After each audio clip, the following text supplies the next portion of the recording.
Book 3. Canto I. The Hermitage.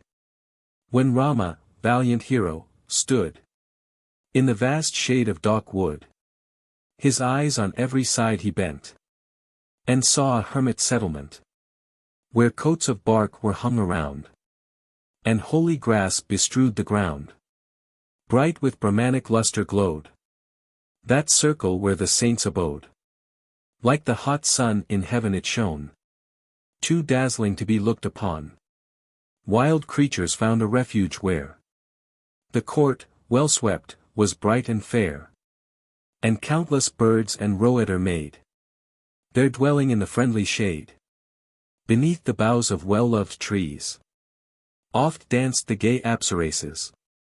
Around was many an ample shed, wherein the holy fire was fed with sacred grass and skins of deer, ladles and sacrificial gear, and roots and fruit, and wood to burn, and many a brimming water urn. Tall trees their hallowed branches spread, laden with pleasant fruit, o'erhead, and gifts which holy laws require, and solemn offerings burnt with fire, and Veda chants on every side. That home of hermits sanctified, there many a flower its odor shed, and lotus blooms the lake o'erspurred. There, clad in coats of bark and hide, their food by roots and fruit supplied, dwelt many an old and reverend sire, bright as the sun or lord of fire, all with each worldly sense subdued, a pure and saintly multitude. The Veda chants, the saints who trod the sacred ground and mused on God, made that delightful grove appear like Brahma's own most glorious sphere. As Raghu's splendid sun surveyed that hermit home and tranquil shade, he loosed his mighty bowstring, then drew nearer to the holy men, with keen celestial sight endued. Those mighty saints the chieftain viewed, with joy to meet the prince they came, and gentle Sita dear to fame. They looked on virtuous Rama, fair as Soma in the evening air, and Lakshma by his brother's side, and Sita long in duty tried, and with glad blessings every sage received them in the hermitage. Then Rama's form and stature tall entranced the wondering eyes of all, his youthful grace, his strength of limb, and garb that nobly sat on him. To Lakshma too their looks they raised, and upon Sita's beauty gazed, with eyes that closed not lest their sight should miss the vision of delight. Then the pure hermits of the wood, rejoicing in all creatures good, their guest, the glorious Rama, led within a cot with leaves o'erhead. With highest honor all the best of radiant saints received their guest, with kind observance, as is meet, and gave him water for his feet. To highest pitch of rapture wrought, their stores of roots and fruit they brought. They poured their blessings on his head, and, all we have is thine, they said.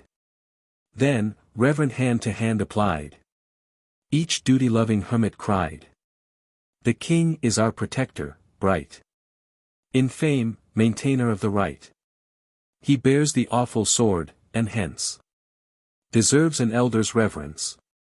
1/4 of Indra's essence, he preserves his realm from danger free, hence honored by the world of right. The king enjoys each choice delight. Thou shouldst to us protection give, for in thy realm, dear Lord, we live. Whether in town or would thou be, thou art our king, thy people we. Our worldly aims are laid aside, our hearts are tamed and purified. To thee our guardian, we who earn our only wealth by penance turn. Then the pure dwellers in the shade to Raghu's son due honor paid, and Lakshma, bringing store of roots, and many a flower, and woodland fruits. And others strove the prince to please, with all attentive courtesies. Canto II. Virata. Thus entertained he passed the night, Then, with the morning's early light, to all the hermits bade adieu, and sought his onward way anew. He pierced the mighty forest where roamed many a deer and pard and bear. Its ruined pools he scarce could see, for creeper rent and prostrate tree, where shrill cicadas' cries were heard, and plaintive notes of many a bird. Deep in the thickets of the wood, with Lakshma and his spouse he stood. There in the horrid shade he saw a giant passing nature's law, vast as some mountain peak in size, with mighty voice and sunken eyes, huge, hideous, tall, with monstrous face, most ghastly of his giant race. A tiger's hide the Rakshas wore, still reeking with the fat and gore. Huge-faced, like him who rules the dead, all living things he struck with dread. 3 lions, tigers 4, 10 deer, he carried on his iron spear. 2 wolves, an elephant's head beside, with mighty tusks which blood drops dyed. When on the 3 his fierce eye fell, he charged them with a roar and yell, as furious as the grisly king, when stricken worlds are perishing. Then with a mighty roar that shook the earth beneath their feet, he took the trembling Sita to his side, withdrew a little space, and cried, "Ha, short-lived wretches, ye who dare, in hermit dress with matted hair, armed each with arrows, sword, and bow, through darkest pathless wood to go. How with one dame, I bid you tell, can you among ascetics dwell? Who are ye, sinners, who despise the right, in holy men's disguise? The great Virata, day by day, through this deep tangled wood I stray, and ever, armed with trusty steel, I seize a saint to make my meal. This woman young and fair of frame shall be the conquering giant's dame. Your blood, ye things of evil life, my lips shall quaff in battle strife." He spoke, and Janak's hapless child, scared by his speech so fierce and wild, trembled for terror, as a frail young plantain shivers in the gale.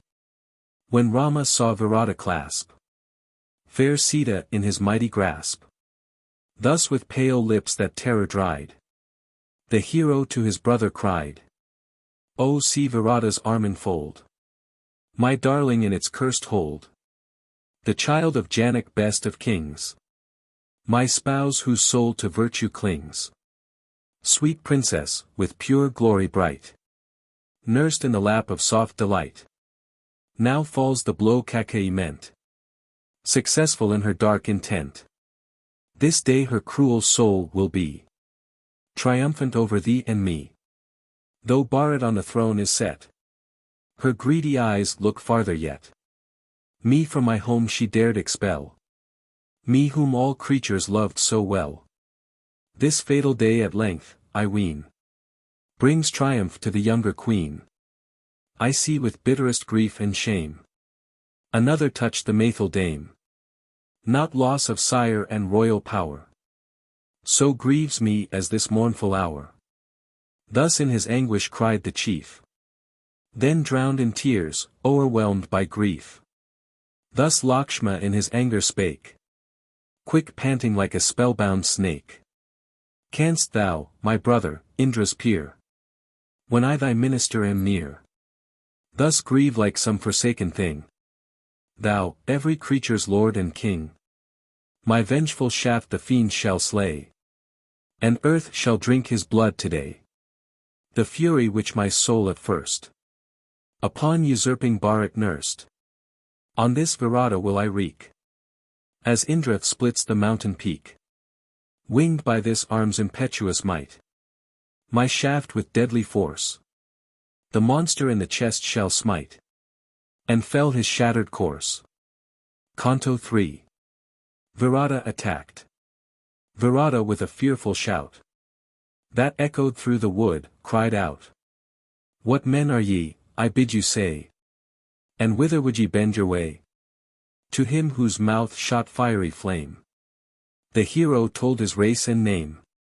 2 warriors, nobly bred, are we. And through this wood we wander free. But who art thou, how born and styled? Who roamest here in Daucus wild? To Rama, bravest of the brave. His answer thus Virata gave. Hear, Raghu's son, and mark me well. And I my name and race will tell. Of Satyarata born, I spring. From Java as my sire, O king. Me, of this lofty lineage, all giants on earth Virata call. The rites austere I long maintained. From Brahma's grace the boon have gained. To bear a charmed frame which ne'er weapon or shaft may pierce or tear. Go as ye came, untouched by fear. And leave with me this woman here. Go, swiftly from my presence fly. Or by this hand ye both shall die. Then Rama with his fierce eyes red, with fury to the giant said.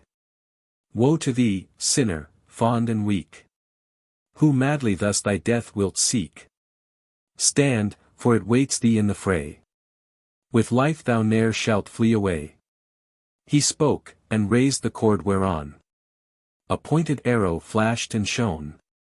Then, wild with anger, from his bow he launched the weapon on the foe. 7 times the fatal cord he drew, and forth 7 rapid arrows flew. Shafts winged with gold that left the wind, and e'en Supra's self behind. Full on the giant's breast they smote, and purpled like the peacock's throat. Passed through his mighty bulk and came to earth again like flakes of flame. The fiend the Maithil dame unclasped. In his fierce hand his spear he grasped, and wild with rage, pierced through and through. At Rama and his brother flew. So loud the roar which chilled with fear. So massy was the monster's spear. He seemed, like Indra's flagstaff, dread as the dark god who rules the dead. On huge Virata fierce as he, who smites, and worlds have ceased to be. The princely brothers poured amain their fiery flood of arrowy rain. Unmoved he stood, and opening wide his dire mouth laughed unterrified. And ever as the monster gaped, those arrows from his jaws escaped, preserving still his life unharmed. By Brahma's saving promise charmed, his mighty spear aloft in air he raised, and rushed upon the pair. From Rama's bow 2 arrows flew, and cleft that massive spear in 2. Dire as the flaming levin sent from out the cloudy firmament. Cut by the shafts he guided well. To earth the giant's weapon fell, as when from Meru's summit, riven by fiery bolts, a rock is driven. Then swift his sword each warrior drew, like a dread serpent black of hue, and gathering fury for the blow, rushed fiercely on the giant foe. Around each prince an arm he cast, and held the dauntless heroes fast. Then, though his gashes gaped and bled, bearing the twain he turned and fled. Then Rama saw the giant's plan, and to his brother thus began. O Lakshma, let Virata still hurry us onward as he will. For look, Sumitra's son, he goes along the path we freely chose. He spoke, the rover of the night upraised them with terrific might, till, to his lofty shoulders swung, like children to his neck they clung. Then sending far his fearful roar, the princes through the wood he bore. A wood like some vast cloud to view, where birds of every plumage flew, and mighty trees o'erarching threw dark shadows on the ground, where snakes and sylvan creatures made their dwelling, and the jackal strayed through tangled brakes around. Canto 4. Virata's death. But Sita viewed with wild affright the heroes hurried from her sight. She tossed her shapely arms on high, and shrieked aloud her bitter cry. Ah, the dread giant bears away the princely Rama as his prey. Truthful and pure, and good and great. And Lakshma shares his brother's fate. The brindled tiger and the bear. My mangled limbs for food will tear. Take me, O best of giants, me. And leave the sons of Raghu free. Then, by avenging fury spurred, her mournful cry the heroes heard. And hastened, for the lady's sake, the wicked monster's life to take. Then Lakshma with resistless stroke, the foe's left arm that held him broke. And Rama too, as swift to smite, smashed with his heavy hand the right. With broken arms and tortured frame, to earth the fainting giant came. Like a huge cloud, or mighty rock, rent, sundered by the levin's shock. Then rushed they on, and crushed and beat their foe with arms and fists and feet. And nerved each mighty limb to pound, and bray him on the level ground. Keen arrows and each biting blade, wide rents in breast and side had made. But crushed and torn and mangled, still, the monster lived they could not kill. When Rama saw no arms might slay the fiend who like a mountain lay, the glorious hero, swift to save. In danger, thus his counsel gave. O Prince of Men, his charmed life no arms may take in battle strife. Now dig we in this grove a pit, his elephantine bulk to fit. And let the hollowed earth enfold the monster of gigantic mold. This said, the son of Raghu pressed his foot upon the giant's breast. With joy the prostrate monster heard victorious Rama's welcome word. And straight Kakutstha's son, the best of men, in words like these addressed. I yield, O chieftain, overthrown by might that vies with Indra's own. Till now my folly-blinded eyes thee, hero, failed to recognize. Happy Kausalya, blessed to be the mother of a son like thee. I know thee well, O chieftain, now. Rama, the prince of men, art thou. There stands the high-born Maithil dame. There Lakshma, lord of mighty fame. My name was Tumburu, for song, renowned among the minstrel throng. Cursed by Kuvara's stern decree, I wear the hideous shape you see. But when I sued, his grace to crave, the glorious God this answer gave. When Rama, Dasaratha's son, destroys thee and the fight is won, thy proper shape once more assume, and heaven again shall give thee room. When thus the angry God replied, no prayers could turn his wrath aside. And thus on me his fury fell, for loving Ramaya's charms too well. Now through thy favor am I freed from the stern fate the God decreed, and saved, O tamer of the foe. By thee, to heaven again shall go. A league, O prince, beyond this spot, stands holy Sarabanga's cot. The very sun is not more bright than that most glorious anchorite.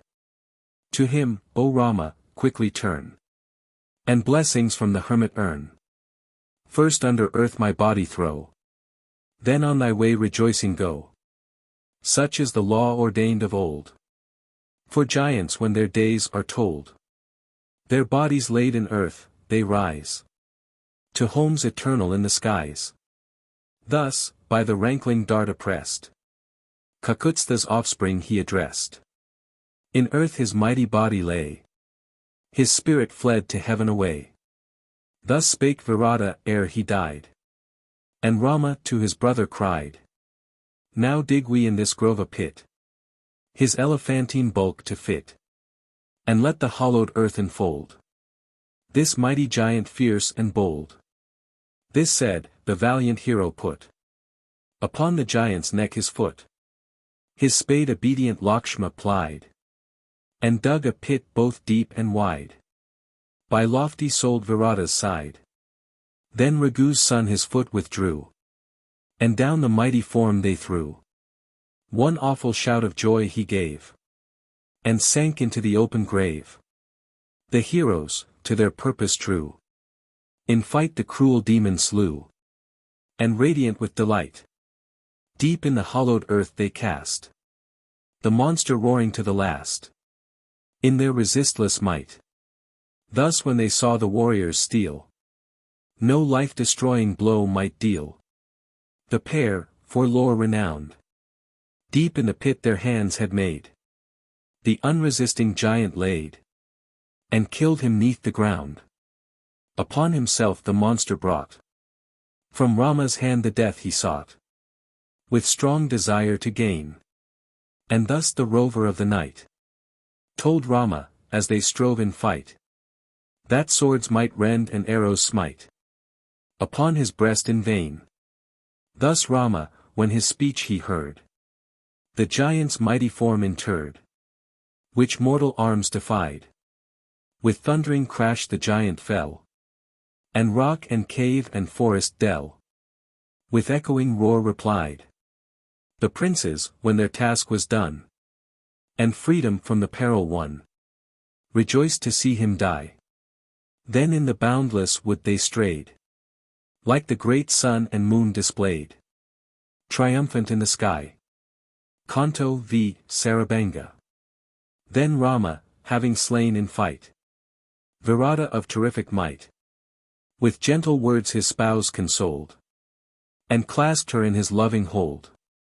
Then to his brother nobly brave, the valiant prince his counsel gave. Wild are these woods around us spread, and hard and rough the ground to tread. We, O my brother, ne'er have viewed so dark and drear a solitude. To Sarabanga let us haste, whom wealth of holy works has graced. Thus Rama spoke, and took the road to Sarabanga's pure abode. But near that saint whose lustre vied with God's, by penance purified, with startled eyes the prince beheld a wondrous sight unparalleled. In splendor like the fire and sun, he saw a great and glorious one. Upon a noble car he rode, and many a god behind him glowed, and earth beneath his feet unpressed, the monarch of the skies confessed. Ablaze with gems, no dust might dim the bright attire that covered him. Arrayed like him, on every side, high saints their master glorified.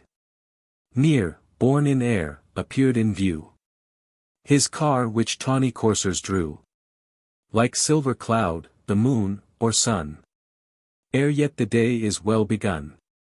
Wreathed with gay garlands, o'er his head a pure white canopy was spread, and lovely nymphs stood nigh to hold fair churis with their sticks of gold, which, waving in each gentle hand, the forehead of their monarch fanned.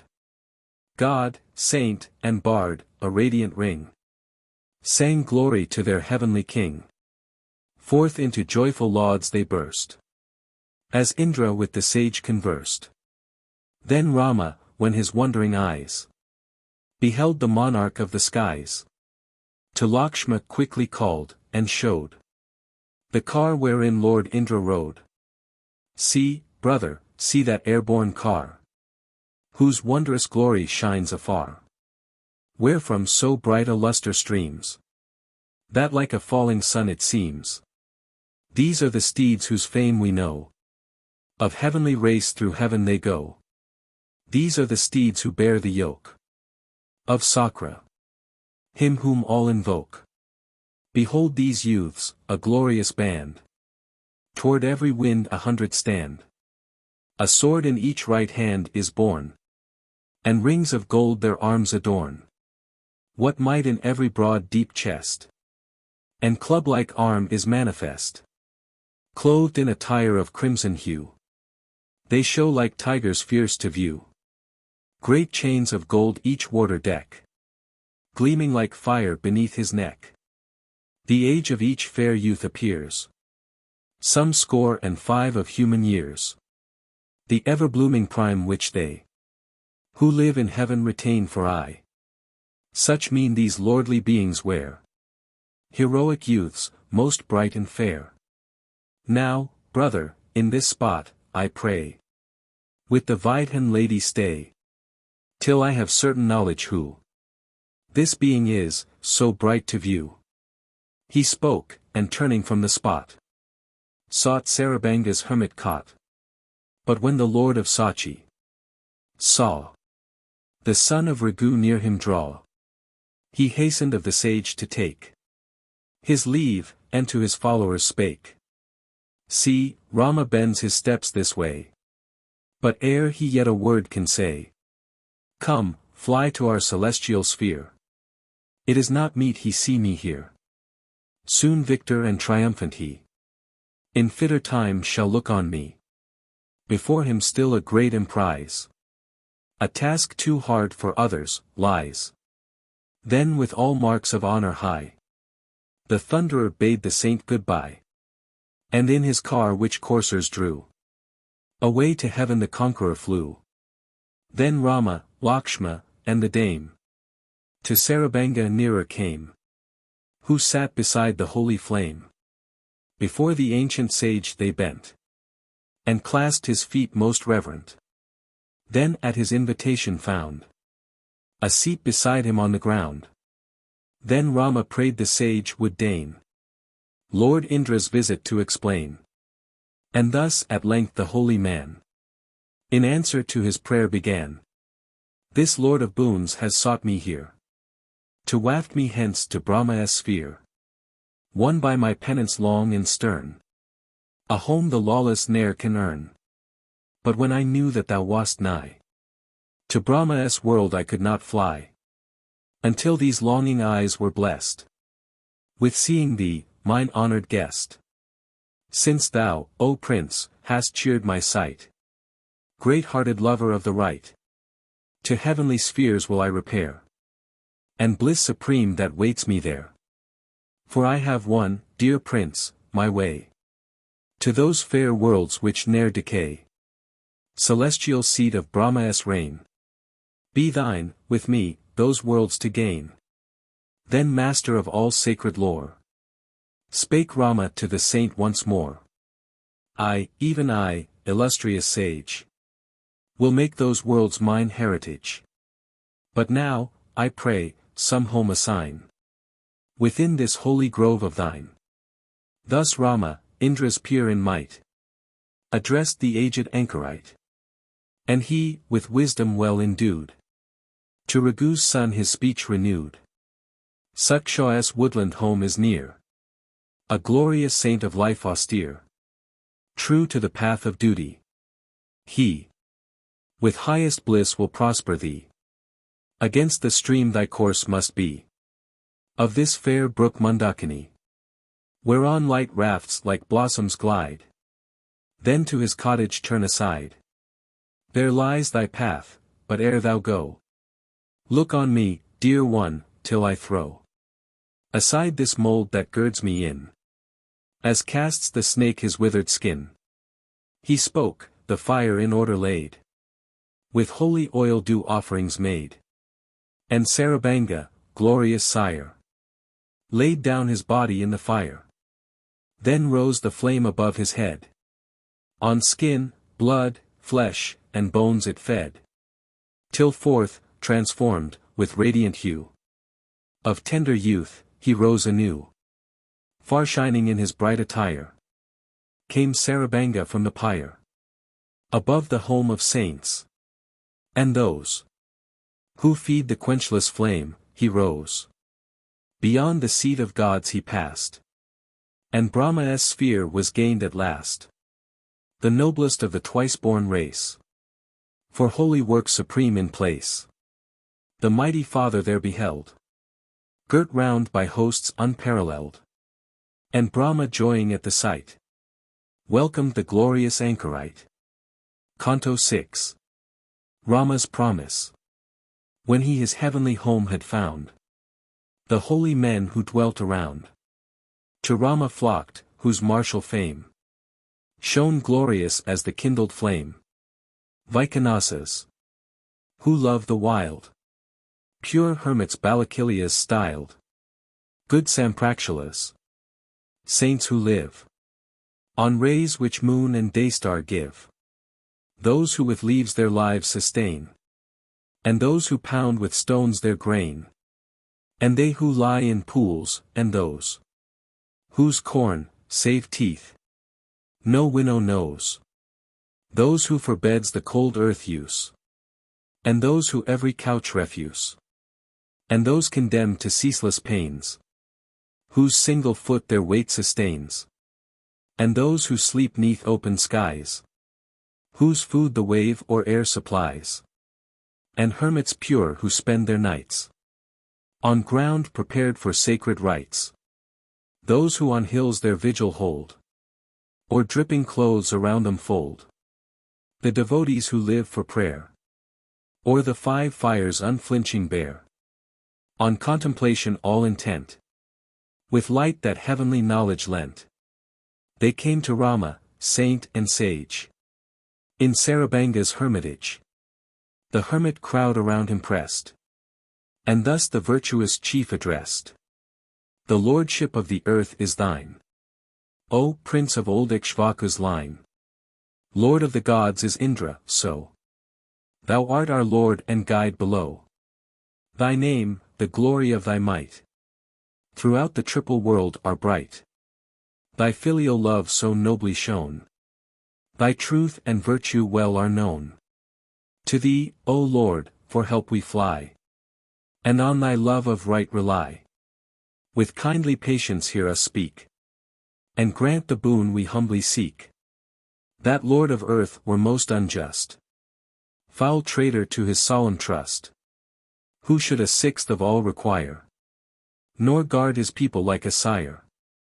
But he who ever watchful strives to guard his subjects' wealth and lives, dear as himself or, dearer still, his sons, with earnest heart and will.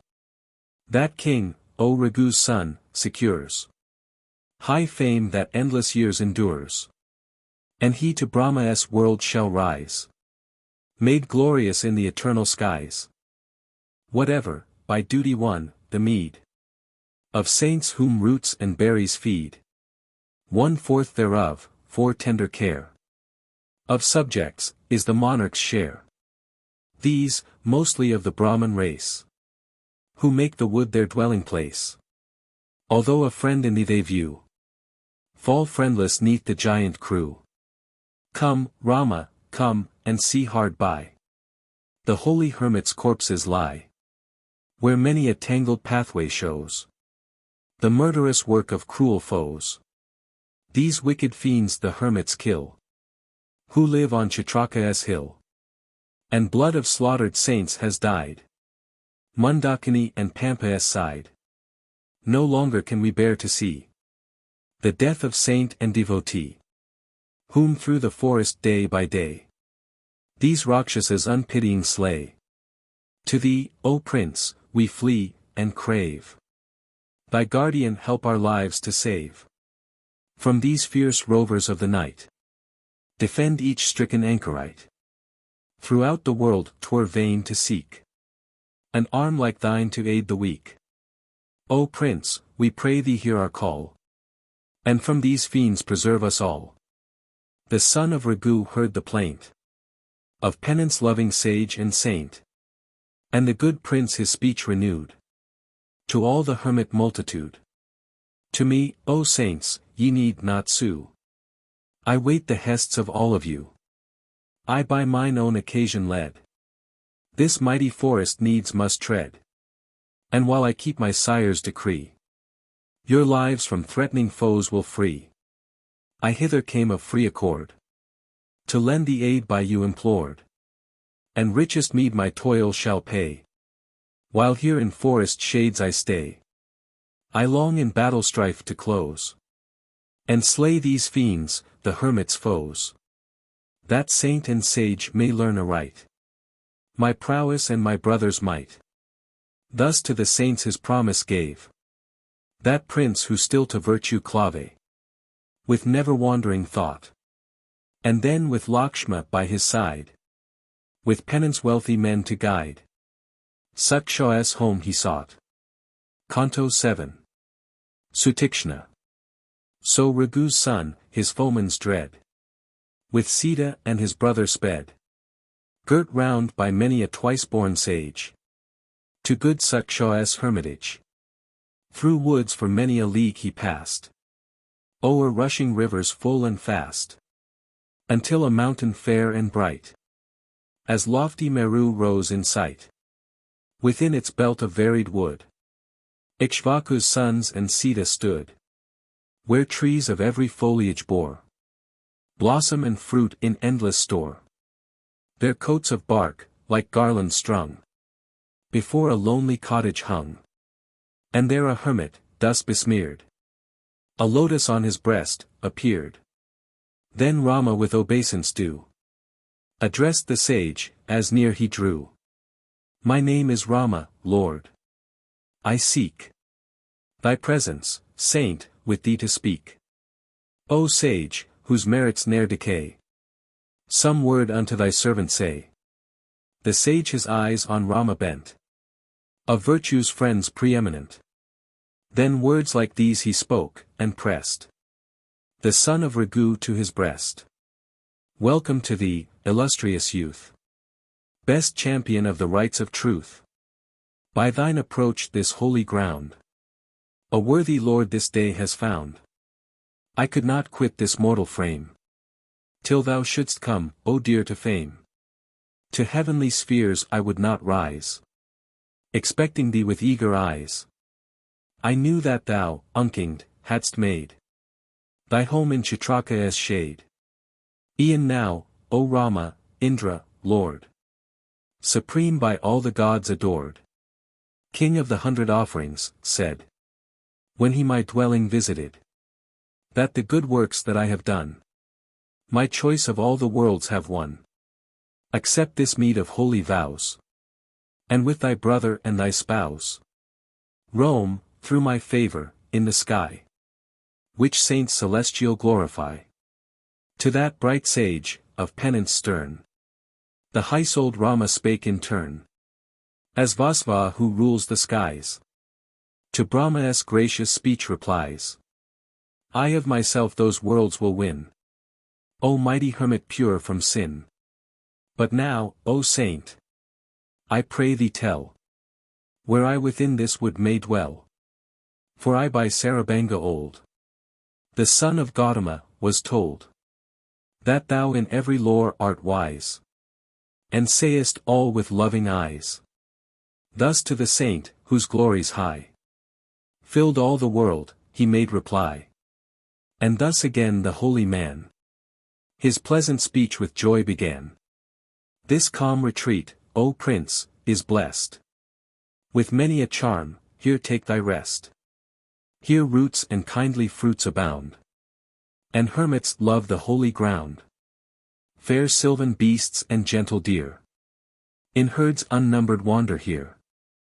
And as they roam, secure from harm, our eyes with grace and beauty charm. Except the beasts in thickets bred, this grove of ours has naught to dread. The hermit's speech when Rama heard, the hero ne'er by terror stirred. On his great bow his hand he laid, and thus in turn his answer made. O saint, my darts of keenest steel, armed with their murderous barbs, would deal destruction mid the sylvan race that flocks around thy dwelling place. Most wretched then my fate would be, for such dishonor shown to thee. And only for the briefest stay would I within this grove delay. He spoke and ceased. With pious care he turned him to his evening prayer, performed each customary rite, and sought his lodging for the night. With Sita and his brother laid beneath the grove's delightful shade. First good Suksha, as elsewhere, when he saw the shades of night around them draw, with hospitable care the princely chieftains entertained, with store of choicest food ordained, for holy hermits fair. Canto 8. The Hermitage. So Rama and Sumitra's son, when every honor due was done, slept through the night. When morning broke, the heroes from their rest awoke. Betimes the son of Ragu rose, with gentle Sita, from repose, and sipped the cool delicious wave. Sweet with the scent the lotus gave. Then to the gods and sacred flame, the heroes and the lady came, and bent their heads in honor meet, within the hermit's pure retreat. When every stain was purged away, they saw the rising Lord of Day. Then to Saksha's side they went, and softly spoke, most reverent. Well have we slept, O holy Lord, honored of thee by all adored. Now leave to journey forth we pray. These hermits urge us on our way. We haste to visit, wandering by the ascetics' homes that round you lie, and roaming Daucus' mighty wood, to view each saintly brotherhood. For thy permission now we sue, with these high saints to duty true, by penance taught each sense to tame, in luster like the smokeless flame, ere on our brows the sun can beat, with fierce intolerable heat, like some unworthy lord who wins his power by tyranny and sins. O saint, we fain would part. The three bent humbly to the devotee. He raised the princes as they pressed his feet, and strained them to his breast. And then the chief of devotees bespake them both in words like these. Go with thy brother, Rama, go. Pursue thy path untouched by woe. Go with thy faithful Sita, she still like a shadow follows thee. Roam dark wood observing well the pleasant homes where hermits dwell, pure saints whose ordered souls adhere to penance rites and vows austere. Their plenteous roots and berries grow, and noble trees their blossoms show, and gentle deer and birds of air in peaceful troops are gathered there. There see the full-blown lotus stud, the bosom of the lucid flood, and watch the joyous mallard shake the reeds that fringe the pool and lake. See with delighted eye the rill leap sparkling from her parent hill, and hear the woods that round thee lie re-echo to the peacock's cry. And as I bid thy brother, so Sumitra's child, I bid thee go. Go forth, these varied beauties see, and then once more return to me. Thus spake the sage Saksha, both. The chiefs assented, nothing loath. Round him with circling steps they paced. Then for the road prepared with haste. There Sita stood, the dame long-eyed. Fair quivers round their waists she tied, and gave each prince his trusty bow, and sword which ne'er a spot might know. Each took his quiver from her hand, and clanging bow and gleaming brand. Then from the hermit's home the two went forth each woodland scene to view, each beauteous in the bloom of age, dismissed by that illustrious sage, with bow and sword accoutred, hied away, and Sita by their side. Canto 9. Sita's speech. Blessed by the sage, when Ragu's son his onward journey had begun. Thus in her soft tone Sita, meek, with modest fear, began to speak. One little slip the great may lead to shame that follows lawless deed. Such shame, my lord, as still must cling to faults from low desire that spring. 3 several sins defile the soul, born of desire that spurns control. First, utterance of a lying word. Then, viler both, the next, and third, the lawless love of other's wife. The thirst of blood uncaused by strife. The first, O Ragu's son, in thee none yet has found, none e'er shall see. Love of another's dame destroys all merit, lost for guilty joys. Rama, such crime in thee, I ween, has ne'er been found, shall ne'er be seen. The very thought, my princely lord, is in thy secret soul abhorred. For thou hast ever been the same, fond lover of thine own dear dame, content with faithful heart to do thy Father's will, most just and true. Justice, and faith, and many a grace, in thee have found a resting place. Such virtues, Prince, the good may gain, who empire o'er each sense retain. And well canst thou, with loving view, regarding all, each sense subdue. But for the third, the lust that strives, insatiate still, for others' lives, fond thirst of blood where hate is none. This, O my Lord, thou wilt not shun. Thou hast but now a promise made, the saints of dark wood to aid, and to protect their lives from ill. The giant's blood in tight wilt spill, and from thy promise lasting fame, will glorify the forest's name. Armed with thy bow and arrows thou, forth with thy brother journeyest now. While as I think how true thou art, fears for thy bliss assail my heart, and all my spirit at the sight is troubled with a strange affright. I like it not, it seems not good, thy going thus to dark wood. And I, if thou wilt mark me well, the reason of my fear will tell. Thou with thy brother, bow in hand, beneath those ancient trees wilt stand, and thy keen arrows will not spare wood rovers who will meet thee there. For as the fuel food supplies, that bids the dormant flame arise, thus when the warrior grasps his bow, he feels his breast with ardor glow. Deep in a holy grove, of yore, where bird and beast from strife forbore, Suchi beneath the sheltering boughs, a truthful hermit kept his vows. Then Indra, Sachi's heavenly lord, armed like a warrior with a sword, came to his tranquil home to spoil the hermit of his holy toil, and left the glorious weapon there, entrusted to the hermit's care, a pledge for him to keep, whose mind to fervent zeal was all resigned. He took the brand, with utmost heed, he kept it for the warrior's need. To keep his trust he fondly strove, when roaming in the neighboring grove, wiener for roots and fruit he strayed. Still by his side he bore the blade, still on his sacred charge intent. He took his treasure when he went, as day by day that brand he wore. The hermit, rich in merit's store, from penance rites each thought withdrew, and fierce and wild his spirit grew.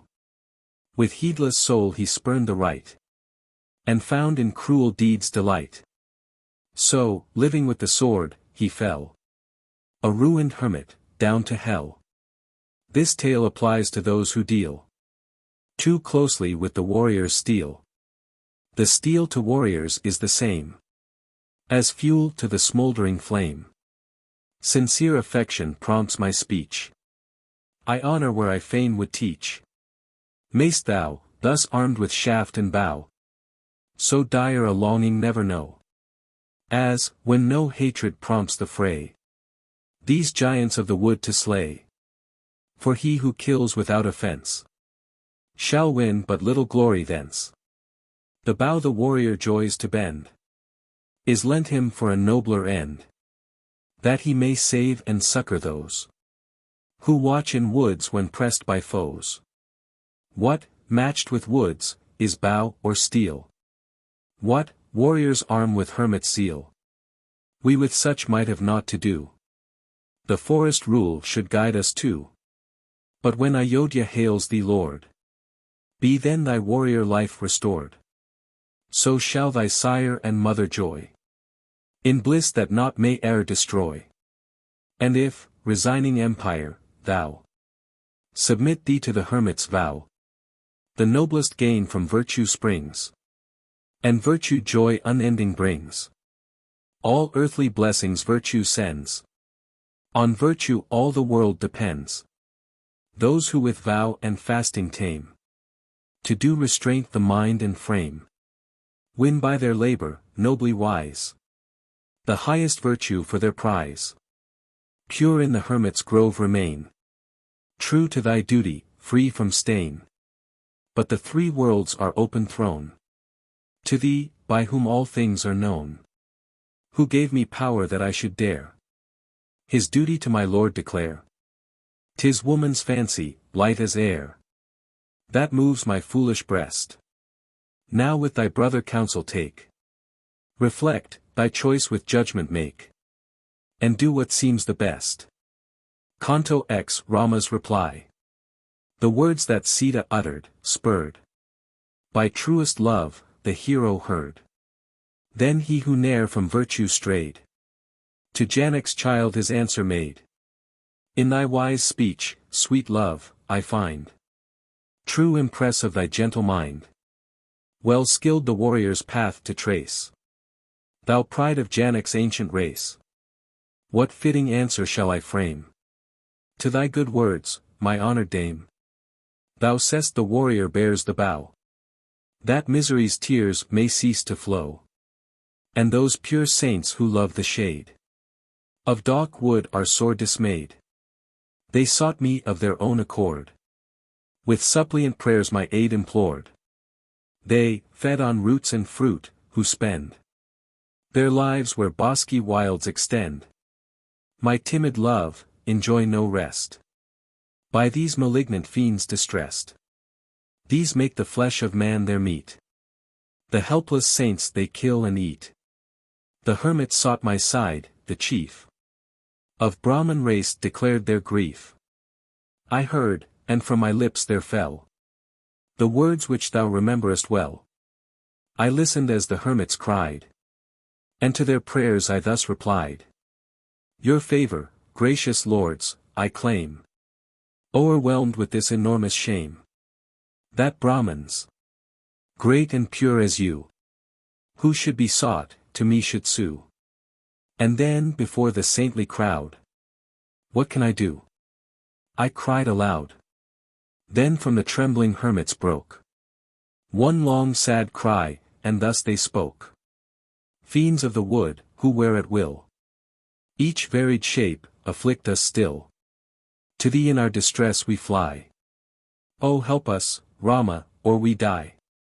When sacred rites of fire are due, when changing moons are full or new, these fiends who bleeding flesh devour assail us with resistless power. They with their cruel might torment the hermits on their vows intent. We look around for help and see our surest refuge, Prince, in thee. We, armed with powers of penance, might destroy the rovers of the night. But loath were we to bring to naught the merit years of toil have bought. Our penance rites are grown too hard, by many a check and trouble barred. But though our saints for food are slain, the withering curse we yet restrain. Thus many a weary day distressed by giants who this would infest, we see at length deliverance, thou with Lakshma art our guardian now. As thus the troubled hermits prayed, I promised, Dame, my ready aid. And now, for truth I hold most dear, still to my word must I adhere. My love, I might endure to be deprived of Lakshma, life, and thee, but ne'er deny my promise, ne'er to Brahmans break the oath I swear. I must, enforced by high constraint, protect them all, each suffering saint. In me, unasked, his help had found, still more in one by promise bound. I know thy words, mine own dear dame, from thy sweet heart's affection came. I thank thee for thy gentle speech, for those we love are those we teach. 'Tis like thyself, O fair of face, 'tis worthy of thy noble race. Dearer than life, thy feet are set in righteous paths they ne'er forget. Thus to the Maithil monarch's child, his own dear wife, in accents mild, the high-souled hero said. Then to the holy groves which lay beyond them fair to see, their way, the bow-armed chieftain led. Canto 11. Agastya. Rama went foremost of the three. Next Sita, followed, fair to see. And Lakshma with his bow in hand walked hindmost of the little band. As onward through the wood they went, with great delight their eyes were bent on rocky heights beside the way, and lofty trees with blossoms gay, and streamlets running fair and fast. The royal youths with Sita passed. They watched the sarras and the drake on islets of the stream and lake, and gazed delighted on the floods, bright with gay birds and lotus buds. They saw in startled herds the roes, the passion-frenzied buffaloes, wild elephants who fiercely tore the tender trees, and many a boar. A length of woodland way they passed, and when the sun was low at last, a lovely stream-fed lake they spied, 2 leagues across from side to side. Tall elephants fresh beauty gave to grassy bank and lilied wave. By many a swan and sarras stirred, mallard, and gay-winged water-bird. From those sweet waters, loud and long, though none was seen to wake the song, swelled high the singer's music blent with each melodious instrument. Rama and car-born Lakshma heard the charming strain, with wonder stirred, turned on the margent of the lake to Dharmabrit the sage, and spake. Our longing souls, O hermit, burn this music of the lake to learn. We pray thee, noblest sage, explain the cause of the mysterious strain. He, as the son of Raghu prayed, with swift accord his answer made. And thus the hermit, virtuous souled, the story of the fair lake told. Through every age, 'tis known to fame. Panchapsaras, its glorious name, by holy Makari wrought, with power his rights austere had bought. For he, great votarist, intent on strictest rule his stern life spent. 10,000 years the stream his bed, 10,000 years on air he fed. Then on the blessed gods who dwell in heavenly homes great terror fell. They gathered all, by Agni led, and counselled thus disquieted. The hermit by ascetic pain the seat of one of us would gain.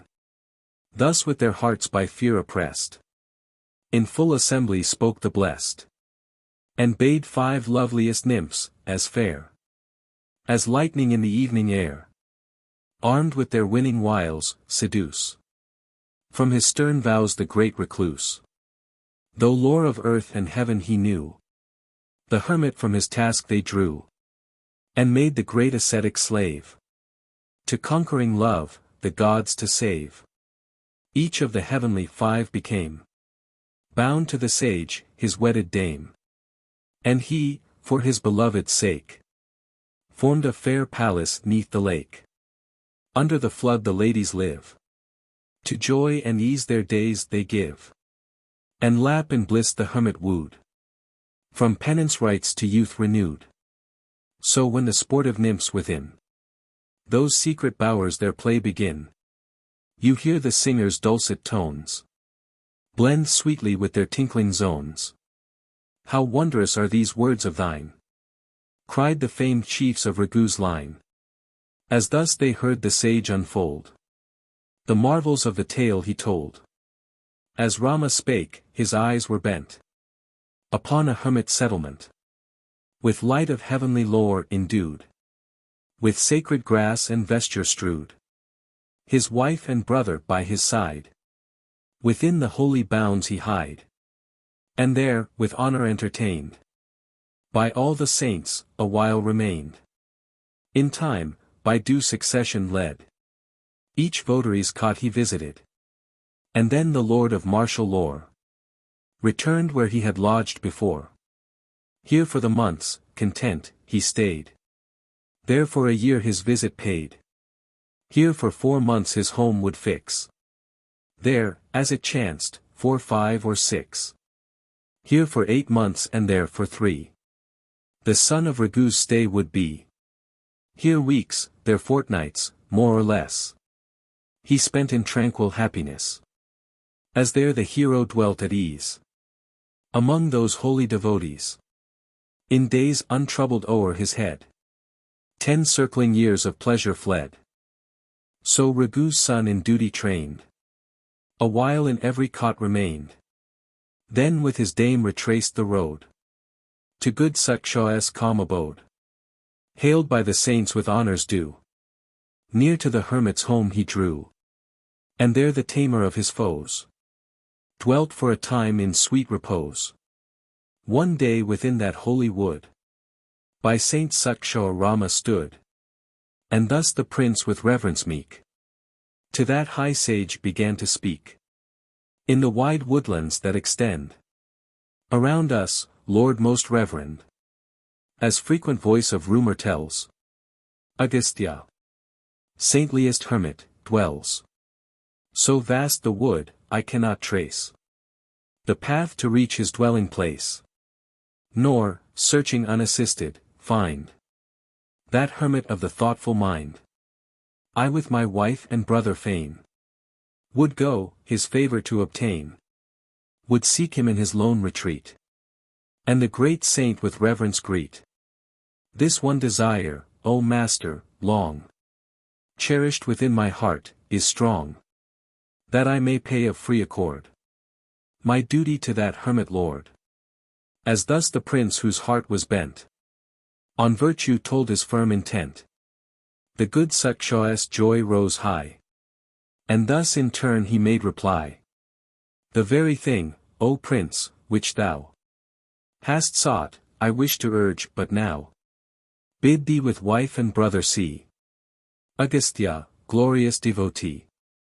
I count this thing an omen fair, that thou shouldst thus thy wish declare. And I, my prince, will gladly teach the way Agastya's home to reach. Southward, dear son, direct thy feet 8 leagues beyond this still retreat.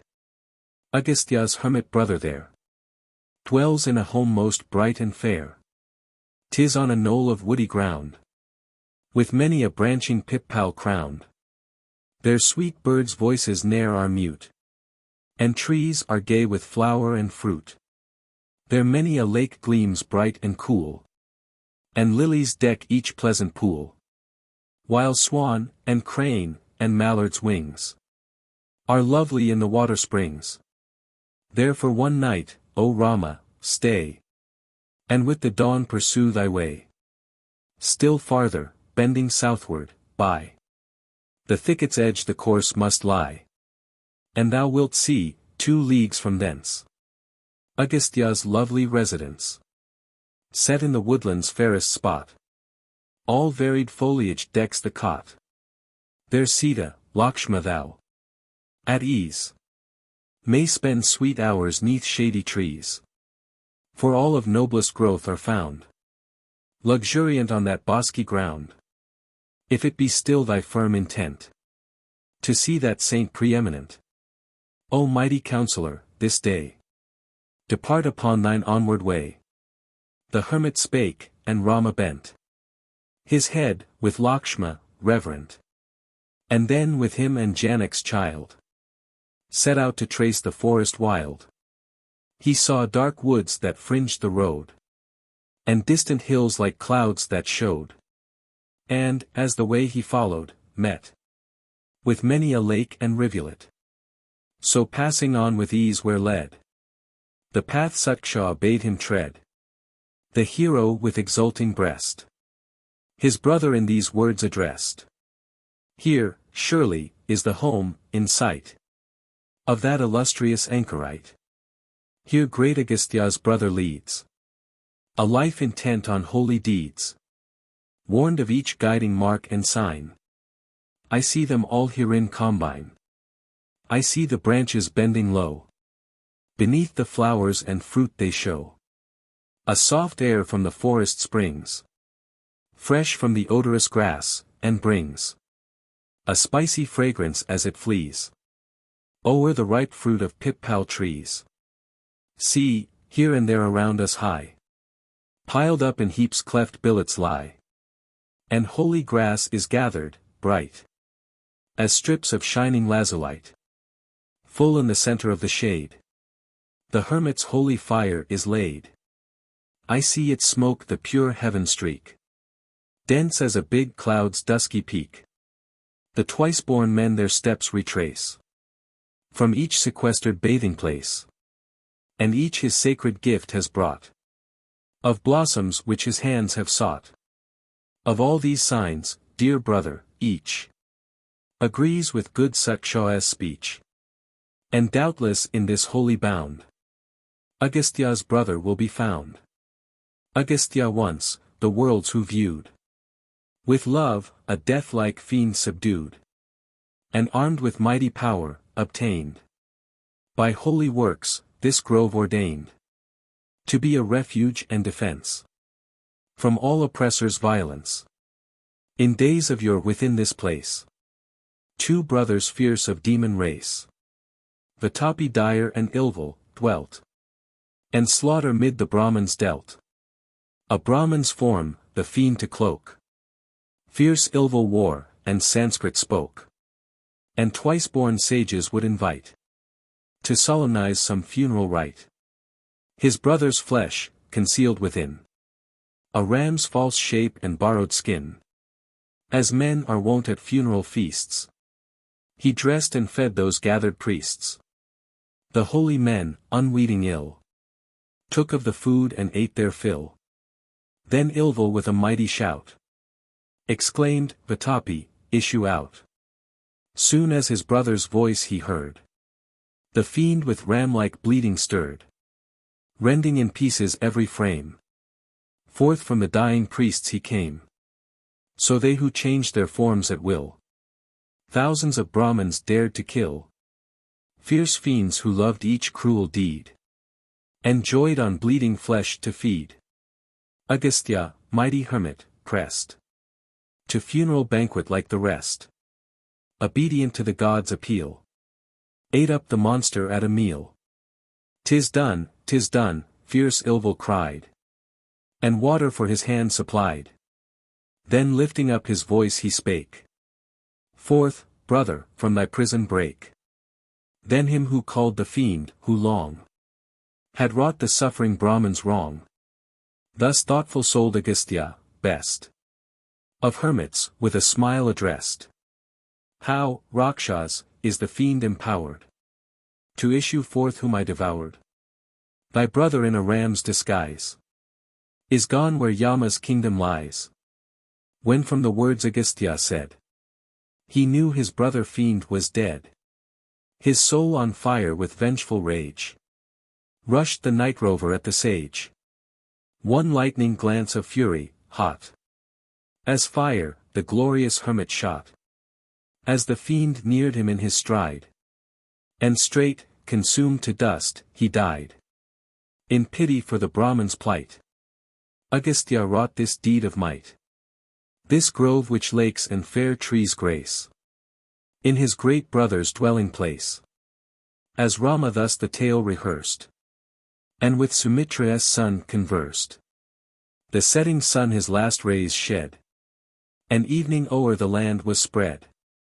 A while the princely brothers stayed, and even rites in order paid. Then to the holy grove they drew, and hailed the saint with honor due. With courtesy was Rama met by that illustrious anchoret, and for one night he rested there, regaled with fruit and hermit fare. But when the night had reached its close, and the sun's glorious circle rose, the son of Raghu left his bed, and to the hermit's brother said, well rested in thy hermit cell, I stand, O saint, to bid farewell. For with thy leave I journey hence, thy brother saint to reverence. Go, Rama go, the sage replied. Then from the cot the chieftain hied, and while the pleasant grove he viewed, the path the hermit showed, pursued, of every leaf, of changing hue. Plants, trees by hundreds round him grew. With joyous eyes he looked on all. Then Jack, the wild rice, and Sal. He saw the red hibiscus glow. He saw the flower-tipped creeper throw the glory of her clusters o'er. Tall trees that loads of blossom bore. Some, elephants had prostrate laid. In some the monkeys leapt and played. And through the whole wide forest rang the charm of gay birds as they sang. Then Rama of the lotus eye to Lakshma turned who followed nigh. And thus the hero youth impressed with fortune's favoring signs, addressed. How soft the leaves of every tree! How tame each bird and beast we see! Soon the fair home shall we behold of that great hermit tranquil-souled. The deed the good Agastya wrought, high fame throughout the world has bought. I see his calm retreat, that balms the pain of weary feet. Where white clouds rise from flames beneath, where bark coats lie with many a wreath, where sylvan things, made gentle, throng, and every bird is loud in song. With ruth for suffering creatures filled, a death-like fiend with might he killed, and gave this southern realm to be a refuge, from oppression free. There stands his home, whose dreaded might has put the giant crew to flight, who view with envious eyes afar the peaceful shades they cannot mar. Since that most holy saint has made his dwelling in this lovely shade, checked by his might the giant brood have dwelt in peace with souls subdued. And all this southern realm, within whose bounds no fiend may entrance win, now bears a name which naught may dim, made glorious through the worlds by him. When Vindhya, best of hills, would stay the journey of the Lord of Day, obedient to the saint's behest, he bowed for aye his humbled crest. That hoary hermit, world-renowned for holy deeds, within this ground has set his pure and blessed home, where gentle sylvan creatures roam. Agastya, whom the worlds revere, pure saint to whom the good are dear, to us his guests all grace will show, enriched with blessings ere we go. I to this aim each thought will turn, the favor of the saint to earn, that here in comfort may be spent the last years of our banishment. Here sanctities and high saints stand, gods, minstrels of the heavenly band. Upon Agastya's will they wait, and serve him, pure and temperate. The liar's tongue, the tyrant's mind, within these bounds no home may find. No cheat, no sinner here can be, so holy and so good is he. Here birds and lords of serpent race, spirits and gods who haunt the place, content with scanty fare remain, as merits meet they strive to gain. Made perfect here, the saints supreme, on cars that mock the day gods gleam, their mortal bodies cast aside, sought heaven transformed and glorified. Here gods to living things, who win their favor, pure from cruel sin, give royal rule and many a good, immortal life and spirithood. Now, Lakshma, we are near the place. Do thou precede a little space, and tell the mighty saint that I, with Sita at my side am nigh. Canto 12. The Heavenly Bow. He spoke, the younger prince obeyed. Within the bounds his way he made, and thus addressed, whom first he met. A pupil of the anchoret. Brave Rama, eldest born, who springs from Dasaratha, hither brings his wife the lady Sita. He would fain the holy hermit see. Lakshma am I, if happy fame ere to thine ears has brought the name. His younger brother, prompt to do his will, devoted, fond, and true. We, through our royal sire's decree, to the dread woods were forced to flee. Tell the great master, I entreat, our earnest wish our lord to greet. He spoke, the hermit rich in store of fervid zeal and sacred lore, sought the pure shrine which held the fire, to bear his message to the sire. Soon as he reached the saint most bright, in sanctity surpassing might, He cried, uplifting reverent hands. Lord Rama near thy cottage stands. Then spoke Agastya's pupil dear. The message for his lord to hear.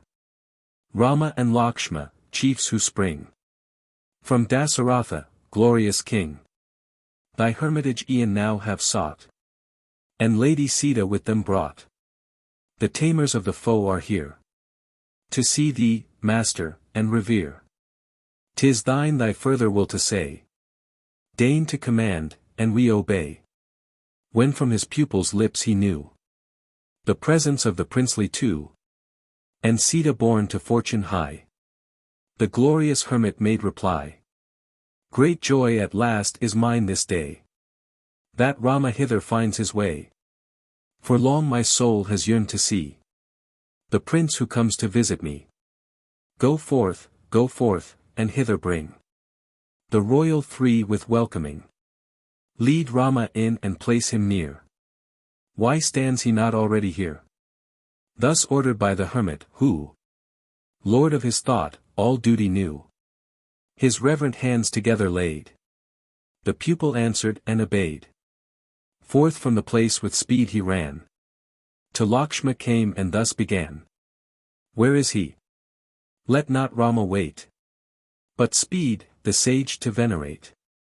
Then with the pupil Lakshma went across the hermit settlement, and showed him Rama where he stood, with Janak's daughter in the wood.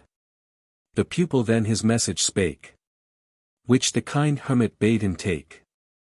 Then led the honored Rama thence, and brought him in with reverence. As nigh the royal Rama came, with Lakshma and the Maithil dame, he viewed the herds of gentle deer, roaming the garden free from fear. As through the sacred grove he trod, he viewed the seat of many a god, Brahma and Agni, sun and moon, and his who sends each golden boon. Here Vishuas stood, there Bhaga's shrine, and there Mahendra's, Lord divine. Here his who formed this earthly frame, his there from whom all beings came, Vayus, and his who loves to hold the great noose, Varu mighty souled. Here was the Vasu's shrine to see, here that of sacred Gayatri. The king of serpents here had place, and he who rules the feathered race. Here Kartikeya, warrior lord, and there was justice king adored. Then with disciples girt about, the mighty saint himself came out, through fierce devotion bright as flame. Before the rest the master came, and then to Lakshma, fortune blessed, Rama these hasty words addressed. Behold, Agastya's self draws near, the mighty saint, whom all revere. With spirit raised I meet my lord, with richest wealth of penance stored. The strong-armed hero spake, and ran forward to meet the sunbright man. Before him, as he came, he bent, and clasped his feet most reverent.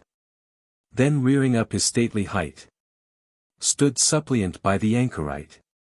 While Lakshma's strength and Sita's grace stood by the pride of Raghu's race. The sage his arms round Rama threw, and welcomed him with honors due. Asked, was all well, with question sweet, and bade the hero to a seat. With holy oil he fed the flame. He brought the gifts which strangers claim, and kindly waiting on the three, with honors due to high degree, he gave with hospitable care a simple hermit's woodland fare.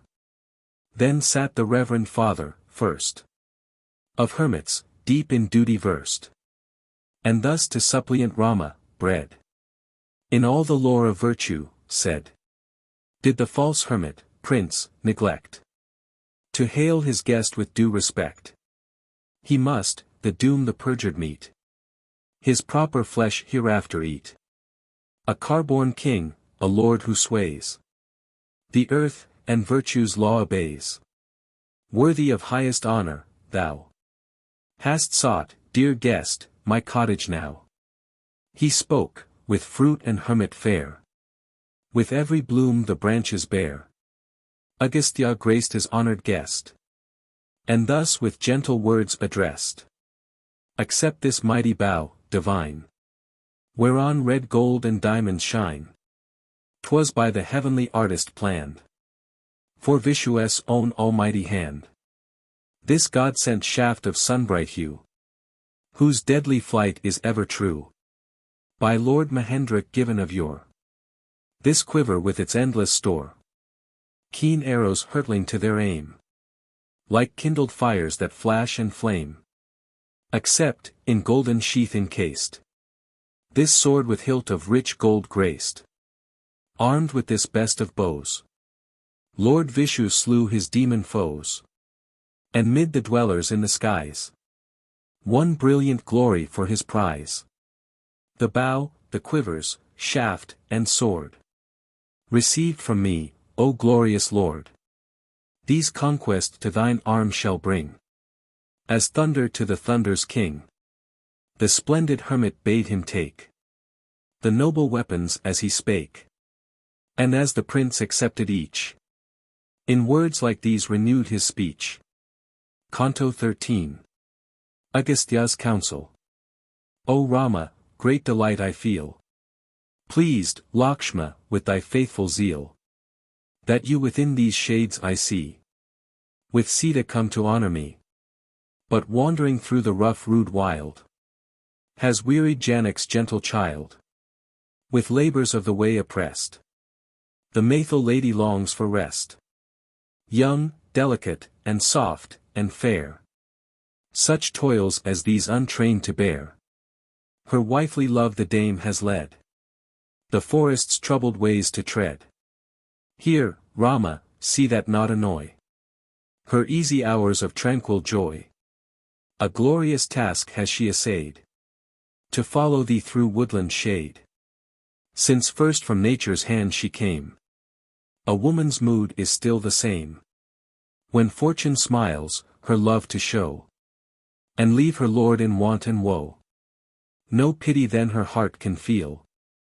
She arms her soul with warrior's steel. Swift as the storm or feathered king. Uncertain as the lightning's wing. Not so thy spouse, her purer mind. Shrinks from the faults of womankind. Like chaste Arundhati above. A paragon of faithful love. Let these blessed shades, dear Rama, be.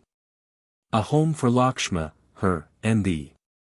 With raised hands reverently meek. He heard the holy hermit speak. And humbly thus addressed the sire. Whose glory shone like kindled fire. How blessed am I, what thanks I owe. That our great master deigns to show. His favor. That his heart can be.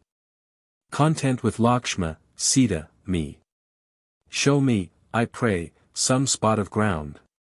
Where thick trees wave and springs abound. That I may raise my hermit cell. And there in tranquil pleasure dwell.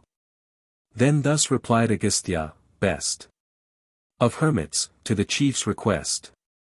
When for a little he had bent his thoughts, upon that prayer intent. Beloved son, for leagues away. Is Panchava bright and gay. Thronged with its deer. Most fair it looks. With berries, fruit, and water brooks. There build thee with thy brother's aid. A cottage in the quiet shade. And faithful to thy sire's behest. Obedient to the sentence, rest.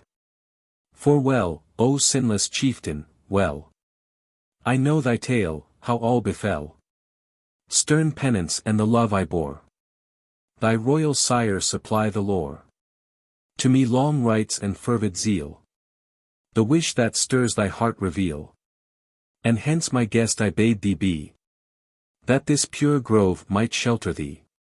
So now, thereafter, thus I speak. The shades of Panchava seek. That tranquil spot is bright and fair. And Sita will be happy there. Not far remote from here it lies. A grove to charm thy loving eyes. Godavari's pure stream is nigh. There Sita's days will sweetly fly. Pure, lovely, rich in many a charm. O hero of the mighty arm! 'Tis gay with every plant and fruit, and throngs of gay buds never mute.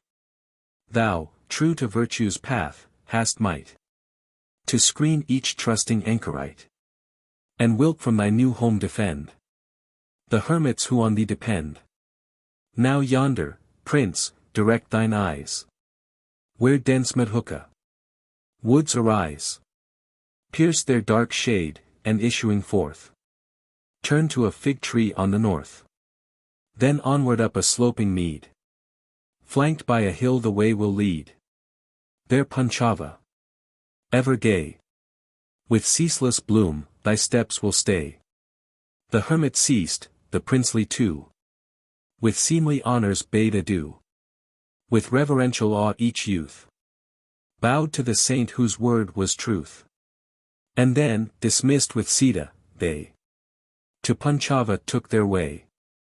Thus when each royal prince had grasped his warrior's mighty bow, and clasped his quiver to his side, with watchful eyes along the road, the glorious Saint Agastya showed. Dauntless in fight the brothers strode, and Sita with them hied. Canto 14. Jatayus. Then as the son of Raghu made his way to Panchava's shade, a mighty vulture he beheld, of size and strength unparalleled. The princes, when the bird they saw, approached with reverence and awe, and as his giant form they eyed, "Tell who thou art," in wonder cried. The bird, as though their hearts to gain, addressed them thus in gentlest strain. "In me, dear sons, the friend behold, your royal father loved of old." He spoke, nor long did Rama wait his sire's dear friend to venerate. He bade the bird declare his name, and the high race of which he came. When Raghu's son had spoken, he declared his name and pedigree, his words prolonging to disclose how all the things that be arose. List while I tell, O Raghu's son, the firstborn fathers, one by one, great lords of life, whence all in earth and all in heaven derive their birth. First Kardam heads the glorious race, where Vikrat holds the second place, with Sesha, Sansray next in line, and Bahuputras might divine. Then Stu and Marichi came, Atri, and Krata's forceful frame. Pulasatya followed, next to him, and Jaira's name shall ne'er be dim. Prachetas, Pula next, and then Deksha, Vivasvat praised of men. Arshanami next, and last Kasyap in glory unsurpassed. From Deksha, fame the tale has told, 60 bright daughters sprang of old. Of these fair-waisted nymphs the great Lord Kasyap sought and wedded 8. Aditi, Dithi, Kalaka, Tamra, Danu, and Anala, and Krotavasa swift to ire, and Manu glorious as her sire. Then when the mighty Kasyap cried, delighted to each tender bride, sons shalt thou bear, to rule the 3 great worlds, in might resembling me. Aditi, Dithi, and Danu obeyed his will as consorts true, and Kalaka, but all the rest refused to hear their lord's behest. First Aditi conceived, and she, mother of 30 gods and 3 the Vasus and Adithyas bare, Rudras, and Asvins, heavenly pair. Of Dithi sprang the Daityas, fame, delights to laud their ancient name. In days of yore their empire dread, o'er earth and woods and ocean spread. Danu was mother of a child, O hero, Asvagriva styled. And Narak next and Kalak came. Of Kalaka, celestial dame. Of Tamra, 5 daughters bright. In deathless glory sprang to light. Ennobling fame still keeps alive the titles of the lovely 5. Immortal honor still she claims. For Crownchi, Basai, CNES names. and wills not that the world forget Suki or Dhritarashtra yet.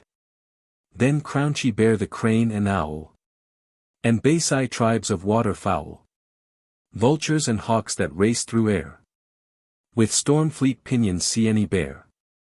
All swans and geese on mere and brook, their birth from Dhritarashtra took, and all the river-haunting brood of ducks, a countless multitude, from Suki Nala sprang, who bear Dame Vinata surpassing fair. From fiery Krodavasa, 10 bright daughters sprang, O king of men.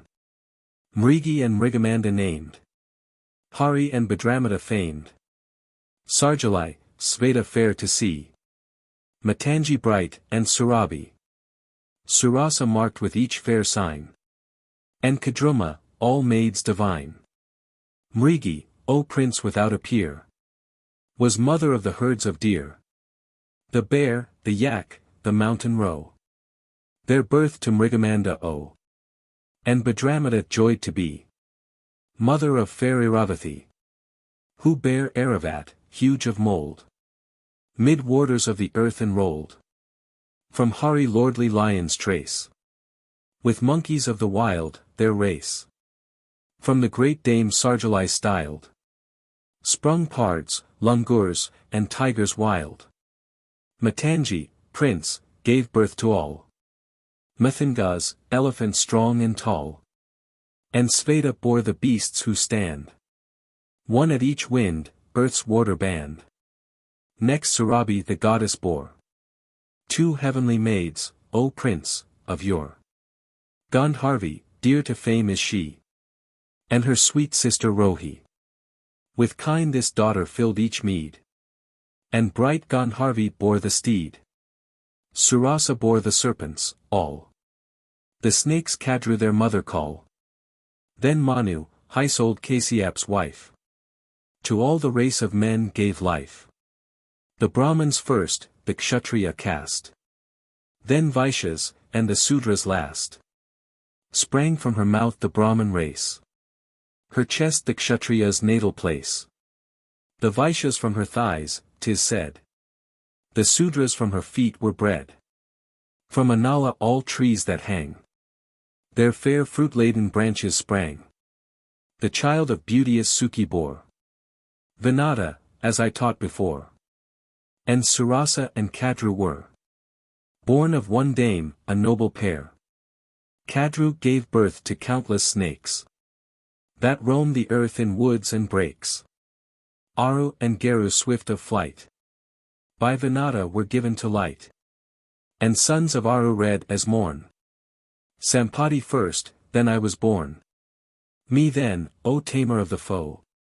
Jayas, son of Sieni, know. Thy ready helper will I be, and guard thy house, if thou agree. When thou and Lakshma urge the chase, by Sita's side shall be my place. With courteous thanks for promised aid, the prince, to rapture stirred, bent low, and due obeisance paid. Embraced the royal bird. He often in the days gone by had heard his father tell how, linked with him in friendship's tie, he loved Jayas well. He hastened to his trusted friend, his darling to confide, and through the wood his steps to bend. By strong Jayas' side, on to the grove, with Lakshma near, the prince his way pursued, to free those pleasant shades from fear, and slay the giant brood. Canto 15. Panchavati. Arrived at Panchava's shade, where sylvan life and serpent strayed, Rama in words like these addressed Lakshma of vigor unrepressed. Brother, our home is here, behold, the grove of which the hermit told, the bowers of Panchava see, made fair by every blooming tree. Now, brother, bend thine eyes around, with skillful glance survey the ground. Here be some spot selected, best, approved for gentle hermit's rest, where thou, the Maithil dame, and I may dwell while seasons sweetly fly. Some pleasant spot be chosen where pure waters gleam and trees are fair. Some nook where flowers and wood are found, and sacred grass and springs abound. Then Lakshma, Sita standing by, raised reverent hands, and made reply. 100 years shall flee, and still will I obey my brother's will. Select thyself a pleasant spot. Be mine the care to rear the cot. The glorious chieftain, pleased to hear that loving speech that soothed his ear, selected with observant care a spot with every charm most fair. He stood within that calm retreat, a shade for hermit's home most meet. And thus Sumitra's son addressed, while his dear hand in his he pressed. See this smooth and lovely glade, which flowery trees encircling shade. Do thou, beloved Lakshma, rear a pleasant cot to lodge us here. I see beyond that feathery brake the gleaming of a lilied lake, where flowers in sunlight glory throw fresh odors from the wave below. Agastya's words now find we true. He told the charms which here we view. Here are the trees that blossom o'er Godavari's most lovely shore, whose pleasant flood from side to side with swans and geese is beautified, and fair banks crowded with the deer that steal from every covert near. The peacock's cry is loud and shrill from many a tall and lovely hill, green-belted by the trees that wave full blossoms o'er the rock and cave, like elephants whose huge fronts glow with painted streaks. The mountains show long lines of gold and silver sheen, with coppa's darker hues between. With every tree each hill is graced, where creepers blossom interlaced. Look where the sow's long branches sway, and palms their fan-like leaves display. The date tree and the jack are near, and their long stems tamelas rear. See the tall mango lift his head. Asokas all their glory spread. The kedak her sweet buds unfold, and champaks hang their cups of gold. The spot is pure and pleasant, here are multitudes of birds and deer. O Lakshma, with our father's friend, what happy hours we here shall spend. He spoke, the conquering Lakshma heard, obedient to his brother's word. Raised by his toil a cottage stood, to shelter Rama in the wood. Of ample size, with leaves o'erlaid. Of hardened earth the walls were made. The strong bamboos his hands had felled. 4 pillars fair the roof upheld. And rafter, beam, and lath supplied. Well interwrought from side to side. Then sammy boughs he deftly spread, enlaced with knotted cord o'erhead. Well thatched above from ridge to eaves, with holy grass, and reed, and leaves. The mighty chief with careful toil had cleared the ground and smoothed the soil, where now, his loving labor done, rose a fair home for Raghu's son. Then when his work was duly wrought, Godavari's sweet stream he sought, bathed, plucked the lilies, and a store of fruit and berries homeward bore. Then sacrifice he duly paid, and wooed the gods their hopes to aid. And then to Rama proudly showed the cot prepared for his abode. Then Raghu's son with Sita gazed upon the home his hands had raised, and transport thrilled his bosom through his leafy hermitage to view the glorious son of Raghu round his brother's neck his arms enwound. And thus began his sweet address of deep-felt joy and gentleness. Well pleased am I, dear Lord, to see this noble work performed by thee. For this, sole grace I can bestow. About thy neck mine arms I throw. So wise art thou, thy breast is filled with grateful thoughts, in duty skilled. Our mighty Father, free from stain, in thee, his offspring, lives again. Thus spoke the prince, who lent a grace To fortune, pride of Raghu's race. Then in that spot whose pleasant shade gave store of fruit, content he stayed. With Lakshma and his Maithil spouse, he spent his days 'neath sheltering boughs. As happy as a god on high lives in his mansion in the sky. Canto 16. Winter. While there the high-souled hero spent his tranquil hours in sweet content. The glowing autumn passed, and then came winter so beloved of men. One morn, to bathe, at break of day, to the fair stream he took his way. Behind him, with the Maithil dame, bearing a pitcher Lakshma came. And as he went the mighty man thus to his brother chief began. The time is come, to thee more dear than all the months that mark the year. The gracious season's joy and pride, by which the rest are glorified. A robe of hoary rhyme is spread o'er earth, with corn and garlanded. The streams we loved no longer please, but near the fire we take our ease. Now pious men to God and shade offer young corn's fresh sprouted blade, and purge away their sins with rice bestowed in humble sacrifice. Rich stores of milk delight the swain, and hearts are cheered that longed for gain. Proud kings whose breasts for conquests glow lead bannered troops to smite the foe. Dark is the north, the lord of day to Yama's south has turned away. And she, sad widow, shines no more, reft of the bridal mark she wore. Himalaya's hill, ordained of old, the treasure house of frost and cold, scarce conscious of the feebler glow, is truly now the lord of snow. Warmed by the noontide's genial rays, delightful are the glorious days. But how we shudder at the chill of evening shadows and the rill. How weak the sun, how cold the breeze, how white the rime on grass and trees. The leaves are sere, the woods have lost their blossoms killed by nipping frost. 'Neath open skies we sleep no more.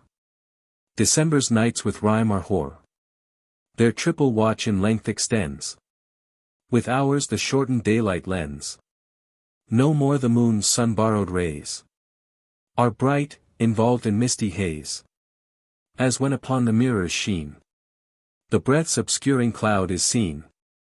E'en at the full the faint beams fail to struggle through the darksome veil. Changed like her hue, they want the grace that parts not yet from Sita's face. Cold is the western wind, but how its piercing chill is heightened now, blowing at early morning twice, as furious with its breath of ice. See how the dewy tears they weep, the barley, wheat, and woodland steep, where, as the sun goes up the sky, the curlew and the sarus cry. See where the rice plants scarce uphold their full ears tinged with poly gold, bending their ripe heads slowly down, fair as the date tree's flowery crown. Though now the sun has mounted high, seeking the forehead of the sky, such mist obscures his struggling beams. No bigger than the moon he seems. Though weak at first, his rays at length grow pleasant in their noonday strength. And where a while they chance to fall, fling a faint splendor over all.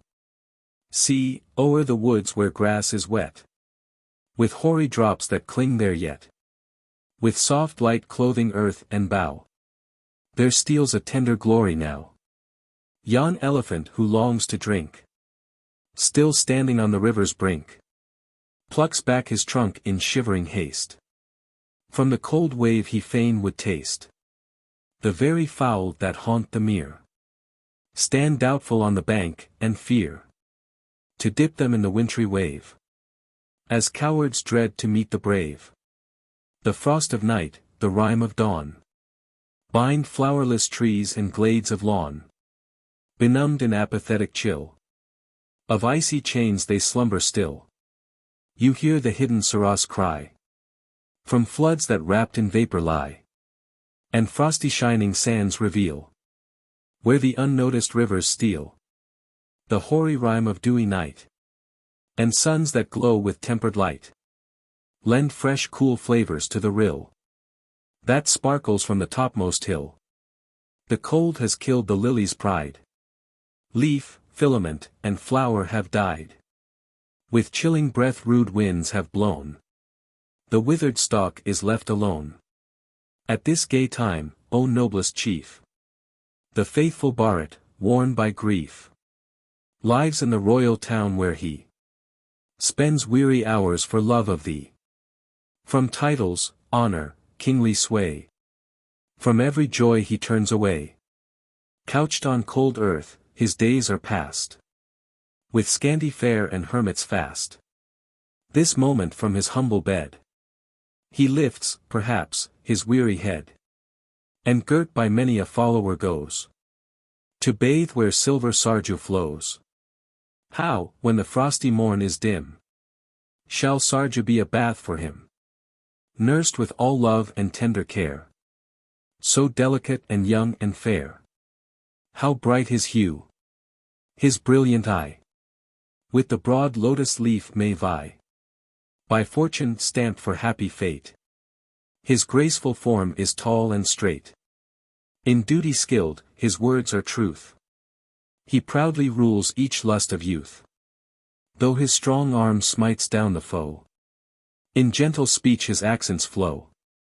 Yet every joy has he resigned, and cleaves to thee with heart and mind. Thus by the deeds that he has done, a name in heaven has Bharat won. For in his life he follows yet thy steps, O banished anchoret. Thus faithful Bharat, nobly wise, the proverb of the world belies. No men, by mother's guidance led, the footsteps of their fathers tread. How could Kakeyi, blessed to be spouse of the king our sire, and see a son like virtuous Bharat, blot her glory with so foul a plot? Thus in fraternal love he spoke, and from his lips reproaches broke. But Rama grieved to hear him chide the absent mother, and replied, Cease, O beloved, cease to blame our royal father's second dame. Still speak of Bharat first in place of old Ikshvaku's princely race. My heart, so firmly bent but now to dwell in woods and keep my vow, half melting as I hear thee speak of Bharat's love, grows soft and weak. With tender joy I bring to mind his speech is ever sweet and kind, that dear as Amrit took the sense, with most enchanting influence. Ah, when shall I, no more to part, meet Bharat of the mighty heart? When, O my brother, when shall we the good and brave Satrughna see? Thus as he poured his fond lament, the son of Raghu onward went. They reached the river, and the three bathed them in fair Godavari. Libations of the stream they paid to every deity and shade, with hymns of praise, the sun on high, and sinless gods to glorify. Fresh from the purifying tide, resplendent Rama came, with Lakshma ever by his side, and the sweet Maithil dame. So Rudra shines by worlds adored, in glory undefiled, when Nandi stands beside his lord, and King Himalaya's child. Canto 17. Surpanaka. The bathing and the prayer were o'er. He turned him from the grassy shore, and with his brother and his spouse sought his fair home beneath the boughs.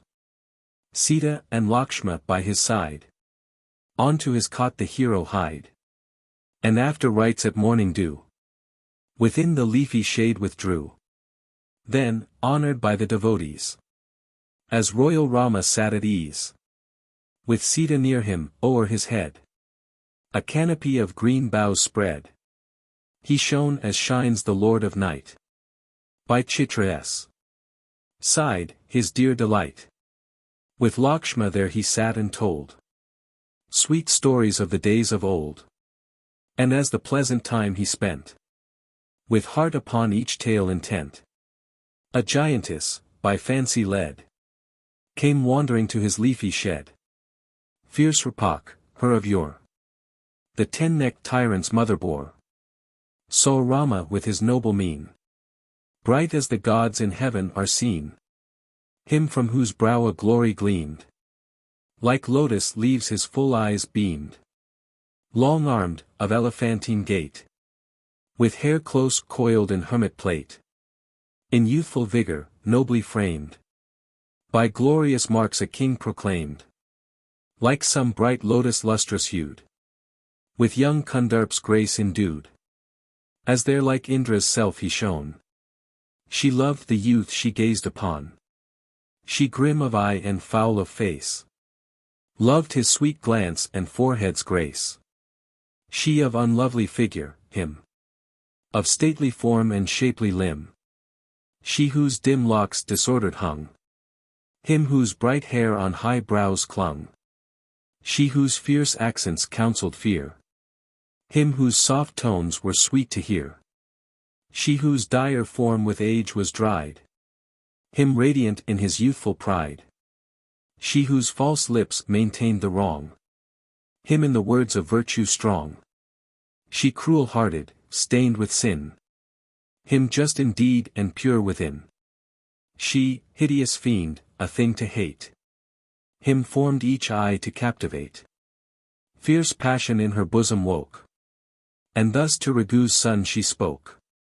With matted hair above thy brows, with bow and shaft and this thy spouse, how hast thou sought in hermit dress the giant-haunted wilderness? What dost thou here? The cause explain.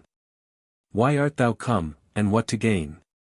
As Rapak questioned so, Rama, the terror of the foe, in answer to the monster's call, with fearless candor told her all. King Dasaratha reigned of old, like God celestial, brave and bold. I am his eldest son and heir, and Rama is the name I bear. This brother, Lakshma, younger born, most faithful love to me has sworn. My wife, this princess, dear to fame, is Sita the Vaidhan dame, obedient to my sire's behest, and by the queen my mother pressed, to keep the law and merit win. I sought this wood to harbor in. But speak, for I of thee in turn thy name, and race, and sire would learn. Thou art of giant race, I ween, changing at will thy form and mien.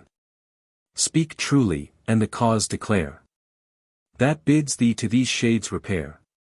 Thus Rama spoke, the demon heard, and thus replied by passion spurred. Of giant race, what form soe'er my fancy wills, 'tis mine to wear. Named Rapak here I stray, and where I walk spread wild dismay. King Rava is my brother, fame has taught perchance his dreaded name. Strong Kumbhakara slumbering deep, in chains of never-ending sleep. Vipsha of the duteous mind, in needs unlike his giant kind. Ksha and Kara, brave and bold, whose fame by every tongue is told. Their might by mine is far surpassed. But when, O best of men, I cast these fond eyes on thy form, I see my chosen love and Lord in thee. Endowed with wondrous might am I. Where'er my fancy leads I fly. The poor misshapen Sita leave, and me, thy worthier bride receive. Look on my beauty, and prefer a spouse more meet than one like her. I'll eat that ill-formed woman there. Thy brother too her fate shall share. But come, beloved, thou shalt roam with me through all our woodland home. Each varied grove with me shalt seek, and gaze upon each mountain peak. As thus she spoke, the monster gazed with sparkling eyes where passion blazed. Then he, in lore of language learned, this answer eloquent returned. Canto 18. The mutilation. On her ensnared in Kama's net, His eyes the royal Rama set. And thus, her passion to beguile, addressed her with a gentle smile. I have a wife, behold her here. My Sita ever true and dear. And one like thee will never brook upon a rival spouse to look. But there my brother Lakshma stands. Unchained is he by nuptial bands. A youth heroic, loved of all. Gracious and gallant, fair and tall. With winning looks, most nobly bred. Unmatched till now, he longs to wed. Meet to enjoy thy youthful charms. Oh, take him to thy loving arms. Enamored on his bosom lie. Fair damsel of the radiant eye. As the warm sunlight loves to rest upon her darling Meru's breast. The hero spoke, the monster heard, while passion still her bosom stirred. Away from Rama's side she broke, and thus in turn to Lakshma spoke. Come, for thy bride take me who shine in fairest grace that suits with thine. Thou by my side from grove to grove of Daukas wild in bliss shalt rove. Then Lakshma, skilled in soft address, wooed by the amorous giantess, with art to turn her love aside, to Rupak thus replied. And can so high a dame agree, the slave wife of a slave to be? I, lotus-hued, in good and ill, am bondsman to my brother's will. Be thou, fair creature radiant-eyed, my honored brother's younger bride, with faultless tint and dainty limb. A happy wife, bring joy to him. He from his spouse grown old and grey, deformed, untrue, will turn away. Her withered charms will gladly leave, and to his fair young darling cleave. For who could be so fond and blind, O loveliest of all female kind, to love another dame and slight thy beauties rich in all delight? Thus Lakshma praised in scornful jest the long-toothed fiend with loathly breast, who fondly heard his speech, nor knew his mocking words were aught but true. Again inflamed with love she fled to Rama, in his leafy shed, where Sita rested by his side, and to the mighty victor cried. What, Rama, canst thou blindly cling to this old false misshapen thing? Wilt thou refuse the charms of youth? For withered breast and grinning tooth, canst thou this wretched creature prize, and look on me with scornful eyes? This aged crone this very hour, before thy face will I devour. Then joyous, from all rivals free, through Dauk will I stray with thee. She spoke, and with a glance of flame, rushed on the fawn-eyed Maithil dame. So would a horrid meteor mar fair Rohi's soft beaming star. But as the furious fiend drew near, like death's dire noose which chills with fear, the mighty chief her purpose stayed, and spoke, his brother to upbraid. Ne'er should we jest with creatures rude, of savage race and wrathful mood. Think, Lakshma, think how nearly slain my dear Vidhan breathes again. Let not the hideous wretch escape, without a mark to mar her shape. Strike, Lord of men, the monstrous fiend, deformed, and foul, and evil-meaned. He spoke, then Lakshma's wrath rose high, and there before his brother's eye, he drew that sword which none could stay, and cleft her nose and ears away. Noseless and earless, torn and maimed, with fearful shrieks the fiend exclaimed, and frantic in her wild distress, resought the distant wilderness. Deformed, terrific, huge, and dread, as on she moved, her gashes bled, and groan succeeded groan as loud as roars, ere rain, the thunder cloud. Still on the fearful monster passed, while streams of blood kept falling fast. And with a roar, and arms outspread, within the boundless wood she fled. To Janasthan the monster flew. Fierce Kara there she found, with chieftains of the giant crew. In thousands ranged around. Before his awful feet she bent. And fell with piercing cries. As when a bolt in swift descent comes flashing from the skies. There for a while with senses dazed. Silent she lay and scared. At length her drooping head she raised. And all the tale declared. How Rama, Lakshma, and the dame had reached that lonely place. Then told her injuries and shame. And showed her bleeding face. Canto 19. The rousing of Kara. When Kara saw his sister lie, with blood-stained limbs and troubled eye, wild fury in his bosom woke. And thus the monstrous giant spoke. Arise, my sister. Cast away this numbing terror and dismay. And straight the impious hand declare, that marred those features once so fair. For who his finger-tip will lay on the black snake in childish play, and unattacked, with idle stroke, his poison-laden fang provoke. Ill-fated fool, he little knows. Death's noose around his neck he throws. Who rashly met thee, and a draught of life-destroying poison quaffed. Strong, fierce as death, 'twas thine to choose thy way at will, each shape to use. In power and might like one of us. What hand has maimed and marred thee thus? What god or fiend this deed has wrought? What bard or sage of lofty thought was armed with power supremely great, thy form to mar and mutilate? In all the worlds not one I see would dare a deed to anger me. Not Indra's self, the thousand-eyed, beneath whose hand fierce Paka died. My life-destroying darts this day his guilty breath shall rend away. E'en as the thirsty wild swan drains each milk drop that the wave retains, whose blood in foaming streams shall burst o'er the dry ground which lies athirst. When by my shafts transfixed and slain, he falls upon the battle plain, from whose dead corpse shall birds of air the mangled flesh and sinews tear, and in their gory feast delight. When I have slain him in the fight, not god or bard or wandering ghost, no giant of our mighty host, shall step between us, or avail to save the wretch when I assail. Collect each scattered sense, recall thy troubled thoughts, and tell me all. What wretch attacked thee in the way, and quelled thee in victorious fray? His breast with burning fury fired.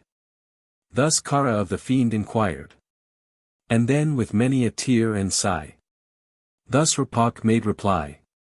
'Tis Dasaratha's sons, a pair, strong, resolute, and young, and fair, in coats of dark and black deer's hide, and like the radiant lotus-eyed, on berries, roots and fruit they feed, and lives of saintly virtue lead, with ordered senses undefiled. Rama and Lakshma are they styled. Fair as the minstrel's king are they, and stamped with signs of regal sway. I know not if the heroes trace their line from gods or Danav race. There by these wondering eyes between the noble youths a dame was seen, fair, blooming, young, with dainty waist, and all her bright apparel graced. For her with ready heart and mind, the royal pair their strength combined, and brought me to this last distress. Like some lost woman, comfortless, perfidious wretch, my soul is fain her foaming blood and theirs to drain. Oh, let me head the vengeful fight, and with this hand my murderers smite. Come, brother, hasten to fulfill this longing of my eager will. On to the battle, let me drink their lifeblood as to earth they sink. Then Kara, by his sister pressed, inflamed with fury, gave his hest to twice 7 giants of his crew, fierce as the god of death to view. 2 men equipped with arms, who wear deerskin and bark and matted hair, leading a beauteous dame, have strayed to the wild gloom of darkest shade. These men, this cursed woman slay, and hasten back without delay, that this my sister's lips may be red with the lifeblood of the three giants. My wounded sister longs to take this vengeance for her wrongs. With speed her dearest wish fulfill, and with your might these creatures kill. Soon as your matchless strength shall lay these brothers dead in battle fray, she in triumphant joy will laugh, and their hearts' blood delighted quaff. The giants heard the words he said, and forth with Rapak sped, as mighty clouds in autumn fly, urged by the wind along the sky. Canto XX. The giant's death. Fierce Rapak with her train to Rama's dwelling came again, and to the eager giants showed where Sita and the youths abode. Within the leafy cot they spied the hero by his consort's side, and faithful Lakshma ready still to wait upon his brother's will. Then noble Rama raised his eye, and saw the giant standing nigh. And then, as nearer still they pressed, his glorious brother thus addressed. Be thine a while, my brother dear, to watch o'er Sita's safety here. And I will slay these creatures who the footsteps of my spouse pursue. He spoke, and reverent Lakshma heard, submissive to his brother's word. The son of Raghu, virtuous-souled, strung his great bow adorned with gold, and, with the weapon in his hand, addressed him to the giant band. Rama and Lakshma we, who spring from Dasaratha, mighty king, we dwell a while with Sita here, in dark forest wild and drear. On woodland roots and fruit we feed, and lives of strictest rule we lead. Say why would ye our lives oppress, who sojourn in the wilderness, sent hither by the hermit's prayer, with bow and darts and use to spare. For vengeance am I come to slay your sinful band in battle fray. Rest as ye are, remain content, nor try the battle's dire event, unless your offered lives ye spurn. O rovers of the night, return. They listened while the hero spoke, and fury in each breast awoke. The Brahmin slayers raised on high their mighty spears and made reply. They spoke with eyes aglow with ire, while Rama's burnt with vengeful tire, and answered thus, in fury wild, that peerless chief whose tones were mild. Nay, thou hast angered, overbold, Kara our lord, the mighty-souled, and for thy sin, in battle strife, shalt yield to us thy forfeit life. No power hast thou alone to stand against the numbers of our band. 'Twere vain to match thy single might against us in the front of fight, when we equipped for fight advance, with brandished pike and mace and lance. Thou, vanquished in the desperate field, thy bow, thy strength, thy life shalt yield. With bitter words and threatening mien, thus furious spoke the fierce 14, and raising scimitar and spear, on Rama rushed in wild career. Their levelled spears the giant crew against the matchless hero threw. His bow the son of Raghu bent, and twice 7 shafts to meet them sent, and every javelin sundered fell by the bright darts he aimed so well. The hero saw, his anger grew to fury, from his side he drew fresh sunbright arrows pointed keen, in number, like his foes, 14. His bow he grasped, the string he drew, and gazing on the giant crew, as Indra casts the levin, so shot forth his arrows at the foe. The hurtling arrows, stained with gore, through the fiend's breasts a passage tore, and in the earth lay buried deep, as serpents through an anthill creep, like trees uptorn by stormy blast. The shattered fiends to earth were cast, And there with mangled bodies they, bathed in their blood and breathless, lay. With fainting heart and furious eye, the demon saw her champions die. With drying wounds that scarcely bled, back to her brother's home she fled. Oppressed with pain, with loud lament, at Kara's feet the monster bent. There like a plant whence slowly come the trickling drops of oozy gum. With her grim features pale with pain, she poured her tears in ceaseless rain. There routed Rapak lay, and told her brother all the issue of the bloody fray, her giant champion's fall. Canto XXI. The rousing of Kara. Low in the dust he saw her lie, and Kara's wrath grew fierce and high. Aloud he cried to her who came disgracefully with baffled aim. I sent with thee at thy request the bravest of my giants, best of all who feed upon the slain. Why art thou weeping here again? Still to their master's interest true, my faithful, noble, loyal crew, though slaughtered in the bloody fray, would yet their monarch's word obey. Now I, my sister, fain would know the cause of this thy fear and woe. Why like a snake thou writhest there, calling for aid in wild despair? Nay, lie not thus in lowly guise. Cast off thy weakness and arise. With soothing words the giant chief assuaged the fury of her grief. Her weeping eyes she slowly dried, and to her brother thus replied.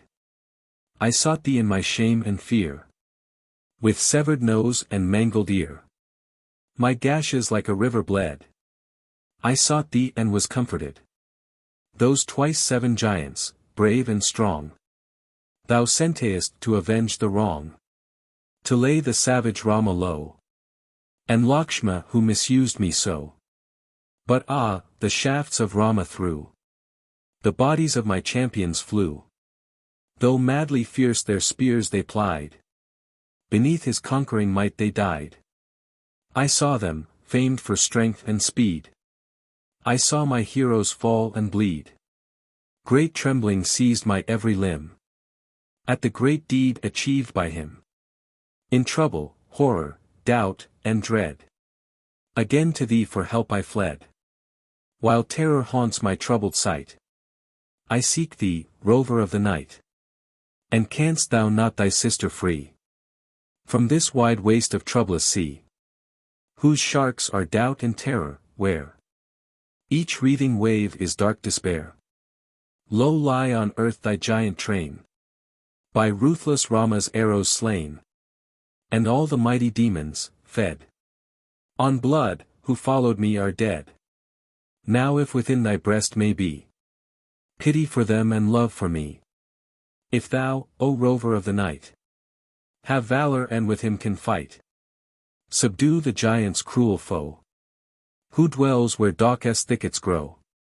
But if thine arm in vain essay this queller of his foes to slay, now surely here before thine eyes, wronged and ashamed thy sister dies.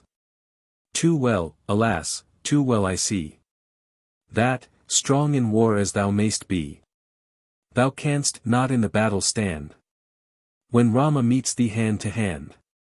Go forth, thou hero but in name, assuming might thou canst not claim. Call friend and kin, no longer stay away from Janastan, away.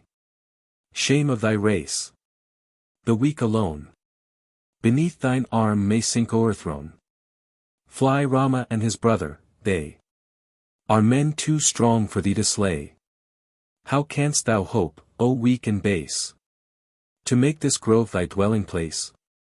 With Rama's might unmeet to vie, ere mastered thou wilt quickly die.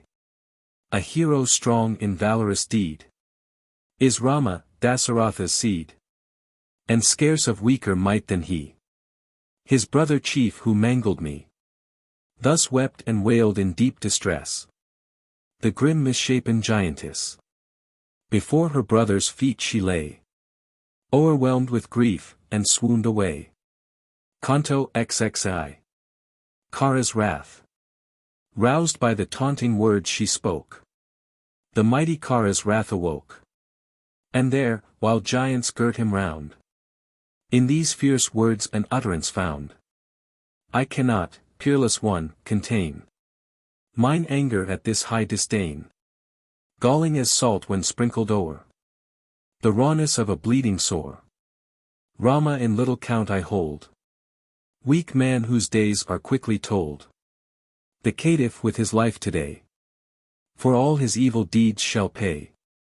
Dry, sister, dry each needless tear. Stint thy lament and banish fear. For Rama and his brother go this day to Yama's realm below.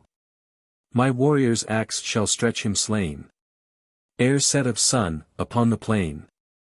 Then shall thy sated lips be red with his warm blood in torrents shed. As Kara's speech the demon heard, with sudden joy her heart was stirred. She fondly praised him as the boast and glory of the giant host. First moved to ire by taunts and stings, now soothed by gentle flatterings. To Shah, who his armies led, the demon Kara spoke, and said, Friend, from the host of giants call full 14,000, best of all, slaves of my will, of fearful might, who never turn their backs in fight. Fiends who rejoice to slay and mar, dark as the clouds of autumn are.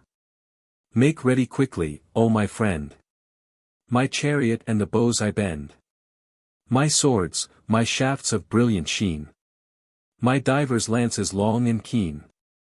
On to the battle will I lead these heroes of Pulasatya's seed. And thus, O famed for warlike skill, Rama my wicked foeman kill. He spoke, and ere his speech was done, his chariot glittering like the sun, yoked and announced, by Dushan's care, with dappled steeds was ready there. High as a peak from Meru rent, it burned with golden ornament. The pole of lazulite, of gold, were the bright wheels whereon it rolled, with gold and moonstone blazoned o'er.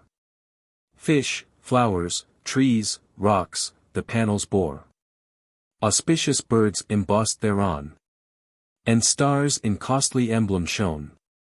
O'er flashing swords his banner hung, and sweet bells, ever tinkling, swung that mighty host with sword and shield.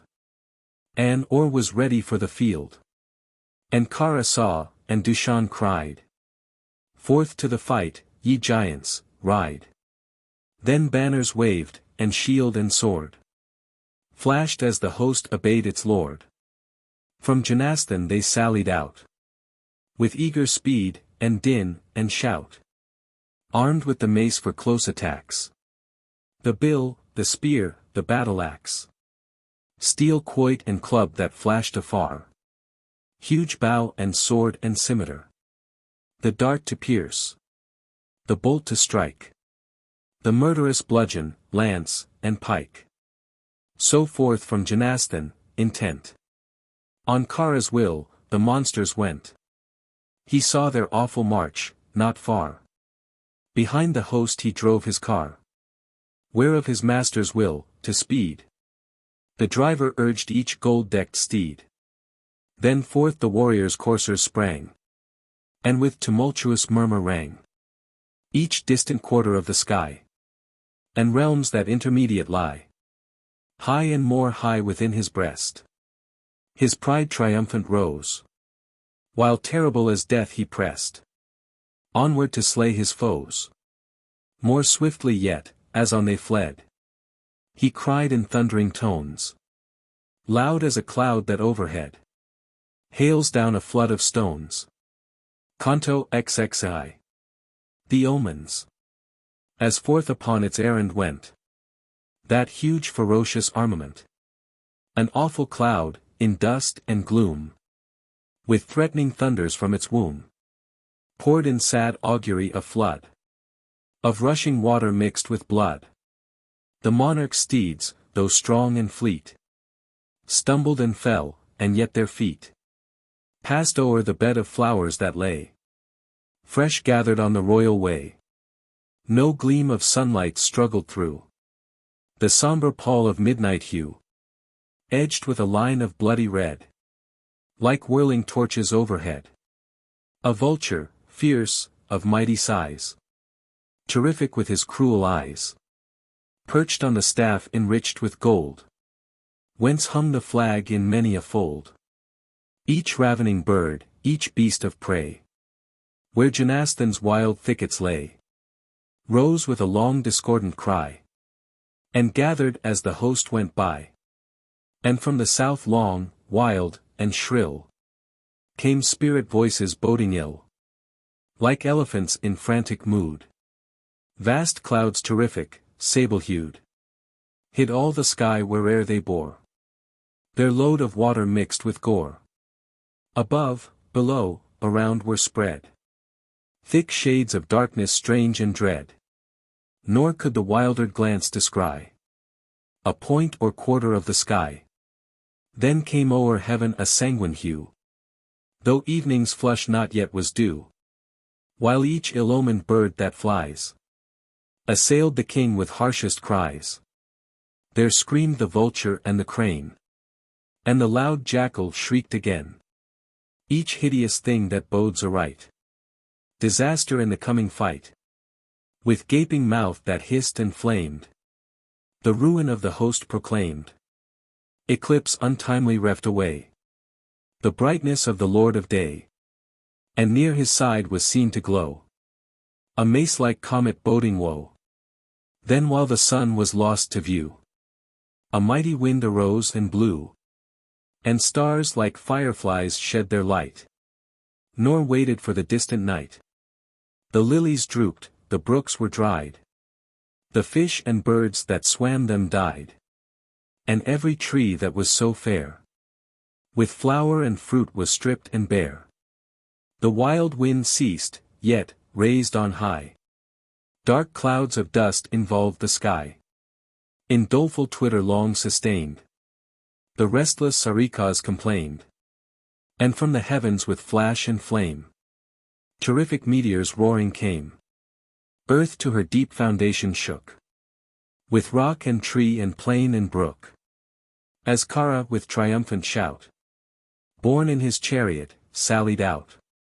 His left arm throbbed, he knew full well that omen, and his visage fell. Each awful sign the giant viewed, and sudden tears his eye bedewed. Care on his brow sat chill and black, yet mad with wrath he turned not back upon each fearful sight that raised the shuddering hair. The chieftain gazed, and laughing in his senseless pride, thus to his giant legions cried, by sense of mightiest strength upborne, these feeble signs I laugh to scorn. I could bring down the stars that shine in heaven with these keen shafts of mine. Impelled by warlike fury I could cause e'en death himself to die. I will not seek my home again until my pointed shafts have slain this Raghu's son so fierce in pride, and Lakshma by his brother's side. And she, my sister, she for whom these sons of Raghu meet their doom, she with delighted lips shall drain the lifeblood of her foemen slain. Fear not for me, I ne'er have known defeat, in battle overthrown. Fear not for me, O giants. True are the proud words I speak to you. The King of gods who rules on high, if wild Aravat bore him nigh, should fall before me bolt in hand. And shall these two my wrath withstand? He ended, and the giant host, who heard their chief's triumphant boast, rejoiced with equal pride elate, entangled in the noose of fate. Then met on high in bright array, with eyes that longed to see the fray, God and Gandharv, sage and saint, with beings pure from earthly taint, blessed for good works aforetime wrought. Thus each to other spake his thought. Now joy to Brahmins, joy to kine, and all whom world count half divine. May Ragu's offspring slay in fight. Pulasatya's sons who roam by night. In words like these and more, the best of high-souled saints their hopes expressed. Bending their eager eyes from where car-borne with gods they rode in air. Beneath them stretching far, they viewed the giants' death-doomed multitude. They saw where, urged with fury, far before the host rolled Kara's car. And close beside their leader came 12 giant peers of might and fame. 4 other chiefs before the rest. Behind their leader Shah pressed. Impetuous, cruel, dark, and dread. All thirsting for the fray. The hosts of giant warriors sped onward upon their way. With eager speed they reached the spot where dwelt the princely two, like planets in a league to blot the sun and moon from view. Kanto Ziv, the host in sight, while Kara, urged by valiant rage, drew near that little hermitage. Those wondrous signs in earth and sky smote on each prince's watchful eye. When Rama saw those signs of woe, fraught with destruction to the foe, with bold impatience scarce repressed, his brother chief he thus addressed. These fearful signs, my brother bold, which threaten all our foes, behold. All laden, as they strike the view, with ruin to the fiendish crew. The angry clouds are gathering fast, their skirts with dusty gloom o'ercast, and harsh with loud-voiced thunder, rain thick drops of blood upon the plain. See, burning for the coming fight. My shafts with wreaths of smoke are white, and my great bow embossed with gold throbs eager for the master's hold. Each bird that through the forest flies sends out its melancholy cries. All signs foretell the dangerous strife, the jeopardy of limb and life. Each sight, each sound gives warning clear, that foemen meet and death is near. But courage, valiant brother. Well, the throbbings of mine arm foretell that ruin waits the hostile powers, and triumph in the fight is ours. I hail the welcome omen, thou art bright of face and clear of brow. For Lakshma, when the eye can trace a cloud upon the warrior's face, stealing the cheerful light away, his life is doomed in battle fray. List, brother, to that awful cry. With shout and roar the fiends draw nigh. With thundering beat of many a drum, the savage-hearted giants come. The wise who value safety know to meet, prepared, the coming blow. In paths of prudence trained aright, they watch the stroke before it smite. Take thou thine arrows and thy bow, and with the Maithil lady go for shelter to the mountain cave, where thickest trees their branches wave. I will not have thee, Lakshma, say one word in answer, but obey by all thy honor for these feet of mine, dear brother, I entreat. Thy warlike arm, I know could smite to death these rovers of the night. But I this day would fight alone, till all the fiends be overthrown. He spake, and Lakshma answered not. His arrows and his bow he brought, and then with Sita following hied for shelter to the mountain side. As Lakshma and the lady through the forest to the cave withdrew. "'Tis well," cried Rama. Then he braced his coat of mail around his waist, when, bright as blazing fire, upon his mighty limbs that armor shone, the hero stood like some great light, uprising in the dark of night.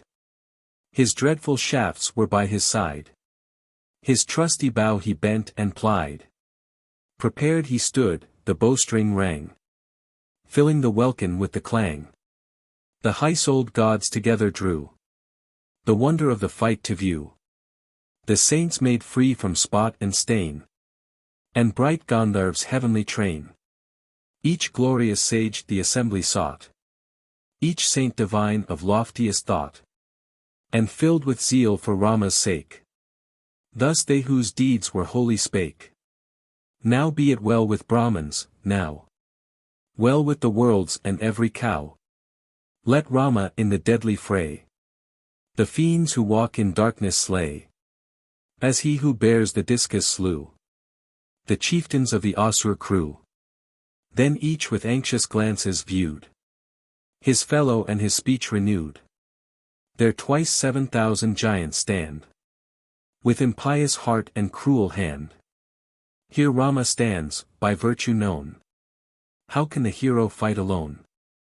Thus royal sage and Brahmin saint. Spirit, and virtue free from taint. And all the gods of heaven who rode on golden cars, their longing showed. Their hearts with doubt and terror rent. They saw the giants' armament. And Rama clothed in warrior might. Forth standing in the front of fight. Lord of the arm no toil might tire. He stood majestic in his ire. Matchless in form as Rudra when his wrath is fierce on gods or men. While gods and saints in close array held converse of the coming fray. The army of the fiends drew near. With sight and sound that counselled fear. Long, loud and deep their war cry pealed. As on they rushed with flag and shield. Each, of his proper valor proud. Urging to fight the demon crowd. His ponderous bow each warrior tried. And swelled his bulk with martial pride. Mid shout and roar and trampling feet. And thunder of the drums they beat. Loud and more loud the tumult went. Throughout the forest's vast extent. And all the life that moved within. The woodland trembled at the din. In eager haste all fled to find some tranquil spot, nor looked behind. With every arm of war supplied. On rushing wildly like the tide. Of some deep sea, the giant host. Approached where Rama kept his post. Then he, in battle skilled and tried. Bent his keen eye on every side. And viewed the host of Kara face. To face before his dwelling place. He drew his arrows forth, and reared. And strained that bow which foemen feared. And yielded to the vengeful sway. Of fierce desire that host to slay. Terrific as the ruinous fire. That ends the worlds, he glowed in ire. And his tremendous form dismayed. The gods who roam the forest shade. For in the furious wrath that glowed. Within his soul the hero showed. Like Shiva when his angry might. Stayed Daksha's sacrificial rite. Like some great cloud at dawn of day. When first the sun upsprings. And o'er the gloomy mass each ray. A golden radiance flings. Thus showed the children of the night. Whose mail and chariots threw. With gleam of bows and armlets bright. Flashes of flamy hue. Canto XXV. The battle. When Kara with the hosts he led. Drew near to Rama's leafy shed. He saw that queller of the foe. Stand ready with his ordered bow. He saw, and burning at the view. His clanging bow he raised and drew. And bade his driver urge apace. His car to meet him face to face. Obedient to his master's hest. His eager steeds the driver pressed. On to the spot where, none to aid. The strong-armed chief his weapon swayed. Soon as the children of the night saw Kara rushing to the fight. His lords with loud unearthly cry followed their chief and gathered nigh. As in his car the leader rode. With all his lords around, he showed. Like the red planet fiery Mars. Surrounded by the lesser stars. Then with a horrid yell that rent the air, the giant chieftain sent 1,000 darts in rapid shower. On Rama matchless in his power. The rovers of the night, impelled by fiery rage which naught withheld. Upon the unconquered prince, who strained His fearful bow, their arrows rained. With sword and club, with mace and pike. With spear and axe to pierce and strike. Those furious fiends on every side. The unconquerable hero plied.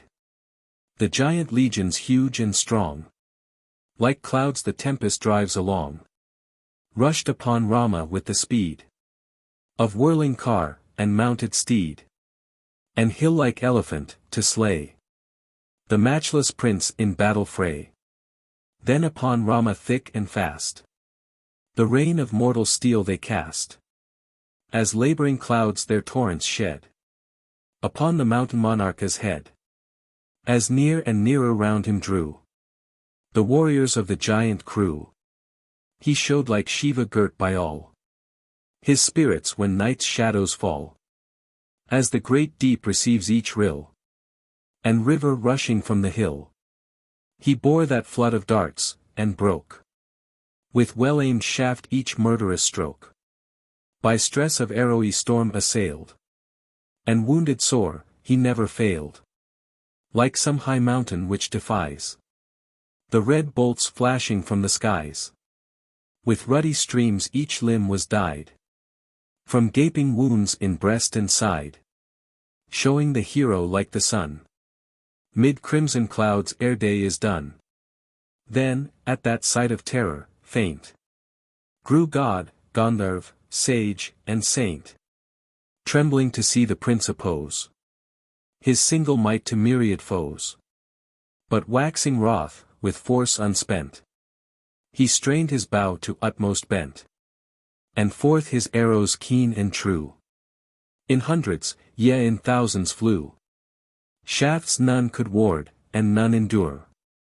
Death's fatal noose was scarce so sure.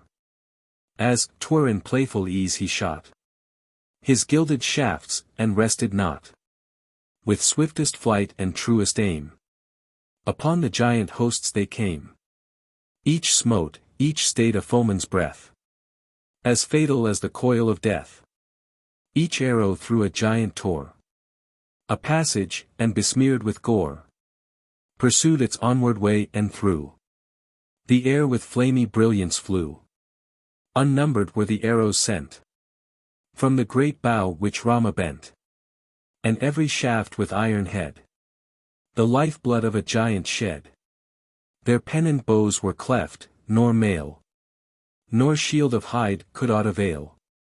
For Rama's myriad arrows tore through arms, and bracelets which they wore. And severed mighty warriors' thighs. Like trunks of elephants in size. And cut resistless passage sheer. Through gold-decked horse and charioteer. Slew elephant and rider. Slew the horseman and the charger too. And infantry unnumbered sent to dwell 'neath Yama's government.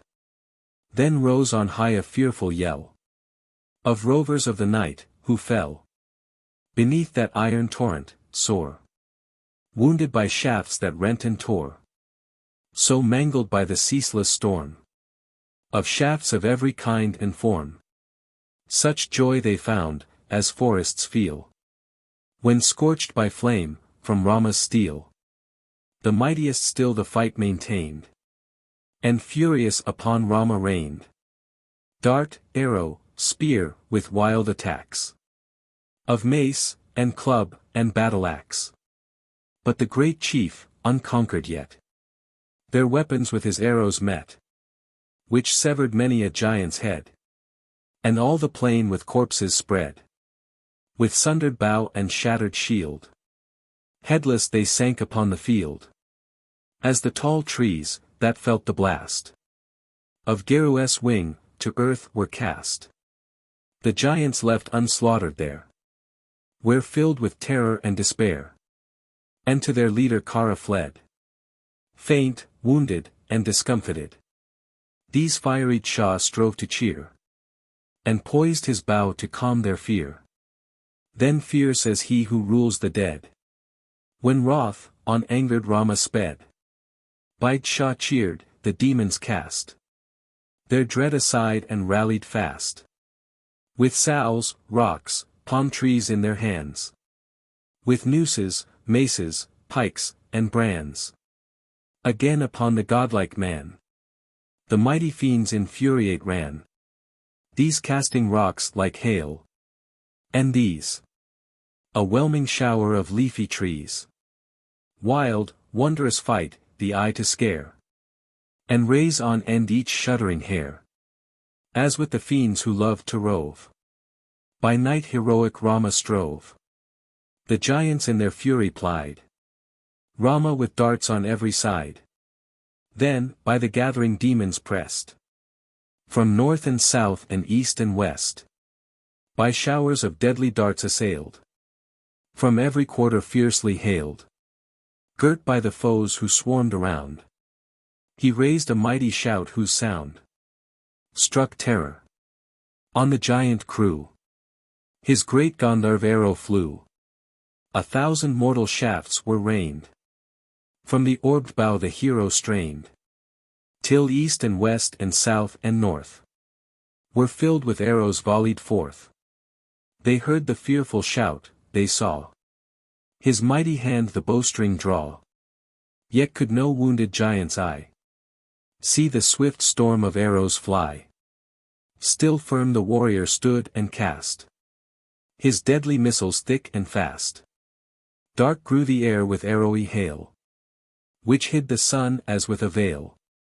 Fiends wounded, falling, fallen, slain. All in a moment, spread the plain. And thousands scarce alive were left. Mangled, and gashed, and torn, and cleft. Dire was the sight, the plain o'erspread with trophies of the mangled dead. There lay, by Rama's missiles rent, full many a priceless ornament. With severed limb and broken gem. Hauberk and helm and diadem. There lay the shattered car, the steed. The elephant of noblest breed. The splintered spear, the shivered mace. Churis and screens to shade the face. The giant saw with bitterest pain their warriors weltering on the plain. Nor dared again his might oppose. Who scourged the cities of his foes. Canto XXVI. Dushan's death.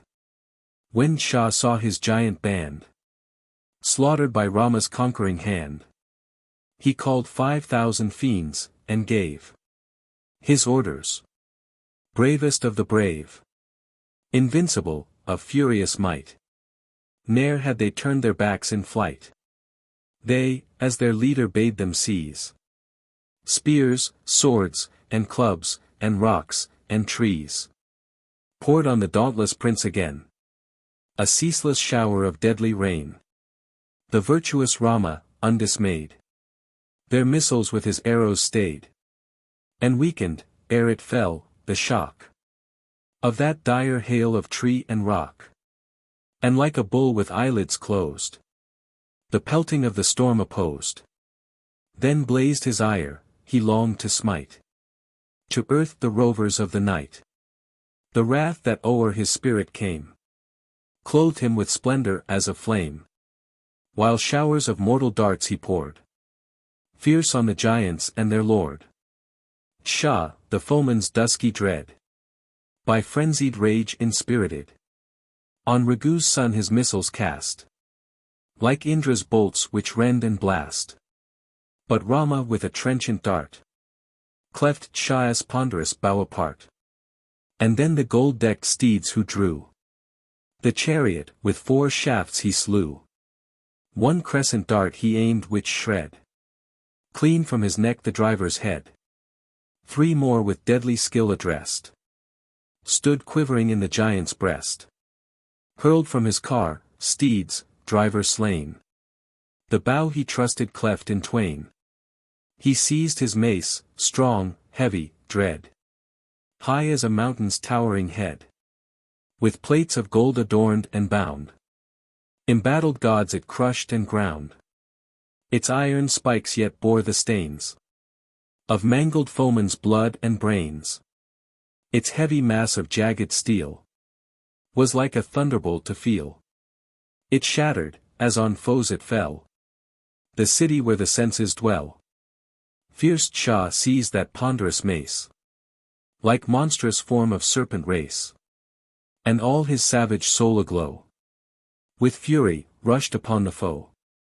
But Ragu's son took steady aim, and as the rushing giant came, sure with 2 shafts the arms whereon the demon's glittering bracelets shone, his arm at each huge shoulder locked, the mighty body reeled and dropped, and the great mace to earth was thrown, like Indra's staff when storms have blown, as some vast elephant who lies shorn of his tusks, and bleeding dies. So, when his arms were rent away, low on the ground the giant lay. The spirits saw the monster die, and loudly rang their joyful cry. Honor to Rama! Nobly done!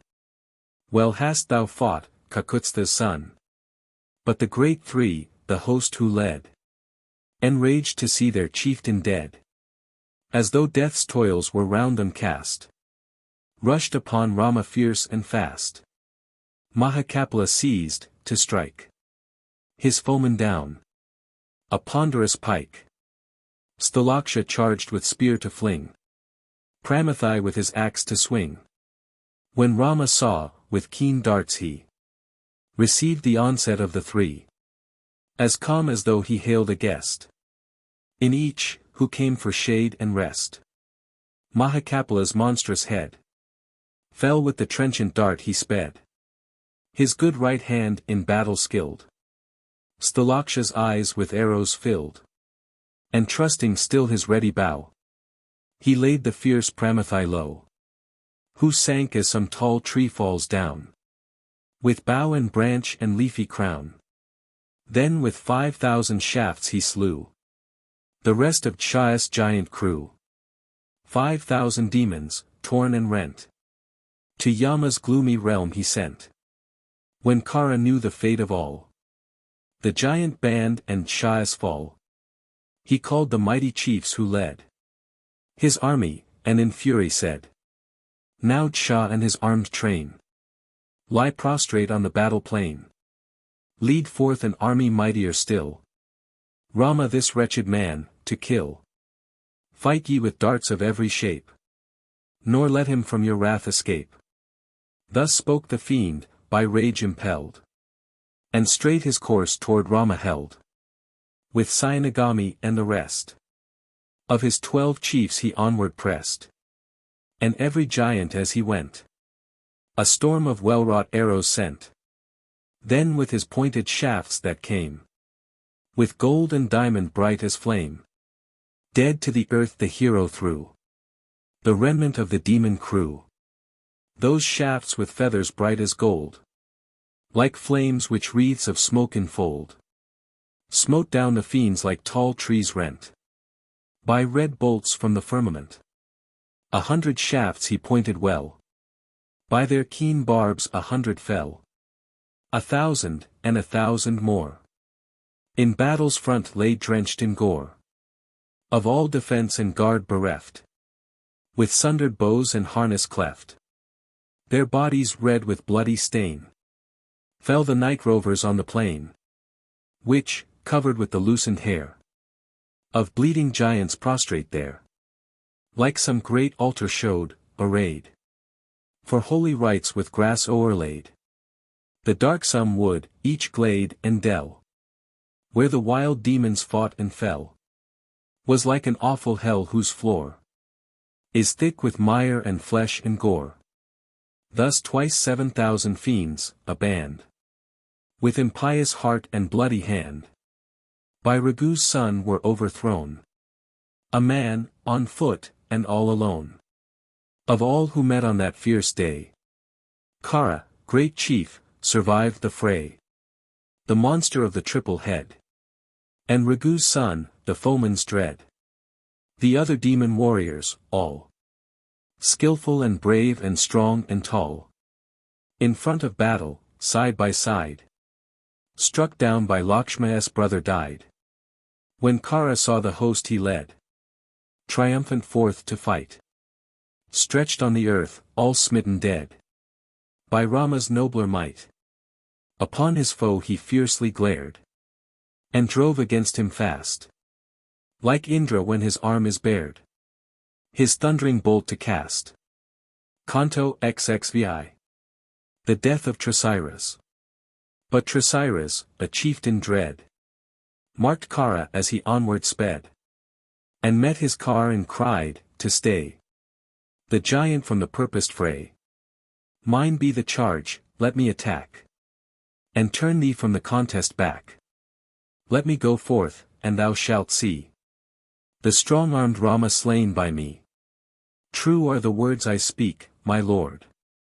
I swear it as I touch my sword, that I this Rama's blood will spill, whom every giant's hand should kill.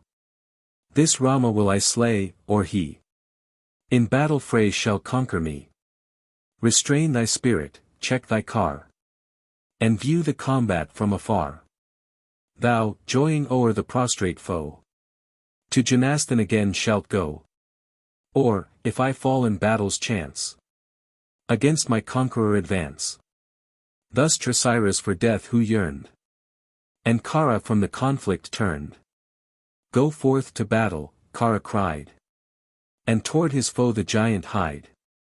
Borne on a car of glittering hue, which harnessed coursers fleetly drew. Like some huge hill with triple peak, he onward rushed the prince to seek. Still, like a big cloud, sending out his arrowy rain with many a shout. Like the deep sullen roars that come discordant from a moistened drum. But Raghu's son, whose watchful eye beheld the demon rushing nigh, from the great bow he raised and bent, a shower of shafts to meet him sent. Wild grew the fight and wilder yet, as fiend and man in combat met, as when in some dark woods retreat an elephant and a lion meet. The giant bent his bow, and true to Rama's brow 3 arrows flew. Then, raging as he felt the stroke, these words in anger Rama spoke. Heroic chief, is such the power of fiends who rove at midnight hour? Soft as the touch of flowers I feel the gentle blows thine arrows deal. Receive in turn my shafts, and know what arrows fly from Rama's bow. Thus as he spoke his wrath grew hot, and twice 7 deadly shafts he shot, which, dire as serpent's deadly fang, straight to the giant's bosom sprang. 4 arrows more, each shaped to deal a mortal wound with barbed steel. The glorious hero shot, and slew the 4 good steeds the car that drew. 8 other shafts flew straight and fleet, and hurled the driver from his seat. And in the dust the banner laid, that proudly o'er the chariot played. Then as the fiend prepared to bound forth from his useless car to ground, the hero smote him to the heart, and numbed his arm with deadly smart. Again the chieftain, peerless-souled, sent forth 3 rapid darts, and rolled with each keen arrow, deftly sped low in the dust a monstrous head. Then yielding to each deadly stroke, forth spouting streams of blood and smoke, the headless trunk bedrenched with gore fell to the ground and moved no more. The fiends who yet were left with life, routed and crushed in battle strife, to Kara's side, like trembling deer, scared by the hunter, fled in fear. King Kara saw with furious eye his scattered giants turn and fly. Then rallying his broken train, at Raghu's son he drove amain. Like Rahu, when his deadly might comes rushing on the Lord of Night. Canto XXVI. Kara dismounted, but when he turned his eye where bled both Tresiras and Shah dead, fear o'er the giant's spirit came, of Rama's might which naught could tame. He saw his savage legions, those whose force no creature dared oppose. He saw the leader of his train, by Rama's single prowess slain. With burning grief he marked the few still left him of his giant crew, As Namuchi on Indra, so rushed the dread demon on his foe. His mighty bow the monster strained, and angrily on Rama rained his mortal arrows in a flood, like serpent fangs athirst for blood. Skilled in the bowman's warlike art, he plied the string and poised the dart. Here, on his car, and there, he rode, and passages of battle showed, while all the skiey regions grew dark with his arrows as they flew. Then Rama seized his ponderous bow, and straight the heaven was all aglow with shafts whose stroke no life might bear, that filled with flash and flame the air, thick as the blinding torrent sent down from Parjunya's firmament. In space itself no space remained, but all was filled with arrows rained incessantly from each great bow, wielded by Rama and his foe. As thus in furious combat, wrought to mortal hate, the warriors fought. The sun himself grew faint and pale, obscured behind that arrowy veil, as when beneath the driver's steel an elephant is forced to kneel. So from the hard and pointed head of many an arrow Rama bled. High on his car the giant rose, prepared in deadly strife to close. And all the spirits saw him stand, like Yama with his noose in hand. For Kara deemed in senseless pride that he, beneath whose hand had died, the giant legions, failed at length, slow sinking with exhausted strength. But Rama, like a lion, when a trembling deer comes nigh his den, feared not the demon mad with hate of lion might and lion gait. Then in his lofty car that glowed with sun-like brilliance Kara rode. At Rama, madly on he came, like a poor moth that seeks the flame. His archer skill the fiend displayed, and at the place where Rama laid his hand, an arrow cleft in two. The mighty bow the hero drew. 7 arrows by the giant sent, bright as the bolts of Indra, rent their way through mail and harness joints, and pierced him with their iron points. On Rama, hero unsurpassed, 1,000 shafts smote thick and fast, while as each missile struck, rang out the giant's awful battle shout. His knotted arrows pierced and tore the sun-bright mail the hero wore, till, band and buckle rent away, glittering on the ground it lay. Then pierced in shoulder, breast, and side, till every limb with blood was dyed. The chieftain in majestic ire shone glorious as the smokeless fire.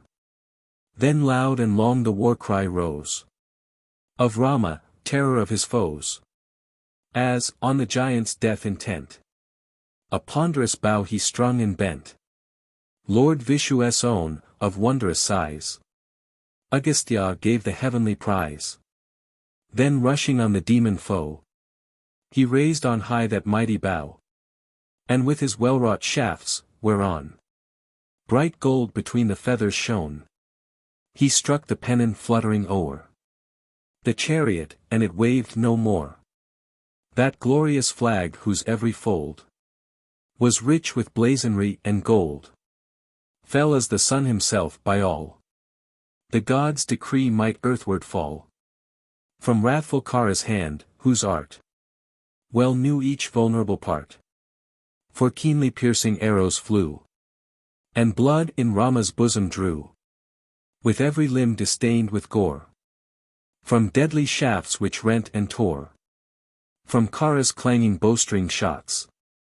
The prince's wrath waxed wondrous hot, his hand upon his bow that best of mighty archers firmly pressed, and from the well-drawn bowstring, true, each to its mark, 6 arrows flew.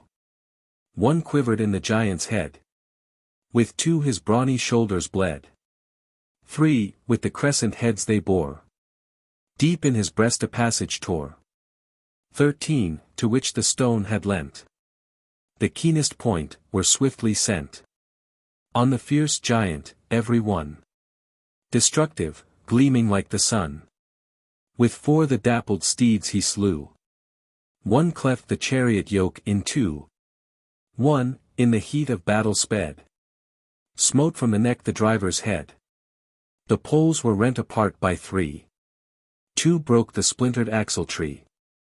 Then from the hand of Rama, while across his lips there came a smile, the 12th, like thunderbolt impelled, cut the great hand and bow it held.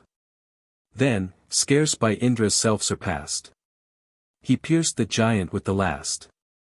The bow he trusted cleft in twain, his driver and his horses slain. Down sprang the giant, mace in hand, on foot against the foe to stand. The gods and saints in bright array, close gathered in the skies. The princes might in battle fray, beheld with joyful eyes. Uprising from their golden seats, their hands in honor raised, they looked on Rama's noble feats, and blessed him as they praised. Canto 6. Kara's defeat. When Rama saw the giant nigh, on foot, alone, with mace reared high, in mild reproof at first he spoke, then forth his threatening anger broke. Thou with the host, 'twas thine to lead, with elephant and car and steed, hast wrought an act of sin and shame, an act which all who live must blame. Know that the wretch whose evil mind joys in the grief of humankind, though the 3 worlds confess him Lord, must perish dreaded and abhorred. Night rover, when a villain's deeds distress the world he little heeds, each hand is armed his life to take, and crush him like a deadly snake. The end is near when men begin, through greed or lust a life of sin. E'en as a Brahman's dame, unwise, eats of the fallen hail, and dies. Thy hand has slain the pure and good, the hermit saints of dark wood, of holy life, the heirs of bliss. And thou shalt reap the fruit of this. Not long shall they whose cruel breasts joy in the sin the world detests, retain their guilty power and pride, but fade like trees whose roots are dried. Yes, as the seasons come and go, each tree its kindly fruit must show, and sinners reap in fitting time the harvest of each earlier crime, as those must surely die who eat unwittingly of poisoned meat. They too whose lives in sin are spent receive ere long the punishment. And know, thou rover of the night, that I, a king, am sent to smite the wicked down, who court the hate of men whose laws they violate. This day my vengeful hand shall send shafts bright with gold to tear and rend, and pass with fury through thy breast, as serpents pierce an emmet's nest. Thou with thy host this day shalt be among the dead below, and see the saints beneath thy hand who bled, whose flesh thy cruel maw has fed. They, glorious on their seats of gold, their slayer shall in hell behold. Fight with all strength thou Caius thine, mean scion of ignoble line. Still, like the palm tree's fruit, this day my shafts thy head in dust shall lay. Such were the words that Rama said. Then Kara's eyes with wrath glowed red, who, maddened by the rage that burned within him, with a smile returned.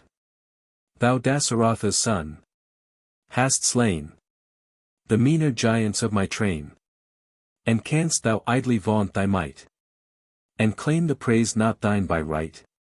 Not thus in self-laudation rave, the truly great, the nobly brave. No empty boasts like thine disgrace, the foremost of the human race. The mean of soul, unknown to fame, who taint their warrior race with shame. Thus speak in senseless pride as thou, O Raghu's son, hast boasted now. What hero, when the war cry rings, vaunts the high race from which he springs? Or seeks, when warriors meet and die, his own descent to glorify? Weakness and folly show confessed. In every vaunt thou utterest. As when the flames fed high with grass detect the simulating brass. Dost thou not see me standing here? Armed with the mighty mace I rear. Firm as an earth-upholding hill, whose summit veins of metal fill. Lo, here I stand before thy face, to slay thee with my murderous mace.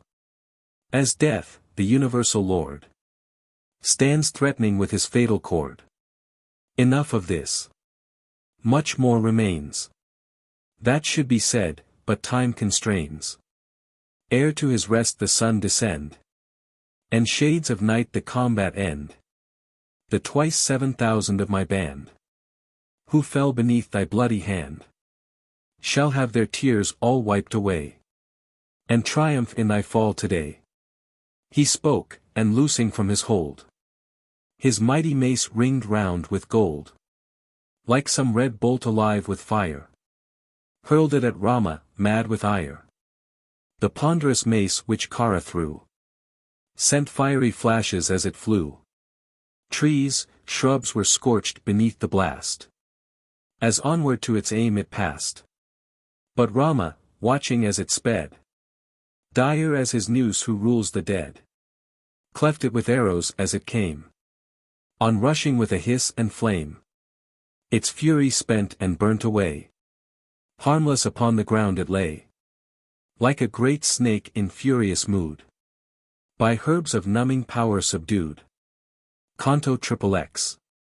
Kāra's death. When Rāmā, pride of Raghu's race, virtue's dear son, had cleft the mace, thus with superior smile the best of chiefs the furious fiend addressed. Thou, worst of giant blood, at length hast shown the utmost of thy strength, and forced by greater might to bow. Thy vaunting threats are idle now. My shafts have cut thy club in twain. Useless it lies upon the plain. And all thy pride and haughty trust lie with it levelled in the dust. The words that thou hast said today, that thou wouldst wipe the tears away of all the giants I have slain, my deeds shall render void and vain. Thou meanest of the giants' breed, evil in thought and word and deed, my hand shall take that life of thine, as Geru seized the juice divine. Thou, rent by shafts, this day shalt die. Low on the ground thy corse shall lie, and bubbles from the cloven neck with froth and blood thy skin shall deck. With dust and mire all rudely dyed, thy torn arms lying by thy side, while streams of blood each limb shall steep, thou on earth's breast shalt take thy sleep, like a fond lover when he strains the beauty whom at length he gains. Now when thy heavy eyelids close, forever in thy deep repose, again shall dark forest be safe refuge for the devotee. Thou slain, and all thy race who held the realm of Janastan expelled, again shall happy hermits rove, fearing no danger, through the grove. Within those bounds, their brethren slain, no giant shall this day remain, but all shall fly with many a tear, and fearing, rid the saints of fear. This bitter day shall misery bring on all the race that calls thee king. Fierce as their lord, thy dames shall know, bereft of joys, the taste of woe. Base, cruel wretch, of evil mind, plaguer of Brahmins and mankind, with trembling hands each devotee feeds holy fires in dread of thee. Thus with wild fury unrepressed, Raghu's brave son the fiend addressed. And Kāra, as his wrath grew high, thus thundered forth his fierce reply. By senseless pride to madness wrought, by danger girt thou fearest not, nor heedest, numbered with the dead, what thou shouldst say and leave unsaid. When fate's tremendous coils enfold the captive in resistless hold, he knows not right from wrong, each sense numbed by that deadly influence. He spoke, and when his speech was done, bent his fierce brows on Ragu's son. With eager eyes he looked around. If lethal arms might yet be found. Not far away and full in view. A saltry towering upward grew. His lips in mighty strain compressed. He tore it up with root and crest. With huge arms waved it o'er his head. And hurled it shouting, "Thou art dead." But Rama, unsurpassed in might, stayed with his shafts its onward flight. And furious longing seized his soul, the giant in the dust to roll. Great drops of sweat each limb bedewed. His red eyes showed his wrathful mood. 1,000 arrows, swiftly sent, the giant's bosom tore and rent. From every gash his body showed. The blood in foamy torrents flowed. As springing from their caverns leap swift rivers down the mountain steep. When Kara felt each deadened power yielding beneath that murderous shower, he charged, infuriate with the scent of blood, in dire bewilderment. But Rama watched, with ready bow, the onset of his bleeding foe. And ere the monster reached him, drew backward in haste a yard or two. Then from his side a shaft he took, whose mortal stroke no life might brook. Of peerless might, it bore the name of Brahma's staff, and glowed with flame. Lord Indra, ruler of the skies, himself had given the glorious prize. His bow the virtuous hero drew, and at the fiend the arrow flew. Hissing and roaring like the blast of tempest through the air it passed, and fixed, by Rama's vigor sped, in the foe's breast its pointed head. Then fell the fiend, the quenchless flame, burnt furious in his wounded frame. So burnt by Rudra and Hak fell, in Vatraya's silvery dell. So Namuchi and Vritra died, by steaming bolts that tamed their pride. So Bala fell by lightning sent, by him who rules the firmament. Then all the gods in close array, with the bright hosts who sing and play, filled full of rapture and amaze, sang hymns of joy in Rama's praise, beat their celestial drums and shed rain of sweet flowers upon his head. For 3 short hours had scarcely flown, and by his pointed shafts o'erthrown, the twice 7,000 fiends, whose will could change their shapes, in death were still, with Trisiras and Shah slain, and Kara, leader of the train.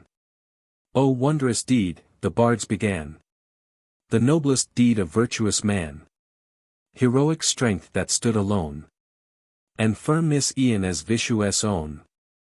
Thus having sung, the shining train turned to their heavenly homes again. Then the high saints of royal race and loftiest station sought the place, and by the great Agastya led, with reverence to Rama said, "For this, Lord Indra, glorious sire, majestic as the burning fire, who crushes cities in his rage, sought Sarabanga's hermitage. Thou wast, this great design to aid, led by the saints to seek this shade, and with thy mighty arm to kill the giants who delight in ill. Thou Dasaratha's noble son, the battle for our sake hast won, and saints in Daukas wild who live their days to holy tasks can give. Forth from the mountain cavern came the hero Lakshma with the dame, and rapture beaming from his face resought the hermit dwelling place. Then when the mighty saints had paid due honor for the victor's aid, the glorious Rama honored too, by Lakshma to his cot withdrew. When Sita looked upon her lord, his foemen slain, the saints restored, in pride and rapture uncontrolled, she clasped him in her loving hold. On the dead fiends her glances fell. She saw her lord alive and well, victorious after toil and pain. And Janak's child was blessed again. Once more with new delight. her tender arms she threw round Rama, whose victorious might had crushed the demon crew. Then as his grateful reverence paid each saint of lofty soul, o'er her sweet face, all fears allayed, the flush of transport stole. Canto XXXI. Raven. But of the host of giants one, a campan, from the field had run, and sped to Lanka, to relate in Rava's ear the demon's fate. King, many a giant from the shade of Janastan in death is laid. Kara the chief is slain, and I could scarcely from the battle fly. Fierce anger, as the monarch heard, inflamed his look, his bosom stirred. And while with scorching glance he eyed the messenger, he thus replied: What fool has dared, already dead, strike Janastan, the general dread? Who is the wretch shall vainly try in earth, heaven, hell, for me to fly? Vairava, Indra, Vishu, he who rules the dead, must reverence me. For not the mightiest lord of these can brave my will and live at ease. Fate finds in me a mightier fate, to burn the fires that devastate. With unresisted influence I can force e'en death himself to die. With all surpassing might restrain the fury of the hurricane, and burn in my tremendous ire the glory of the sun and fire. As thus the fiend's hot fury blazed, his trembling hands a campan raised, and with a voice which fear made weak, permission craved his tale to speak. King Rava gave the leave he sought, and bade him tell the news he brought. His courage rose, his voice grew bold, and thus his mournful tale he told. A prince with mighty shoulders, sprung from Dasaratha, brave and young, with arms well molded, bears the name of Rama with a lion's frame. Renowned, successful, dark of limb, earth has no warrior equals him. He fought in Janastan and slew Shah the fierce and Kara too. Rava the giant's royal chief received a campan's tale of grief. Then, panting like an angry snake, these words in turn the monarch spake. Say quick, did Rama seek the shade of Janastan with Indra's aid, and all the dwellers in the skies, to back his hardy enterprise? A campan heard, and straight obeyed his master, and his answer made. Then thus the power and might he told of Raghu's son the lofty-souled. Best is that chief of all who know with deftest art to draw the bow. His are strange arms of heavenly might, and none can match him in the fight. His brother Lakshma brave as he, fair as the rounded moon to see, with eyes like night and voice that comes deep as the roll of beaten drums. By Rama's side stands ever near, like wind that aids the flame's career. That glorious chief, that prince of kings, on Janastan this ruin brings. No gods were there, dismiss the thought. No heavenly legions came and fought. His swift-winged arrows Rama sent, each bright with gold and ornament. To serpents many-faced they turned, the giant hosts they ate and burned. Where'er these fled in wild dismay, Rama was there to strike and slay. By him, O king of high estate, is Janastan left desolate. A campan ceased, in angry pride. The giant monarch thus replied: To Janastan myself will go, and lay these daring brothers low. Thus spoke the king in furious mood. A campan then his speech renewed. Oh, listen while I tell at length the terror of the hero's strength. No power can check, no might can tame Rama, a chief of noblest fame.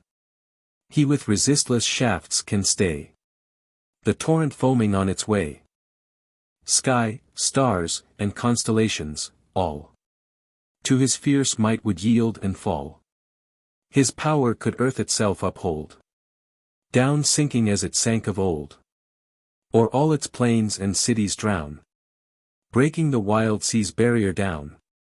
Crush the great deep's impetuous will, or bid the furious wind be still. He glorious in his high estate, the triple world could devastate. And there, supreme of men, could place his creatures of a newborn race. Never can mighty Rama be come in fight, my king, by thee. Thy giant host the day might win from him, if heaven were gained by sin. If gods were joined with demons, they could ne'er, I ween, that hero slay. But guile may kill the wondrous man. Attend while I disclose the plan. His wife, above all women graced, is Sita of the dainty waist, with limbs to fair proportion true, and a soft skin of lustrous hue. Round neck and arm rich gems are twined. She is the gem of womankind. With her no bright Gandharvi vies, no nymph or goddess in the skies, and none to rival her would dare. Mid dames who part the long black hair, that hero in the wood beguile, and steal his lovely spouse the while. Reft of his darling wife, be sure, brief days the mourner will endure. With flattering hope of triumph moved, the giant king that plan approved, pondered the counsel in his breast, and then a campan thus addressed. Forth in my car I go at morn, none but the driver with me borne, and this fair Sita will I bring back to my city triumphing. Forth in his car by asses drawn, the giant monarch sped at dawn. Bright as the sun, the chariot cast light through the sky as on it passed. Then high in air that best of cars traversed the path of lunar stars, sending a fitful radiance pale, as moonbeams shot through cloudy veil. Far on his airy way he flew, near to Kia's grove he drew. Maricha welcomed him, and placed before him food which giants taste. With honor led him to a seat, and brought him water for his feet. And then with timely words addressed such question to his royal guest. Speak, is it well with thee whose sway the giant multitudes obey? I know not all, and ask in fear the cause, O king, why thou art here. Rava, the giant's mighty king, heard wise Maricha's questioning, and told with ready answer, taught in eloquence, the cause he sought. My guards, the bravest of my band, are slain by Rama's vigorous hand. And Janasthan, that feared no hate of foes, is rendered desolate. Come, aid me in the plan I lay, to steal the conqueror's wife away. Maricha heard the king's request, and thus the giant chief addressed. What foe in friendly guise is he who spoke of Sita's name to thee? Who is the wretch whose thought would bring destruction on the giant's king? Whose is the evil counsel, say, that bids thee bear his wife away, and careless of thy life provoke earth's loftiest with threatening stroke? A foe is he who dared suggest this hopeless folly to thy breast, whose ill advice would bid thee draw the venomed fang from serpent's jaw. By whose unwise suggestion led, wilt thou the path of ruin tread? Whence falls the blow that would destroy thy gentle sleep of ease and joy? Like some wild elephant is he that rears his trunk on high, lord of an ancient pedigree, huge tusks, and furious eye. Rava, no rover of the night, with bravest heart can brook, met in the front of deadly fight, on Raghu's son to look. The giant hosts were brave and strong, good at the bow and spear. But Rama slew the routed throng, a lion mid the deer. No lion's tooth can match his sword, or arrows fiercely shot. He sleeps, the lion lord. Be wise and rouse him not. O monarch of the giants, well. Upon my counsel think. Lest thou for ever in the hell of Rama's vengeance sink. A hell, where deadly shafts are sent from his tremendous bow, while his great arms all flight prevent. Like deepest mire below, where the wild floods of battle rave above the foeman's head, and each with many a feathery wave of shafts is garlanded. Oh, quench the flames that in thy breast with raging fury burn, and pacified and self-possessed to Lanka's town return. Rest thou in her imperial bowers, with thine own wives content, and in the wood let Rama's hours with Sita still be spent. The lord of Lanka's isle obeyed the counsel, and his purpose stayed. Borne on his car he parted thence, and gained his royal residence. Canto XXXI. Raven roused. But Rupak saw the plain spread with the 14,000 slain, doers of cruel deeds o'erthrown by Rama's mighty arm alone. Add Trasiras and Shah dead, and Kara, with the hosts they led. Their death she saw, and mad with pain, roared like a cloud that brings the rain, and fled in anger and dismay to Lanka, seat of Rava's sway. There on a throne of royal state exalted sat the potentate, begirt with counselor and peer, like Indra with the storm gods near. Bright as the sun's full splendor shone, the glorious throne he sat upon, as when the blazing fire is red upon a golden altar fed. Wide gaped his mouth at every breath, tremendous as the jaws of death.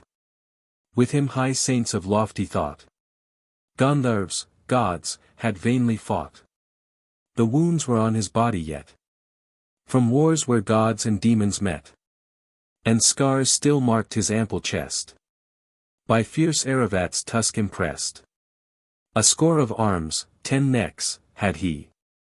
His royal gear was brave to see. His massive form displayed each sign that marks the heir of kingly line. In stature like a mountain height, his arms were strong, his teeth were white, and all his frame of massive mold seemed lazulite adorned with gold. 100 seams impressed each limb, where Vishu's arm had wounded him, and chest and shoulder bore the print of sword and spear and arrow dint, where every god had struck a blow in battle with the giant foe. His might to wildest rage could wake the sea whose faith naught else can shake, hurl towering mountains to the earth, and crush e'en foes of heavenly birth.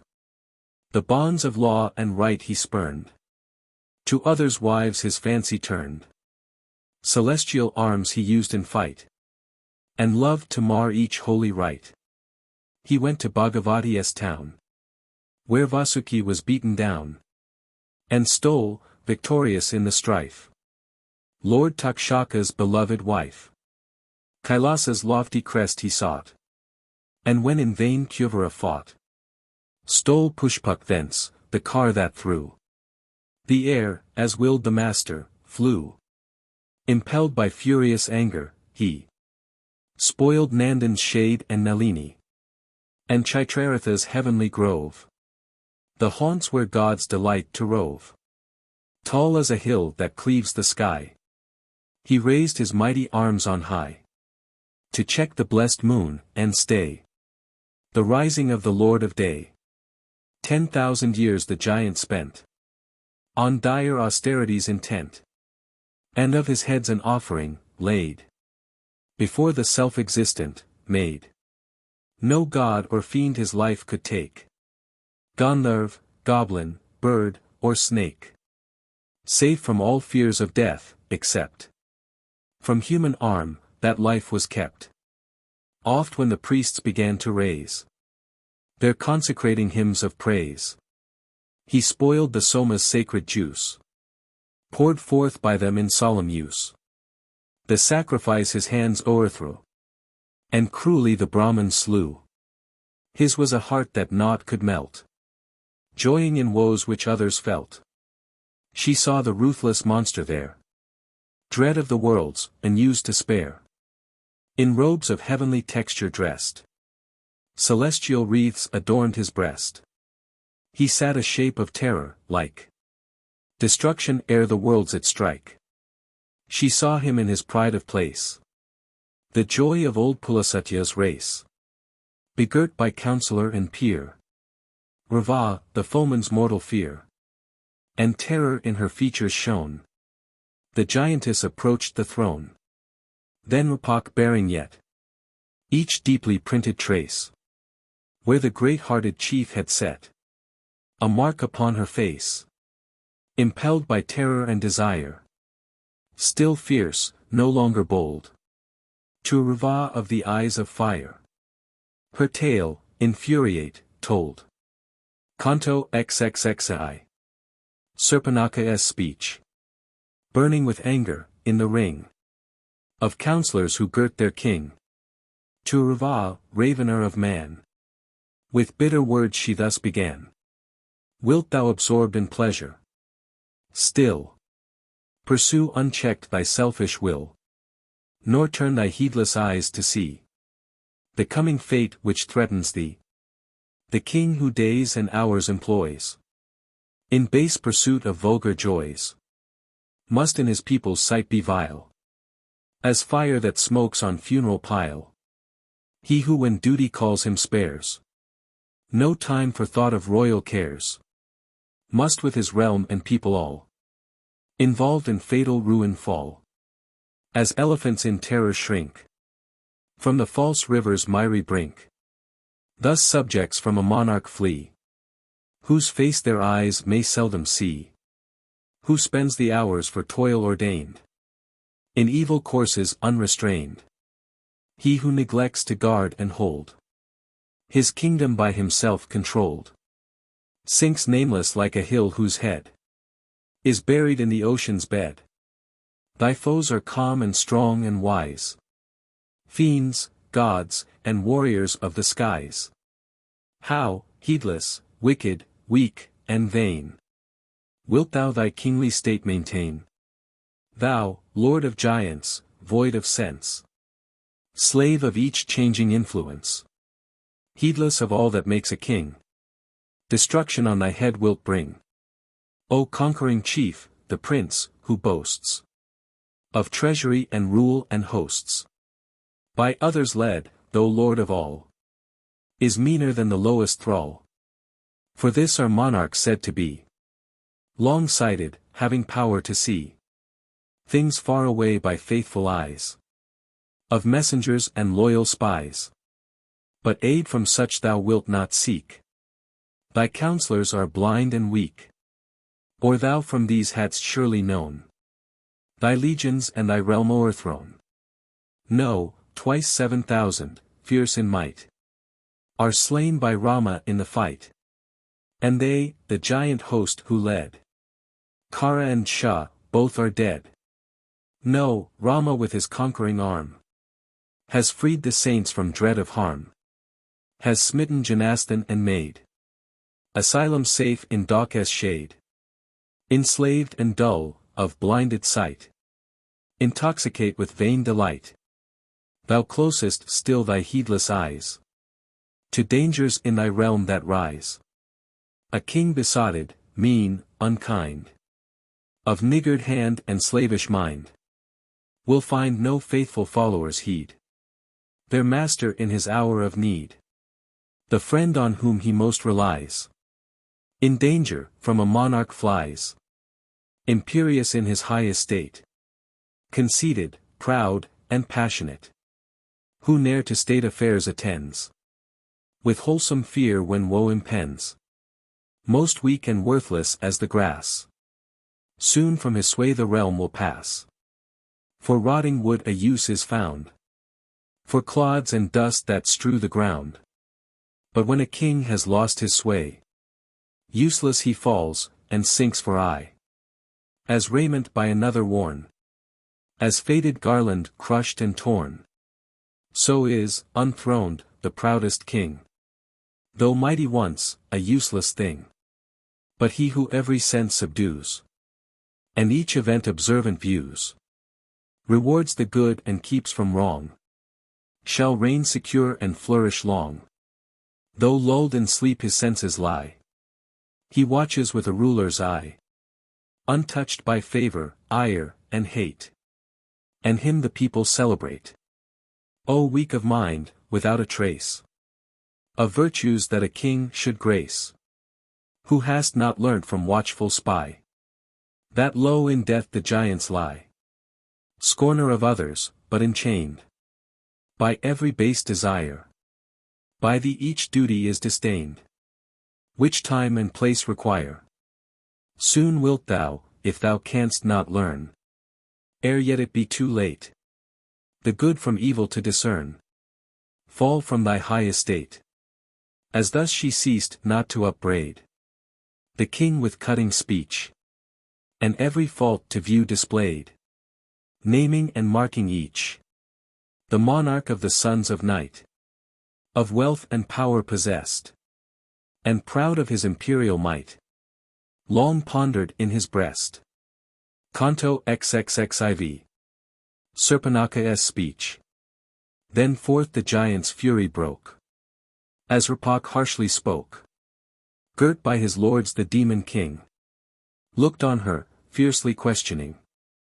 Who is this Rama, whence, and where? His form, his might, his deeds declare. His wandering steps what purpose led? To dark forest, hard to tread. What arms are his that he could smite? In fray the rovers of the night. And Trasiras and Shah lay low on the earth, and Kara slay. Tell all, my sister, and declare, who maimed thee thus, of form most fair?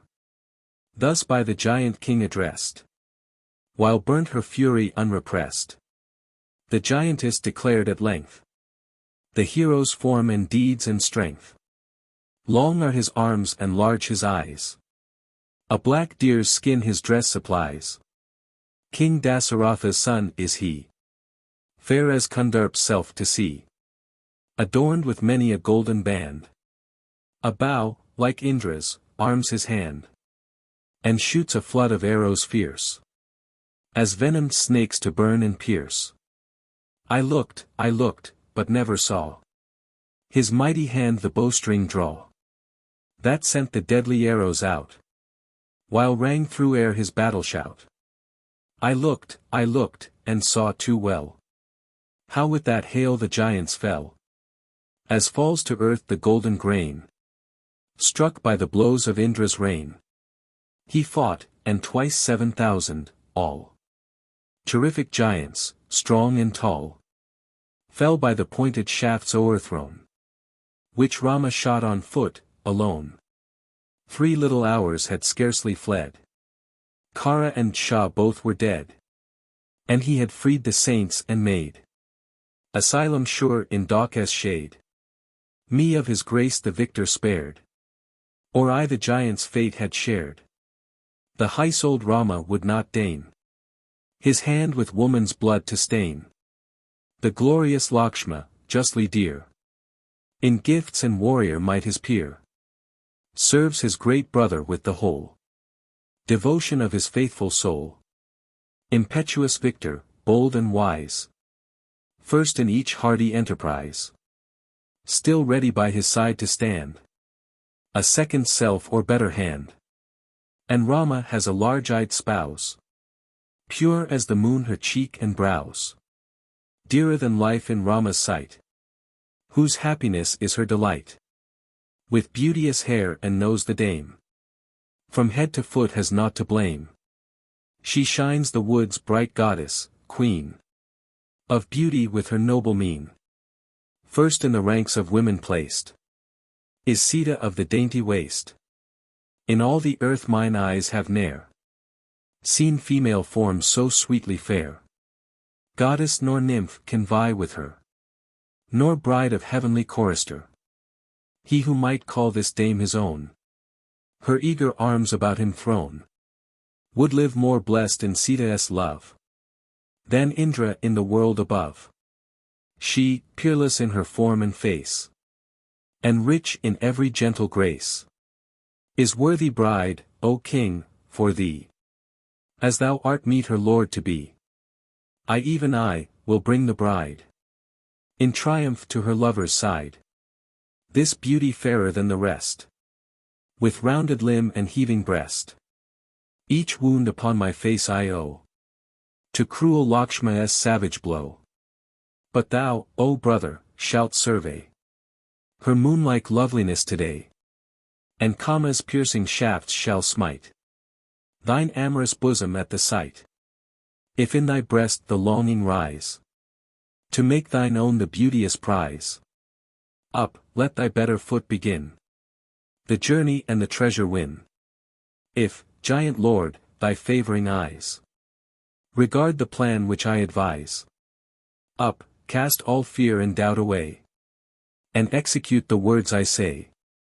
Come, giant king, this treasure seek, for thou art strong and they are weak. Let Sita of the faultless frame be borne away and be thy dame.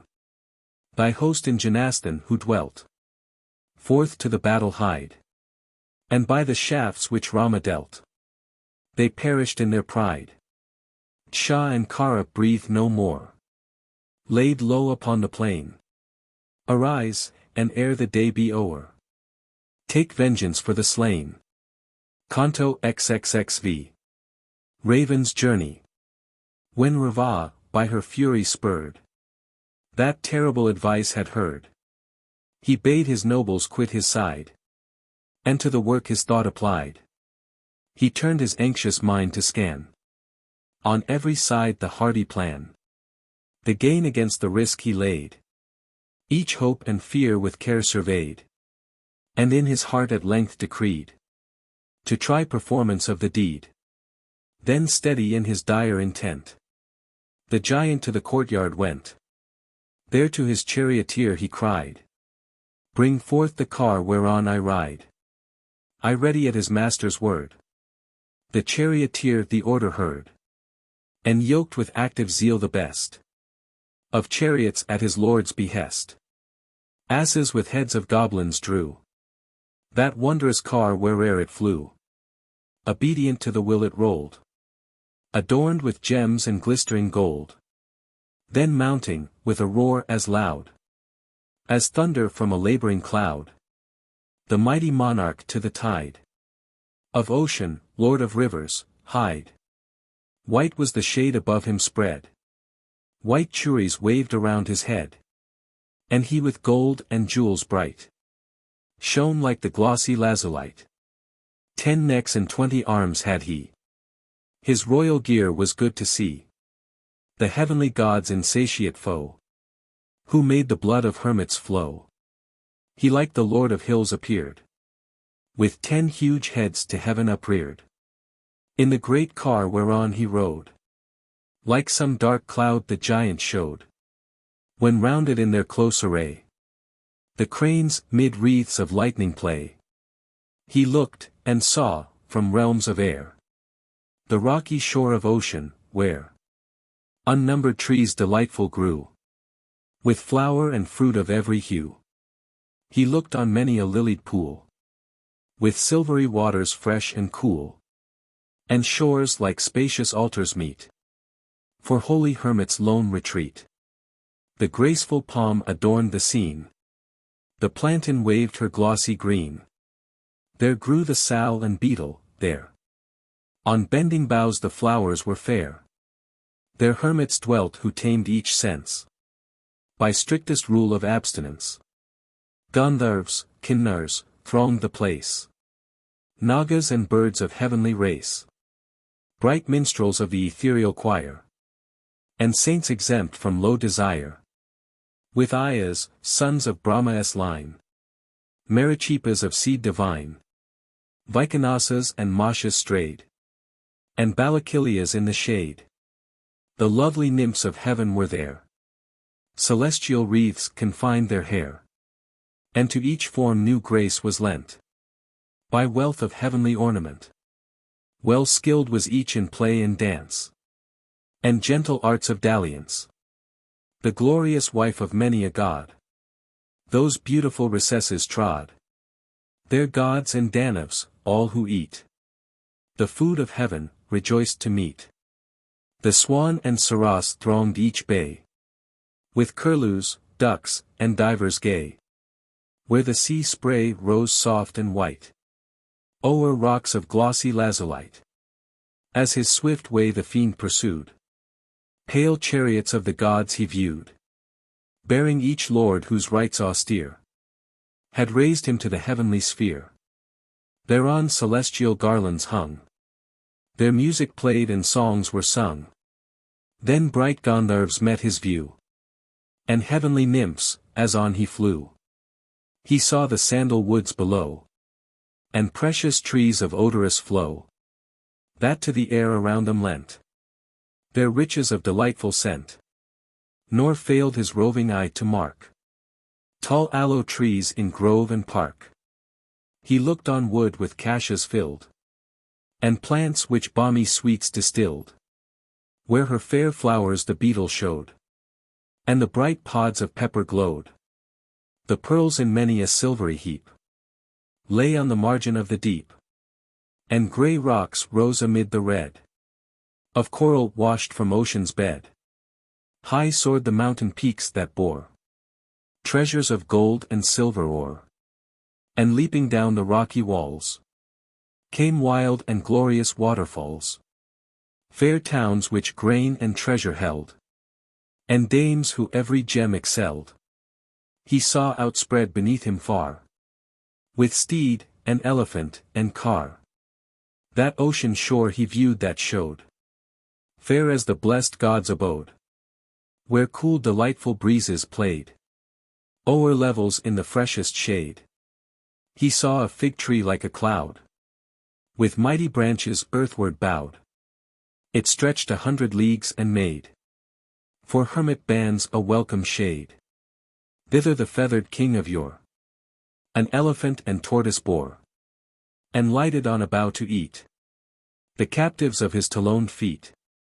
The bough unable to sustain the crushing weight and sudden strain, loaded with sprays and leaves of spring, gave way beneath the feathered king. Under the shadow of the tree dwelt many a saint and devotee. Ayas, the sons of Brahma's line, Mashas, Marichipas divine, Vaikanasas, and all the race of Balakilias, loved the place. But pitying their sad estate, the feathered monarch raised the weight of the huge bough, and bore away the loosened load and captured prey. 100 leagues away he sped, then on his monstrous booty fed, and with the bough he smote the lands where dwell the wild Nishada bands. High joy was his because his deed from jeopardy the hermits freed. That pride for great deliverance wrought, a double share of valor brought. His soul conceived the high emprise, to snatch the Amrit from the skies. He rent the nets of iron first, then through the jewel chamber burst, and bore the drink of heaven away, that watched in Indra's palace lay. Such was the hermit sheltering tree, which Rava turned his eye to see. Still marked where Geru sought to rest. The fig tree bore the name of blessed. When Rava stayed his chariot o'er the ocean's heart-enchanting shore, he saw a hermitage that stood sequestered in the holy wood. He saw the fiend Maricha there, with deerskin garb, and matted hair, coiled up in hermit guise, who spent his days by rule most abstinent. As guest and host are wont to meet, they met within that lone retreat. Before the king Maricha placed food never known to human taste. He entertained his guest with meat, and gave him water for his feet, and then addressed the giant king with timely words of questioning. Lord, is it well with thee, and well with those in Lanka's town who dwell? What sudden thought, what urgent need has brought thee with impetuous speed The fiend Maricha thus addressed Rava the king, his mighty guest. And he, well skilled in arts that guide the eloquent, in turn replied. Canto XXXVI. Raven's speech. Hear me, Maricha, while I speak. And tell thee why thy home I seek. Sick and distressed am I, and see my surest hope and help in thee. Of Janastan I need not tell, where Rapak, Kara, dwell. And Shah with the arm of might. And Trasiras, the fierce in fight. Who feeds on human flesh and gore. And many noble giants more. Who roam in dark of midnight through the forest. Brave and strong and true. By my command they live at ease. And slaughter saints and devotees. Those twice 7,000 giants, all obedient to their captain's call. Joying in war and ruthless deeds. Follow where mighty Kara leads.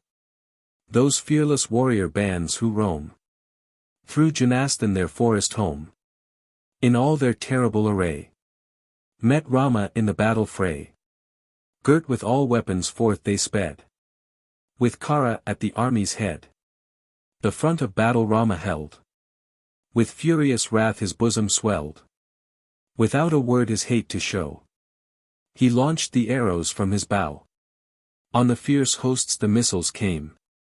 Each burning with destructive flame. The twice 7,000 fell o'erthrown. By him, a man, on foot, alone. Kara the army's chief and pride. And Shah, fearless warrior, died. And Trasiras the fierce was slain. And Dogwood was free again. He, banished by his angry sire. Roams with his wife in mean attire. This wretch, his warrior tribe's disgrace. Has slain the best of giant race. Harsh, wicked, fierce and greedy-souled. A fool, with senses uncontrolled. No thought of duty stirs his breast. He joys to see the world distressed. He sought the wood with fair pretense. Of truthful life and innocence. But his false hand my sister left. Mangled, of nose and ears bereft. This Rama's wife who bears the name of Sita, in her face and frame. Fair as a daughter of the skies. Her will I seize and bring the prize. Triumphant from the forest shade. For this I seek thy willing aid.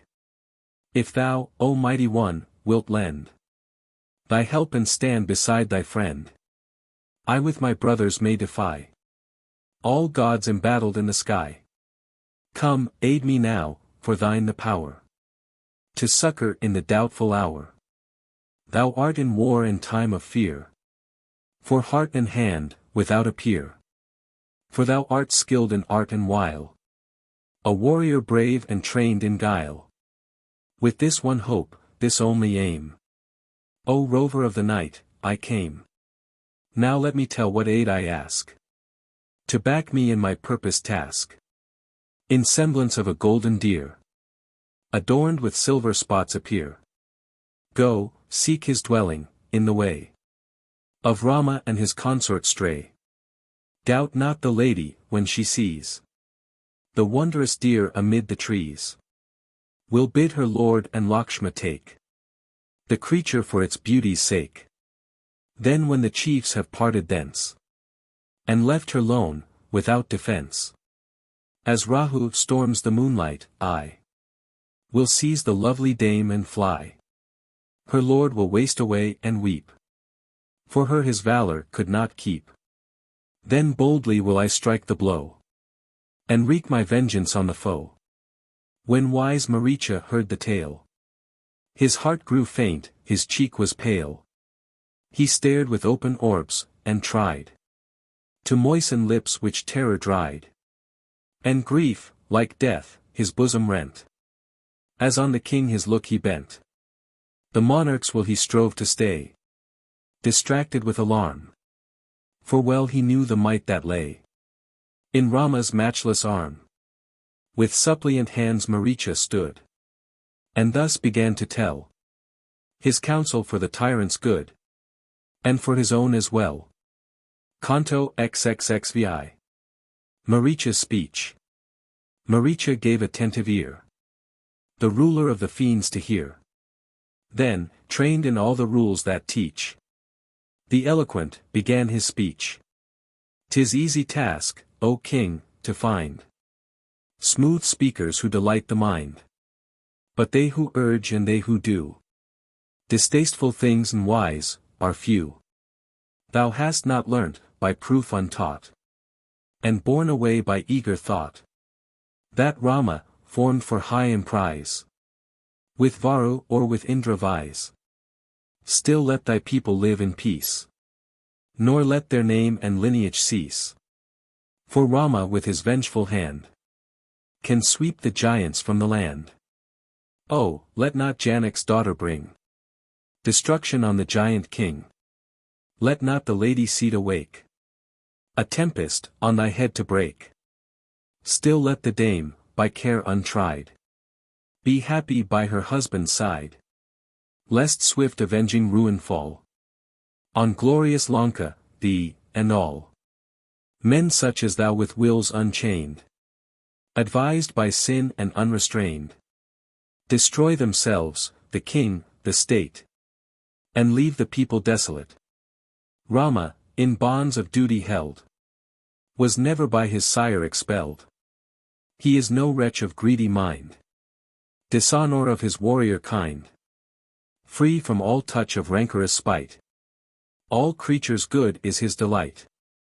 He saw his sire of truthful heart deceived by Queen Kakeyi's art, and said, a true and duteous son, what thou hast promised shall be done, to gratify the lady's will, his father's promise to fulfill. He left his realm and all delight for dark wood, an anchorite. No cruel wretch, no senseless fool, is Rama, unrestrained by rule. This groundless charge has ne'er been heard, nor shouldst thou speak the slanderous word. Rama in truth and goodness bold is virtue's self in human mold, the sovereign of the world confessed, as Indra rules among the blessed. And dost thou plot from him to rend the darling whom his arms defend? Less vain the hope to steal away the glory of the Lord of Day. O Rava, guard thee from the fire of vengeful Rama's kindled ire. Each spark a shaft with deadly aim, while bow and falchion feed the flame.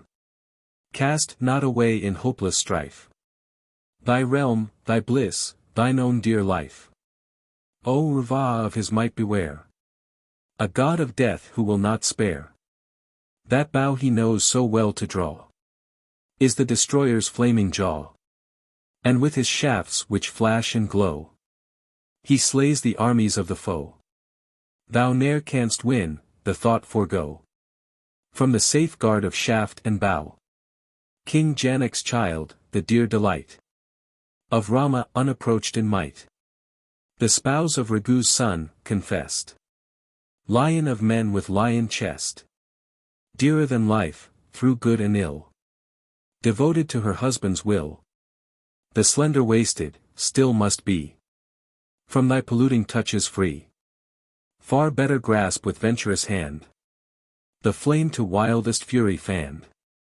What, king of giants, canst thou gain from this attempt so wild and vain? If in the fight his eye he bend upon thee, Lord, thy days must end. So life and bliss and royal sway, lost beyond hope, will pass away. Summon each lord of high estate and chief, Vibhisha, to debate with peers in lore of counsel tried. Consider, reason, and decide. Scan strength and weakness, count the cost. What may be gained and what be lost. Examine and compare aright thy proper power and Rama's might. Then if thy will be still thy care, thou wilt be prudent and forbear. O giant king, the contest shun. Thy force is all too weak, the lord of Kosal's mighty son, in deadly fray to seek. King of the hosts that rove at night. Oh, hear what I advise. My prudent counsel do not slight. Be patient and be wise. Canto XXXVI. Maricha's speech. Once in my strength and vigor's pride, I roamed this earth from side to side, and towering like a mountain's crest, 1,000 Nagas might possessed. Like some vast sable cloud I showed. My golden armlets flashed and glowed. A crown I wore, an axe I swayed. And all I met were sore afraid. I roved where dark wood is spread. On flesh of slaughtered saints I fed. Then Visvamitra, sage revered, holy of heart, my fury feared. To Dasaratha's court he sped, and went before the king and said, with me, my lord, thy Rama send. On holy days his aid to lend. Maricha fills my soul with dread, and keeps me sore disquieted. The monarch heard the saint's request, and thus the glorious sage addressed. My boy as yet in arms untrained, the age of 12 has scarce attained. But I myself a host will lead, to guard thee in the hour of need. My host with fourfold troops complete, the rover of the night shall meet. And I, O best of saints, will kill thy foeman and thy prayer fulfill. The king vouchsafed his willing aid. The saint again this answer made. By Rama's might, and his alone, can this great fiend be overthrown. I know in days of yore the blessed, thy saving help in fight confessed. Still of thy famous deeds they tell. In heaven above, in earth, and hell, a mighty host obeys thy hest. Here let it still, I pray thee, rest. Thy glorious son, though yet a boy, will in the fight that fiend destroy. Rama alone with me shall go. Be happy, victor of the foe. He spoke, the monarch gave assent, and Rama to the hermit lent. So to his woodland home in joy went Visvamitra with the boy.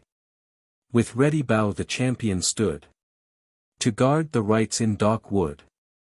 With glorious eyes, most bright to view, beardless as yet and dark of hue. A single robe his only wear, his temples veiled with waving hair. Around his neck a chain of gold. He grasped the bough he loved to hold, and the young hero's presence made a glory in the forest shade. Thus Rama with his beauteous mien, like the young rising moon was seen. I, like a cloud which tempest brings, my arms adorned with golden rings, proud of the boon which lent me might, approached where dwelt the anchorite. But Rama saw me venturing nigh, raising my murderous axe on high. He saw, and fearless of the foe, strung with calm hand his trusty bow, by pride of conscious strength beguiled, I scorned him as a feeble child, and rushed with an impetuous bound on Visvamitra's holy ground. A keen swift shaft he pointed well, the foeman's rage to check and quell, and hurled 100 leagues away. Deep in the ocean waves I lay. He would not kill, but, nobly brave, my forfeit life he chose to save. So there I lay with wandering sense, dazed by that arrow's violence. Long in the sea I lay, at length slowly returned my sense and strength, and rising from my watery bed, to Lanka's town again I sped. Thus was I spared, but all my band fell slain by Rama's conquering hand. A boy, untrained in warrior's skill, of iron arm and dauntless will. If thou with Rama still, in spite of warning and of prayer, wilt fight, I see terrific woes impend, and dire defeat thy days will end. Thy giants all will feel the blow, and share the fatal overthrow, who love the taste of joy and play, the banquet and the festal day. Thine eyes will see destruction take, thy Lanka, lost for Sita's sake, and stately pile and palace fall. With terrace, dome, and jeweled wall. The good will die, the crime of kings. Destruction on the people brings. The sinless die, as in the lake. The fish must perish with the snake. The prostrate giants thou wilt see. Slain for this folly wrought by thee. Their bodies bright with precious scent. And sheen of heavenly ornament. Or see the remnant of thy train. Seek refuge far, when help is vain. And with their wives, or widowed, fly. To every quarter of the sky. Thy mournful eyes, where'er they turn. Will see thy stately city burn. When royal homes with fire are red. And arrowy nets around are spread. A sin that tops all sins in shame. Is outrage to another's dame. 1,000 wives thy palace fill. And countless beauties wait thy will. O rest contented with thine own. Nor let thy race be overthrown. If thou, O king, hast still delight. In rank and wealth and power and might. In noble wives, in troops of friends. In all that royal state attends. I warn thee, cast not all away. Nor challenge Rama to the fray. If deaf to every friendly prayer. Thou still wilt seek the strife. And from the side of Rama tear. His lovely Maithil wife. Soon will thy life and empire end. Destroyed by Rama's bow. And thou, with kith and kin and friend. To Yama's realm must go. Canto XXXAX. Maricha's speech. I told thee of that dreadful day. When Rama smote and spared to slay. Now hear me, Rava, while I tell. What in the after time befell. At length, restored to strength and pride. I and 2 mighty fiends beside. Assumed the forms of deer and strayed. Through dark wood in lawn and glade. I reared terrific horns, beneath. Were flaming tongue and pointed teeth. I roamed where'er my fancy led. And on the flesh of hermits fed. In sacred haunt, by hallowed tree. Where'er the ritual fires might be. A fearful shape, I wandered through. The wood, and many a hermit slew. With ruthless rage the saints I killed. Who in the grove their tasks fulfilled. When smitten to the earth they sank. Their flesh I ate, their blood I drank. And with my cruel deeds dismayed. All dwellers in the forest shade. Spoiling their rights in bitter hate. With human blood inebriate. Once in the wood I chanced to see. Rama again, a devotee. A hermit, fed on scanty fare. Who made the good of all his care. His noble wife was by his side. And Lakshma in the battle tried. In senseless pride I scorned the might. Of that illustrious anchorite. And heedless of a hermit foe. Recalled my earlier overthrow. I charged him in my rage and scorn. To slay him with my pointed horn. In heedless haste, to fury wrought. As on my former wounds I thought. Then from the mighty bow he drew.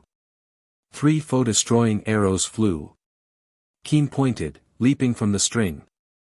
Swift as the wind or feathered king. Dire shafts, on flesh of foemen fed. Like rushing thunderbolts they sped. With knots well smoothed and barbs well bent. Shot e'en as one, the arrows went. But I who Rama's might had felt. And knew the blows the hero dealt. Escaped by rapid flight. The 2. Who lingered on the spot, he slew. I fled from mortal danger, freed. From the dire shaft by timely speed. Now to deep thought my days I give. And as a humble hermit live. In every shrub, in every tree. I view that noblest devotee. In every knotted trunk I mark. His deerskin and his coat of bark. And see the bow-armed Rama stand. Like Yama with his noose in hand. I tell thee Rava, in my fright. 1,000 Ramas mock my sight. This wood with every bush and bough. Seems all one fearful Rama now. Throughout the grove there is no spot so lonely where I see him not. He haunts me in my dreams by night, and wakes me with the wild affright. The letter that begins his name sends terror through my startled frame. The rapid cars whereon we ride, the rich rare jewels, once my pride, have names that strike upon mine ear, with hated sound that counsels fear. His mighty strength too well I know, nor art thou match for such a foe. Too strong were Ragusa's son in fight, for Namuchi or Bali's might. Then Rama to the battle dare, or else be patient and forbear. But, wouldst thou see me live in peace, let mention of the hero cease. The good whose holy lives were spent in deepest thought, most innocent, with all their people many a time, have perished through another's crime. So in the common ruin, I must for another's folly die. Do all thy strength and courage can, but ne'er will I approve the plan. For he, in might supremely great, the giant world could extirpate. Since, when impetuous Kara sought the grove of Janastan and fought, for Upaka's sake, he died. By Rama's hand in battle tried. How has he wronged thee? Soothly swear, and Rama's fault and sin declare. I warn thee, and my words are wise. I seek thy people's weal. But if this reed thou wilt despise, nor hear my last appeal, thou with thy kin and all thy friends, in fight this day wilt die. When his great bow the hero bends, and shafts unerring fly. Canto XL. Raven's speech. But Rava scorned the reed he gave, in timely words to warn and save. E'en as the wretch who hates to live rejects the herb the leeches give, by fate to sin and ruin spurred. That sage advice the giant heard, then in reproaches hard and stern, thus to Maricha spoke in turn. Is this thy counsel, weak and base, unworthy of thy giant race? Thy speech is fruitless, vain, thy toil like casting seed on barren soil. No words of thine shall drive me back from Rama and the swift attack. A fool is he, inured to sin, and more, of human origin. The craven, at a woman's call, to leave his sire, his mother, all the friends he loved, the power and sway, and hasten to the woods away. But now his anger will I rouse, stealing away his darling spouse. I in thy sight will ravish her from Kara's cruel murderer. Upon this plan my soul is bent, and naught shall move my firm intent. Not if the way through demons led, and gods with Indra at their head. 'Tis thine, when questioned, to explain the hope and fear, the loss and gain. And, when thy king thy thoughts would know, the triumph or the danger show.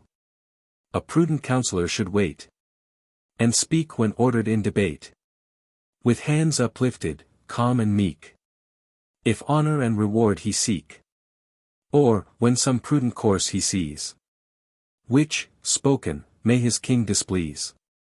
He should by hints of dexterous art his counsel to his lord impart.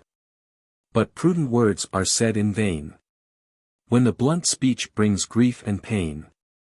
A high-souled king will scarcely thank the man who shames his royal rank. 5 are the shapes that kings assume, of majesty, of grace, and gloom. Like Indra now, or Agni, now. Like the dear moon, with placid brow. Like mighty Vara now they show, now fierce as he who rules below. O giant, monarchs lofty-souled, are kind and gentle, stern and bold. With gracious love their gifts dispense, and swiftly punish each offense. Thus subjects should their rulers view, with all respect and honor due. But folly leads thy heart to slight thy monarch and neglect his right. thou hast in lawless pride addressed with bitter words thy royal guest. I ask thee not my strength to scan, or loss and profit in the plan. I only spoke to tell the deed, O mighty one, by me decreed, and bid thee in the peril lend thy succor to support thy friend. Hear me again, and I will tell how thou canst aid my venture well. In semblance of a golden deer, adorned with silver drops, appear, and near the cottage in the way of Rama and his consort stray. Draw nigh, and wandering through the brake, with thy strange form her fancy take. The Maithil dame with wondering eyes will took upon thy fair disguise, and quickly bid her husband go, and bring the deer that charms her so. When Raghu's son has left the place, still pressing onward in the chase, cry out, O Lakshma! Ah, mine own! With voice resembling Rama's tone. When Lakshma hears his brother's cry, impelled by Sita he will fly, restless with eager love, to aid the hunter in the distant shade. When both her guards have left her side, even as Indra, thousand-eyed, clasp Sachi, will I bear away the Maithil dame an easy prey. When thou, my friend, this aid hast lent, go where thou wilt and live content. True servant, faithful to thy vow, with half my realm I thee endow. Go forth, may luck thy way attend, that leads thee to the happy end. I in my car will quickly be in dark wood, and follow thee. So will I cheat this Rama's eyes, and win without a blow the prize, and safe return to Lanka's town. With thee, my friend, this day shall crown. But if thou wilt not aid my will, my hand this day thy blood shall spill. Yea, thou must share the destined task, for force will take the help I ask. No bliss that rebel's life attends, whose stubborn will his lord offends. Thy life, if thou the task essay, in jeopardy may stand. Oppose me, and this very day thou deest by this hand. Now ponder all that thou hast heard within thy prudent breast. Reflect with care on every word, and do what seems the best. Canto XLI. Maricha's reply. Against his judgment sorely pressed by his imperious lord's behest, Maricha threats of death defied, and thus with bitter words replied. Ah, who, my king, with sinful thought, this wild and wicked counsel taught, by which destruction soon will fall on thee, thy sons, thy realm and all. Who is the guilty wretch who sees with envious eye thy blissful ease, and by this plan, so falsely shown, death's gate for thee has open thrown, with souls impelled by mean desire. Thy foes against thy life conspire, they urge thee to destruction's brink, and gladly would they see thee sink, who with base thought to work thee woe this fatal road has dared to show, and, triumph in his wicked eye, would see thee enter in and die. To all thy counselors, untrue, the punishment of death is due, who see thee tempt the dangerous way, nor strain each nerve thy foot to stay. Wise lords, whose king, by passion led, the path of sin begins to tread, restrain him while there yet is time. But thine, they see nor heed the crime. These by their masters will obtain merit and fame and joy and gain. 'Tis only by their master's grace that servants hold their lofty place. But when the monarch stoops to sin, they lose each joy they strive to win. And all the people high and low fall in the common overthrow. Merit and fame and honor spring, best of the mighty, from the king. So all should strive with heart and will to keep the king from every ill. Pride, violence, and sullen hate will ne'er maintain a monarch's state. And those who cruel deeds advise must perish when their master dies. Like drivers with their cars o'erthrown.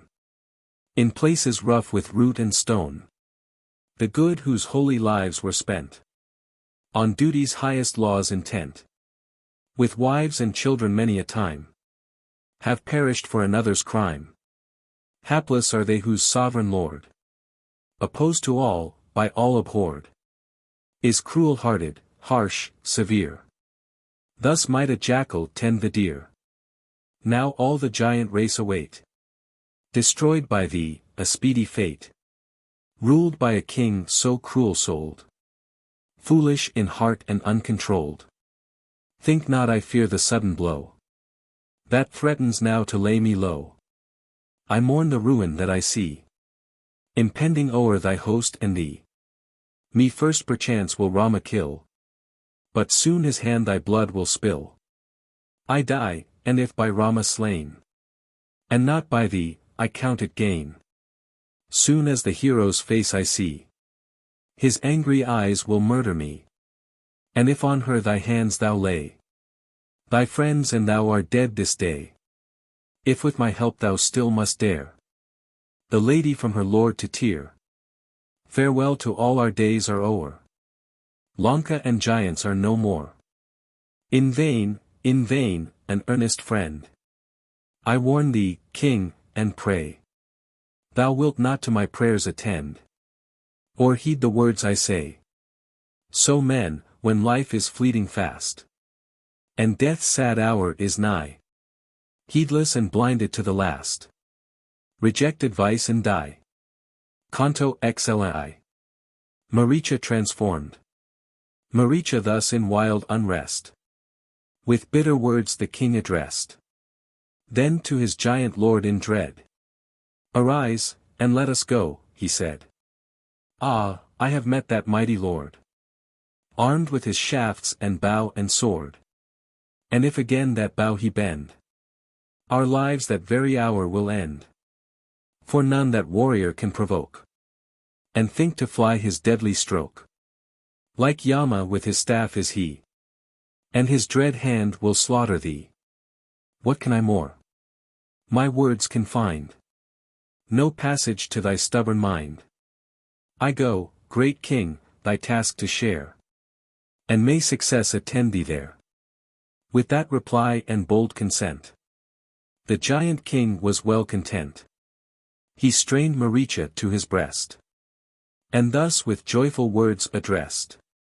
There spoke a hero dauntless still, obedient to his master's will. Maricha's proper self once more, some other took thy shape before.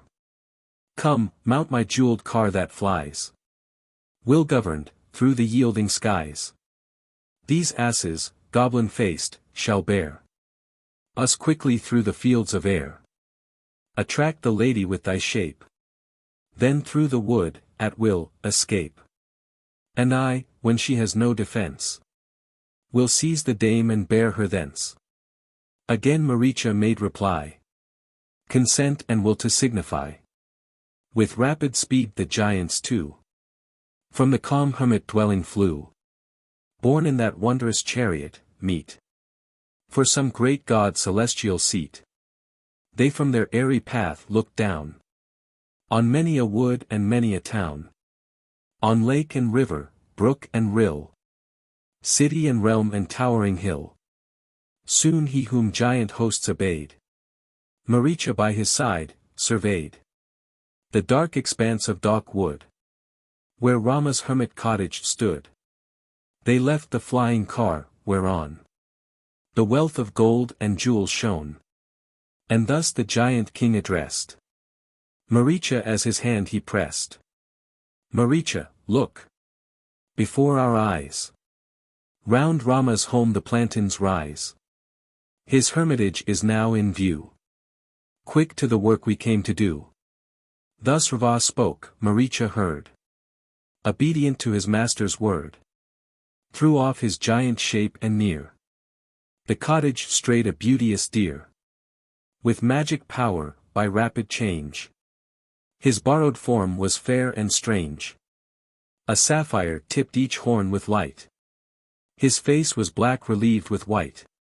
The turquoise and the ruby shed a glory from his ears and head. His arching neck was proudly raised, and lazulites beneath it blazed.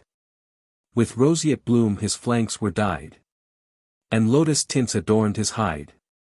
His shape was fair, compact, and slight. His hoofs were carven lazulite. His tail with every changing glow displayed the hues of Indra's bow. With glossy skin so strangely flecked, with tints of every gem bedecked, a light o'er Rama's home he sent, and through the wood, where'er he went, the giant clad in that strange dress that took the soul with loveliness, to charm the fair Vaidhan's eyes, with mingled wealth of mineral dyes, moved onward, cropping in his way the grass and grain and tender spray. His coat with drops of silver bright, a form to gaze on with delight. He raised his fair neck as he went to browse on bud and filament. Now in the cassia grove he strayed, now by the cot and plantain's shade. Slowly and slowly on he came, to catch the glances of the dame.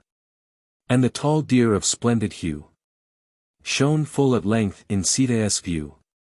He roamed where'er his fancy chose, where Rama's leafy cottage rose. Now near, now far, in careless ease, he came and went among the trees. Now with light feet he turned to fly, now, reassured, again drew nigh. Now gamboled close with leap and bound, now lay upon the grassy ground. Now sought the door, devoid of fear, and mingled with the troop of deer. Led them a little way, and thence again returned with confidence. Now flying far, now turning back, emboldened on his former track, seeking to win the lady's glance. He wandered through the green expanse. Then thronging round, the woodland deer gazed on his form with wondering fear. A while they followed where he led, then snuffed the tainted gale and fled. The giant, though he longed to slay the startled quarry, spared the prey, and mindful of the shape he wore, to veil his nature, still forbore. Then Sita of the glorious eye, returning from her task drew nigh, for she had sought the wood to bring each loveliest flower of early spring. Now would the bright-eyed lady choose some gorgeous bud with blending hues. Now plucked the mango's spray, and now the bloom from an asoka bough. She with her beauteous form, unmeet for woodland life and lone retreat. That wondrous dappled deer beheld, gemmed with rich pearls, unparalleled. His silver hair the lady saw, his radiant teeth and lips and jaw, and gazed with rapture as her eyes expanded in their glad surprise. And when the false deer's glances fell on her whom Rama loved so well, he wandered here and there, and cast a luminous beauty as he passed. And Janak's child with strange delight kept gazing on the unwanted sight. Canto XLI. The wondrous deer. She stooped, her hands with flowers to fill, but gazed upon the marvel still. Gazed on its back and sparkling side, where silver hues with golden vied. Joyous was she of faultless mold, with glossy skin like polished gold. And loudly to her husband cried, and bow-armed Lakshma by his side. Again, again she called in glee, "Oh, come this glorious creature see! Quick, quick, my lord, this deer to view, and bring thy brother Lakshma too." As through the wood her clear tones rang, swift to her side the brothers sprang. With eager eyes the grove they scanned, and saw the deer before them stand. But doubt was strong in Lakshma's breast, who thus his thought and fear expressed. "Stay, for the wondrous deer we see, the fiend Maricha's self may be. Ere now have kings who sought this place, to take their pastime in the chase. met from his wicked art defeat, and fallen slain by like deceit. He wears, well trained in magic guile, the figure of a deer awhile, bright as the very sun, or place, where dwell the gay Gandharv race. No deer, O Rama, e'er was seen, thus decked with gold and jewels sheen. 'Tis magic, for the world has ne'er, Lord of the world, shown aught so fair. But Sita of the lovely smile, a captive to the giant's wile, turned Lakshmaya's prudent speech aside, and thus with eager words replied. My honored lord, this deer I see, with beauty rare enraptures me. Go, chief of mighty arm, and bring, for my delight this precious thing. Fair creatures of the woodland roam, untroubled near our hermit home. The forest cow and stag are there, the fawn, the monkey, and the bear, where spotted deer delight to play, and strong and beauteous can ne'er stray. But never, as they wandered by, has such a beauty charmed mine eye, as this with limbs so fair and slight, so gentle, beautiful and bright. Oh see, how fair it is to view, with jewels of each varied hue. Bright as the rising moon it glows, lighting the wood where'er it goes. Ah me, what form and grace are there! Its limbs how fine, its hues how fair, transcending all that words express. It takes my soul with loveliness. Oh, if thou would, to please me, strive to take the beauteous thing alive, how thou wouldst gaze with wondering eyes, delighted on the lovely prize. And when our woodland life is o'er, and we enjoy our realm once more, the wondrous animal will grace the chambers of my dwelling place.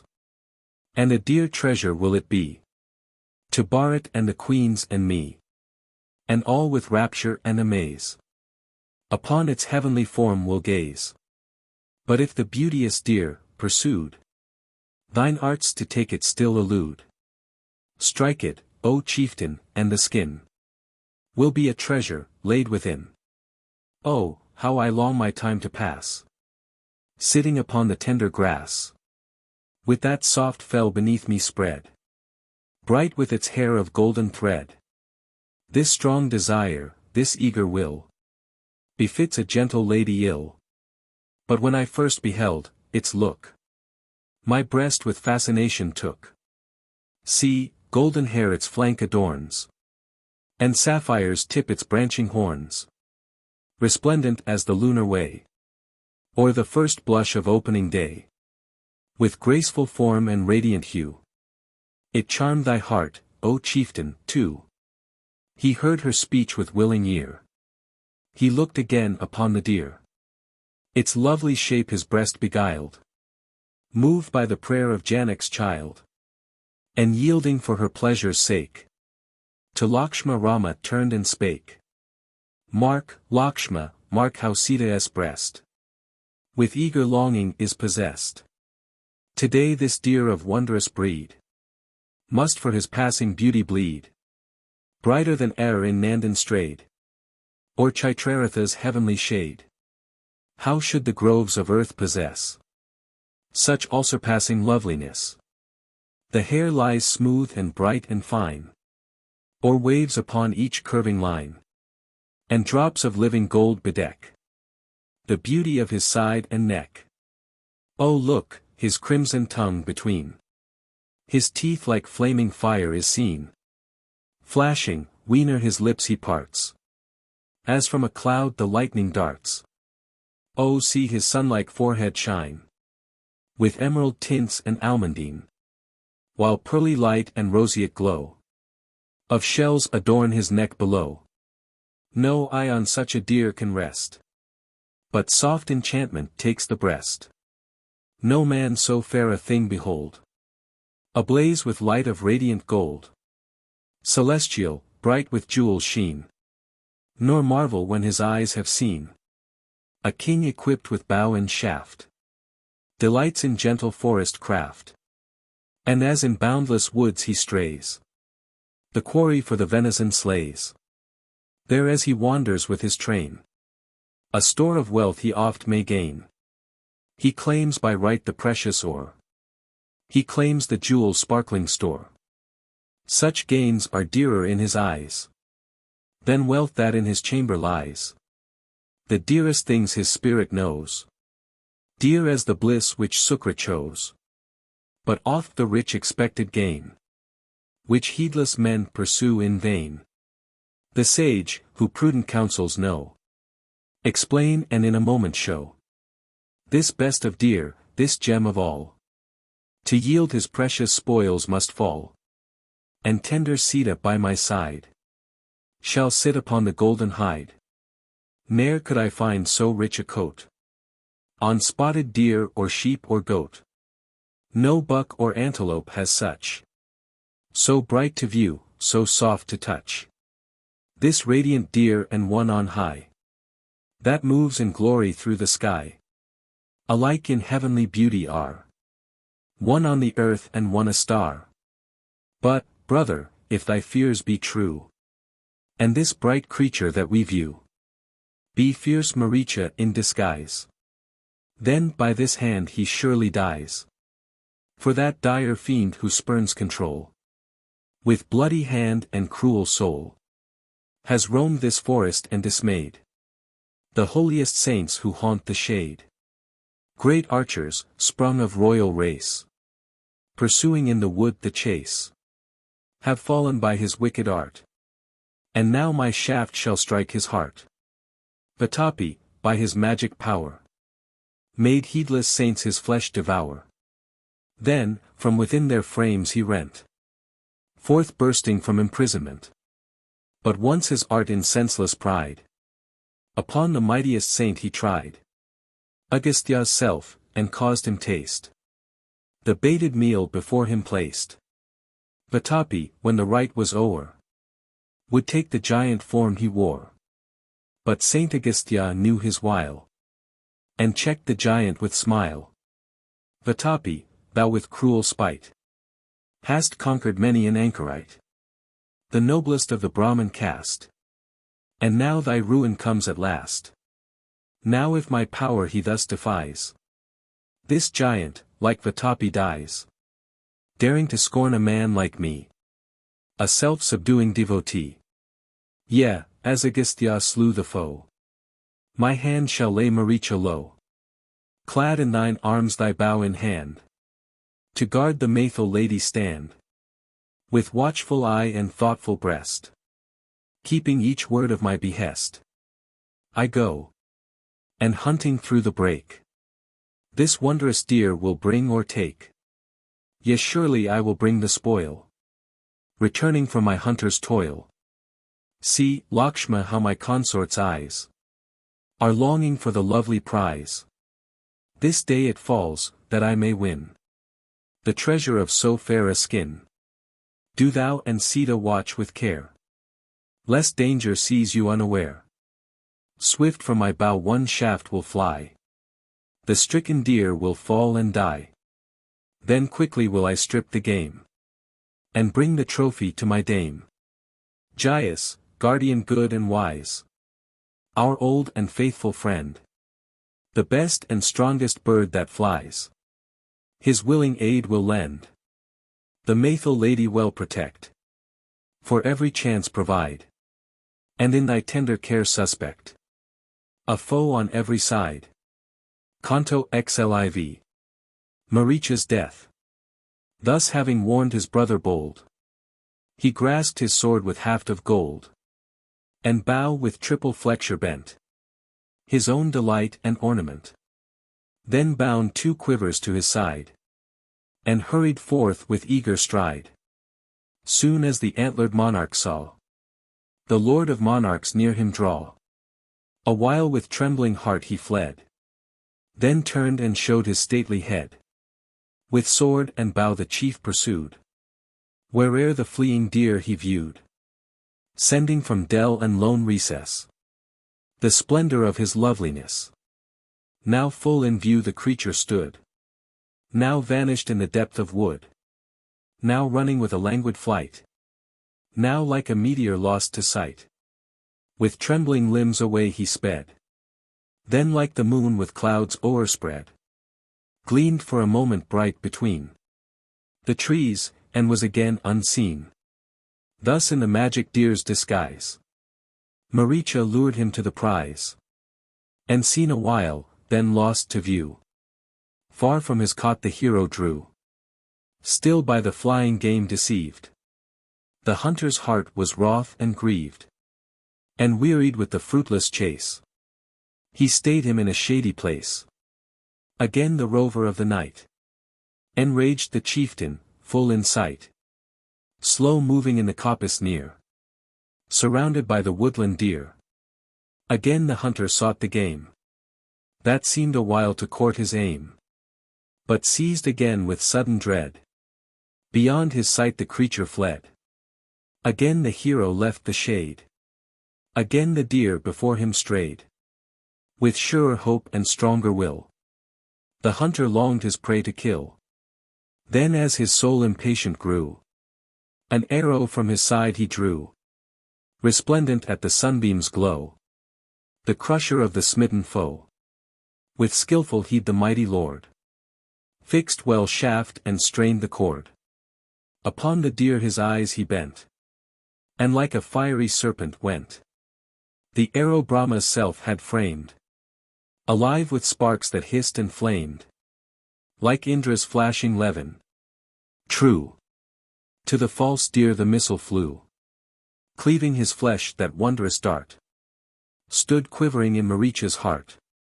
Scarce from the ground 1 foot he sprang, then stricken fell with deadly pang. Half lifeless, as he pressed the ground, he gave a roar of awful sound. And ere the wounded giant died, he threw his borrowed form aside. Remembering still his lord's behest, he pondered in his heart how best Sita might send her guard away, and Rava seize the helpless prey. The monster knew the time was nigh, and called aloud with eager cry, Ho, Sita, Lakshma, and the tone he borrowed was like Rama's own. So by that matchless arrow cleft, the deer's bright form Maricha left, resumed his giant shape and size, and closed in death his languid eyes. When Rama saw his awful foe gasp, smeared with blood, in deadly throe, his anxious thoughts to Sita sped, and the wise words that Lakshma said, that this was false Maricha's art, returned again upon his heart. He knew the foe he triumphed o'er, the name of great Maricha bore. The fiend, he pondered, ere he died. Ho, Lakshma! Ho, my Sita, cried. Ah, if that cry has reached her ear, how dire must be my darling's fear. And Lakshma of the mighty arm, what thinks he in his wild alarm? As thus he thought in sad surmise, each startled hair began to rise. And when he saw the giant slain, and thought upon that cry again, his spirit sank and terror pressed full sorely on the hero's breast. Another deer he chased and struck. He bore away the fallen buck. To Janastan then turned his face, and hastened to his dwelling place. Canto XLV. Lakshman's departure. But Sita hearing as she thought, her husband's cry with anguish fraught, called to her guardian, Lakshma, run, and in the wood seek Raghu's son. Scarce can my heart retain its throne, scarce can my life be called mine own, as all my powers and senses fail. At that long, loud and bitter wail, haste to the wood with all thy speed, and save thy brother in his need. Go, save him in the distant glade, where loud he calls, for timely aid. He falls beneath some giant foe, a bull whom lions overthrow. Deaf to her prayer, no step he stirred, obedient to his mother's word. Then Janak's child, with ire inflamed, in words of bitter scorn exclaimed, Sumitra's son, a friend in show, Thou art in truth thy brother's foe. Who canst at such any hour deny thy succor and neglect his cry? Yes, Lakshma, smit with love of me, thy brother's death thou fain wouldst see. This guilty love thy heart has swayed, and makes thy feet so loath to aid. Thou hast no love for Rama, no. Thy joy is vice, thy thoughts are low. Hence thus unmoved thou yet canst stay, while my dear Lord is far away. If aught of ill my Lord betide, who led thee here, thy chief and guide? Ah, what will be my hapless fate, left in the wild wood desolate? Thus spoke the lady sad with fear, with many a sigh and many a tear, still trembling like a captured doe. And Lakshma spoke to calm her woe. Vaidhan queen, be sure of this, and at the thought thy fear dismiss. Thy husband's mightier power defies all gods and angels of the skies, Gandharvas, and the sons of light, serpents, and rovers of the night. I tell thee, of the sons of earth, of gods who boast celestial birth, of beasts and birds and giant hosts, of demigods, Gandharvas, ghosts, of awful fiends, O thou most fair. There lives not one whose heart would dare to meet thy Rama in the fight, like Indra's self unmatched in might. Such idle words thou must not say. Thy Rama lives whom none may slay. I will not, cannot leave thee here in the wild wood till he be near. The mightiest strength can ne'er withstand his eager force, his vigorous hand. No, not the triple world allied with all the immortal gods beside. Dismiss thy fear, again take heart. Let all thy doubt and woe depart. Thy Lord, be sure, will soon be here, and bring thee back that best of dear. Not his that mournful cry, nor haply came it from the sky. Some giant's art was busy there, and framed a castle based on air. A precious pledge art thou, consigned to me by him of noblest mind. Nor can I, fairest dame, forsake the pledge which Rama bade me take. Upon our heads, O Queen, we drew the giant's hate when Rama slew their chieftain Kara, and the shade of Janastan in ruin laid. Through all this mighty wood they rove, with varied cries from grove to grove. On rapine bent they wander here. But oh, dismiss thy causeless fear. Bright flashed her eye as Lakshma spoke, and forth her words of fury broke upon her truthful guardian, flung with bitter taunts that pierced and stung. Shame on such false compassion, base defiler of thy glorious race. 'Twere joyous sight I ween to thee, my lord in direst strait to see. Thou knowest Rama sore bested, or word like this thou ne'er hadst said. No marvel if we find such sin in rivals false to kith and kin. Wretches like thee of evil kind, concealing crime with crafty mind. Thou, wretch, thine aid wilt still deny, and leave my lord alone to die. Has love of me unnerved thy hand, or Bharat's art this ruin planned? But be the treachery his or thine, in vain the base design. For how shall I, the chosen bride of dark-hued Rama, lotus-eyed, the queen who once called Rama mine, to love of other men decline? Believe me, Lakshma, Rama's wife, before thine eyes will quit this life, and not a moment will she stay, if her dear lord have passed away. The lady's bitter speech, that stirred each hair upon his frame, he heard, with lifted hands together laid. His calm reply he gently made. No words have I to answer now. My deity, O Queen, art thou. But 'tis no marvel, dame, to find such lack of sense in womankind. Throughout this world, O Maithil dame, weak women's hearts are still the same. Inconstant, urged by envious spite. They sever friends and hate the right. I cannot brook, Vidhan queen. Thy words intolerably keen. Mine ears thy fierce reproaches pain. As boiling water seethes the brain. And now to bear me witness all. The dwellers in the wood I call. That, when with words of truth I plead. This harsh reply is all my meed. Ah, woe is thee! Ah, grief, that still, eager to do my brother's will, mourning thy woman's nature, I must see thee doubt my truth and die. I fly to Rama's side, and oh, may bliss attend thee while I go. May all attendant wood gods screen thy head from harm, O large-eyed queen. And though dire omens meet my sight, and fill my soul with wild affright, may I return in peace and see the son of Raghu safe with thee. The child of Janak heard him speak, and the hot teardrops down her cheek, increasing to a torrent, ran. As thus once more the dame began. O Lakshma, if I widowed be, Godavari's flood shall cover me.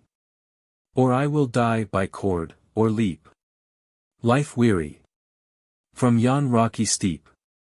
Or deadly poison will I drink, or 'neath the kindled flames will sink.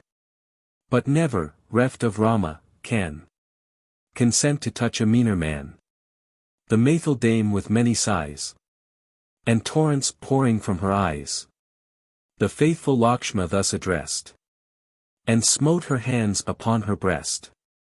Greater than Sumitra's son, o'erwhelmed by fears, looked on the large-eyed queen. He saw that flood of burning tears. He saw that piteous mien. He yearned sweet comfort to afford. He strove to soothe her pain. But to the brother of her lord, she spoke no word again. His reverent hands once more he raised. His head he slightly bent. Upon her face he sadly gazed. And then toward Rama went. Canto XLVI. The guest. The angry Lakshma scarce could brook her bitter words, her furious look. With dark forebodings in his breast, to Rama's side he quickly pressed. Then 10 Nectarva saw the time propitious for his purposed crime. A mendicant in guise he came, and stood before the Maithil dame. His garb was red, with tufted hair, and sandalled feet a shade he bare. And from the fiend's left shoulder slung a staff and water vessel hung. Near to the lovely dame he drew, while both the chiefs were far from view. As darkness takes the evening air, when neither sun nor moon is there, he bent his eye upon the dame, a princess fair, of spotless fame. So might some baleful planet be, near moon-forsaken Rohi. As the fierce tyrant nearer drew, the trees in Janastan that grew waved not a leaf for fear and woe, and the hushed wind forbore to blow. Godavari's waters as they fled saw his fierce eyeballs flashing red, and from each swiftly gliding wave a melancholy murmur gave. Then Rava, when his eager eye beheld the longed-for moment nigh, in mendicant's apparel dressed, near to the Maithil lady pressed. In holy guise, a fiend abhorred, he found her mourning for her lord. Thus threatening draws Sanaskar nigh to Chitra in the evening sky. Thus the deep well by grass concealed yawns treacherous in the verdant field. He stood and looked upon the dame of Rama, queen of spotless fame. With her bright teeth and each fair limb, like the full moon she seemed to him, sitting within her leafy cot, weeping for woe that left her not. Thus, while with joy his pulses beat, he saw her in her lone retreat. I'd like the lotus, fair to view, in silken robes of amber hue, pierced to the core by Kama's dart. He murmured texts with lying art, and questioned with a soft address the lady in her loneliness. The fiend essayed with gentle speech the heart of that fair dame to reach.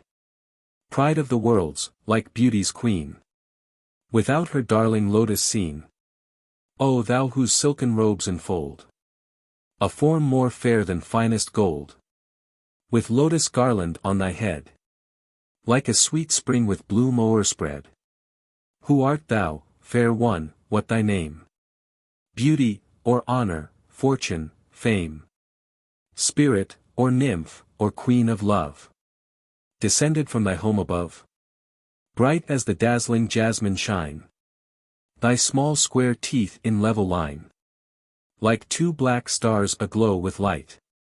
Thine eyes are large and pure and bright, thy charms of smile and teeth and hair, and winning eyes, O thou most fair, steal all my spirit, as the flow of rivers mines the bank below. How bright, how fine each flowing tress! How firm those orbs beneath thy dress! That dainty waist with ease were spanned, sweet lady, by a lover's hand. Mine eyes, O beauty, ne'er have seen goddess or nymph so fair of mien, or bright Gandharv's heavenly dame, or woman of so perfect frame. In youth's soft prime thy years are few, and earth has not so fair to view. I marvel one like thee in face should make the woods her dwelling place. Leave, lady, leave this lone retreat in forest wilds for thee unmeet, where giants fierce and strong assume all shapes and wander in the gloom. These dainty feet were formed to tread some palace floor with carpets spread, or wander in trim gardens where each opening bud perfumes the air. The richest robe thy form should deck, the rarest gems adorn thy neck, the sweetest wreath should bind thy hair, the noblest lord thy bed should share. Art thou akin, O fair of form, to Rudras, or the gods of storm, or to the glorious Vasus? How can less than these be bright as thou? But never nymph or heavenly maid, or goddess haunts this gloomy shade. Here giants roam, a savage race. What led thee to so dire a place? Here monkeys leap from tree to tree, and bears and tigers wander free. Here ravening lions prowl, and fell. Hyenas in the thickets yell, and elephants infuriate roam. Mighty and fierce, their woodland home. Dost thou not dread, so soft and fair, tiger and lion, wolf and bear? Hast thou, O beauteous dame, no fear in the wild wood so lone and drear? Whose and who art thou? Whence and why? Sweet lady, with no guardian nigh, dost thou this awful forest tread? By giant bands inhabited? The praise the high-souled Rava spoke, no doubt within her bosom woke. His saintly look and Brahmin guise deceived the lady's trusting eyes. With due attention on the guest, her hospitable rites she pressed. She bade the stranger to a seat, and gave him water for his feet. The bowl and water pot he bare, and garb which wandering Brahmins wear, forbade a doubt to rise. Won by his holy look she deemed the stranger even as he seemed to her deluded eyes. Intent on hospitable care, she brought her best of woodland fare, and showed her guest a seat. She bade the saintly stranger lave his feet in water which she gave, and sit and rest and eat. He kept his eager glances bent on her so kindly eloquent, wife of the noblest king, and longed in heart to steal her thence, preparing by the dire offense death on his head to bring. The lady watched with anxious face for Rama coming from the chase, with Lakshma by his side. But nothing met her wandering glance, save the wild forest's green expanse, extending far and wide. Canto XLVI. Ravens wooing, as, clad in mendicant's disguise, He questioned thus his destined prize. She to the seeming saintly man. The story of her life began. My guest is he, she thought, and I. To escape his curse, must needs reply. Child of a noble sire I spring. From Janak, fair Videha's king. May every good be thine. My name is Sita, Rama's cherished dame. 12 winters with my lord I spent. Most happily with sweet content. In the rich home of Raghu's line. And every earthly joy was mine. 12 pleasant years flew by, and then his peers advised the king of men, Rama, my lord, to consecrate, joint ruler of his ancient state. But when the rites were scarce begun, to consecrate Ikshvaku's son, the queen Kakeyi, honored dame, sought of her lord an ancient claim. Her plea of former service pressed, and made him grant her new request, to banish Rama to the wild, and consecrate instead her child. This double prayer on him, the best and truest king, she strongly pressed. Mine eyes in sleep I will not close, nor eat, nor drink, nor take repose. This very day my death shall bring, if Rama be anointed king. As thus she spake in envious ire, the aged king, my husband's sire, besought with fitting words, but she was cold and deaf to every plea. As yet my days are few, 18. The years of life that I have seen. And Rama, best of all alive, has passed of years 65. Rama the great and gentle, through all region famed as pure and true. Large-eyed and mighty-armed and tall, with tender heart that cares for all. But Dasaratha, led astray by woman's wile and passion's sway, by his strong love of her impelled, the consecrating rites withheld. When, hopeful of the promised grace, my Rama sought his father's face, the queen Kakeyi, ill at ease, spoke to my lord brief words like these. Hear, son of Raghu, hear from me the words thy father says to thee. I yield this day to Bharat's hand, free from all foes, this ancient land. Fly from this home no longer thine, and dwell in woods 5 years and 9. Live in the forest and maintain mine honor pure from falsehood stain. Then Rama spoke, untouched by dread. Yea, it shall be as thou hast said. And answered, faithful to his vows, obeying Dasaratha's spouse. The offered realm I would not take, but still keep true the words he spake. Thus, gentle Brahman, Rama still clung to his vow with firmest will. And valiant Lakshma, dear to fame, his brother by a younger dame, bold victor in the deadly fray, would follow Rama on his way. On sternest vows his heart was set, and he, a youthful anchoret, bound up in twisted coil his hair, and took the garb which hermits wear. Then with his bow to guard us, he went forth with Rama and with me. By Queen Kakey's art bereft, the kingdom and our home we left, and bound by stern religious vows, we sought this shade of forest boughs. Now, best of Brahmins, here we tread these pathless regions dark and dread. But come, refresh thy soul, and rest here for a while an honored guest. For he, my lord, will soon be here, with fresh supply of woodland cheer, large store of venison of the buck, or some great boar his hand has struck. Meanwhile, O stranger, grant my prayer. Thy name, thy race, thy birth declare. And why with no companion thou roamest in dark forest now? Thus questioned Sita, Rama's dame. Then fierce the stranger's answer came. Lord of the giant legions, he, from whom celestial armies flee, the dread of hell and earth and sky. Brava the Rakshas king am I. Now when thy gold-like form I view, arrayed in silks of amber hue. My love, O thou of perfect mould! For all my dames is dead and cold. 1,000 fairest women, torn from many a land my home adorn. But come, loveliest lady, be the queen of every dame and me. My city Lanka, glorious town, looks from a mountain's forehead down, where ocean with his flash and foam beats madly on mine island home.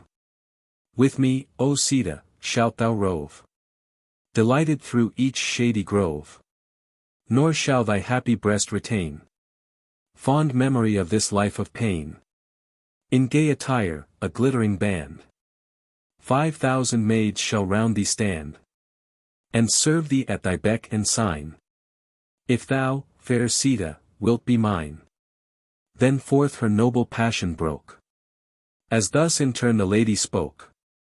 Me the wife of Rama, him, the lion lord with lion's limb, strong as the sea, firm as the rock, like Indra in the battle shock, the lord of each auspicious sign, the glory of his princely line, like some fair bowed tree strong and tall, the noblest and the best of all. Rama, the heir of happy fate, who keeps his word inviolate, lord of the lion gate, possessed of mighty arm and ample chest. Rama the lion warrior, him whose moon-bright face no fear can dim.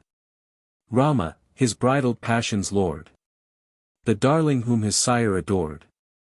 Me the true and loving dame of Rama, prince of deathless fame.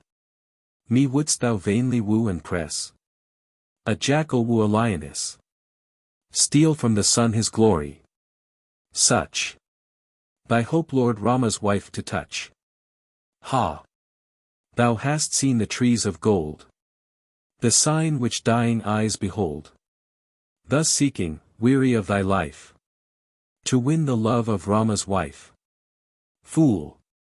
Wilt thou dare to rend away the famished lion's bleeding prey, or from the threatening jaws to take the fang of some envenomed snake?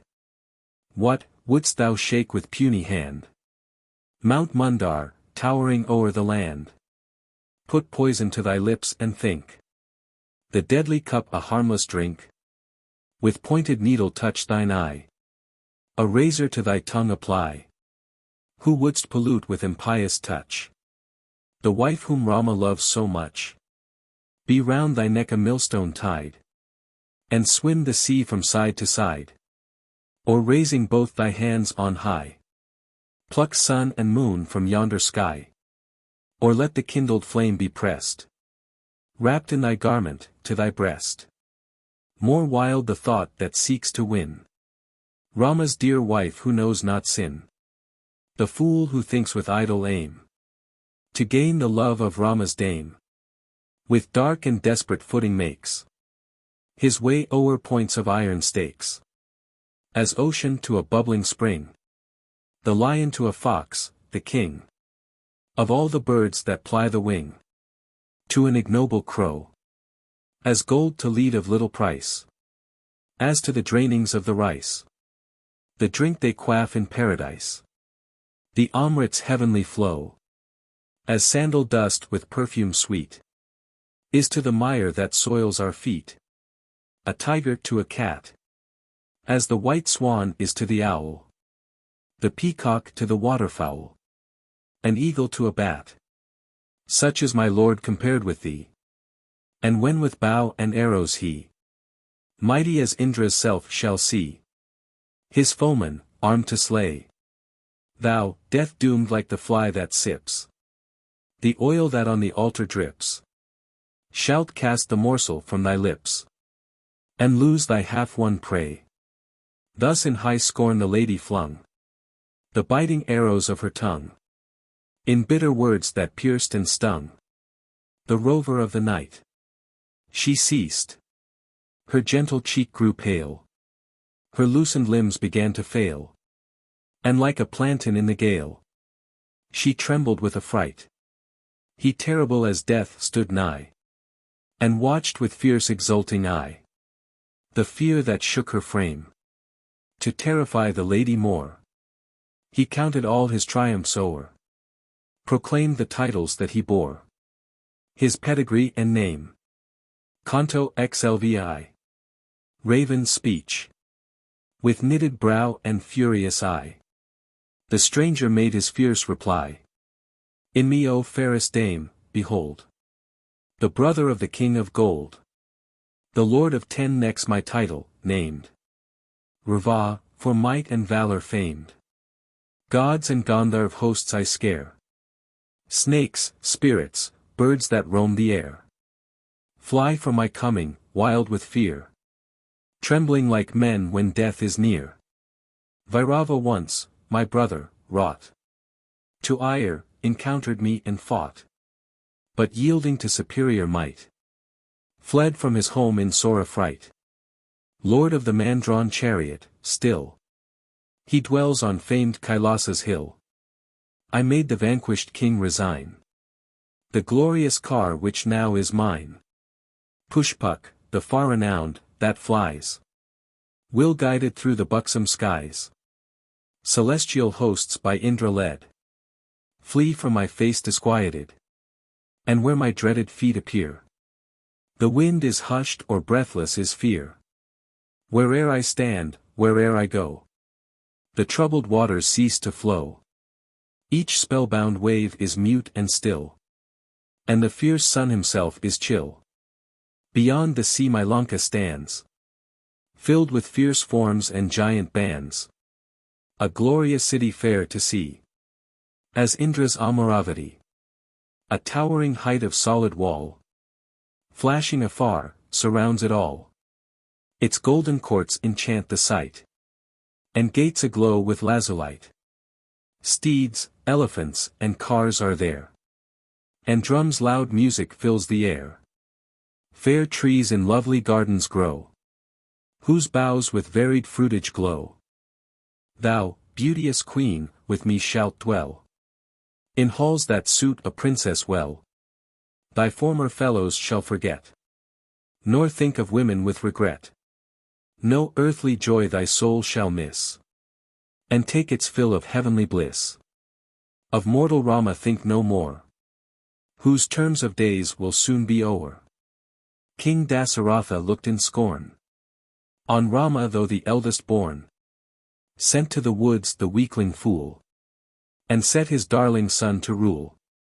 What, O thou large-eyed dame, hast thou to do with fallen Rama now?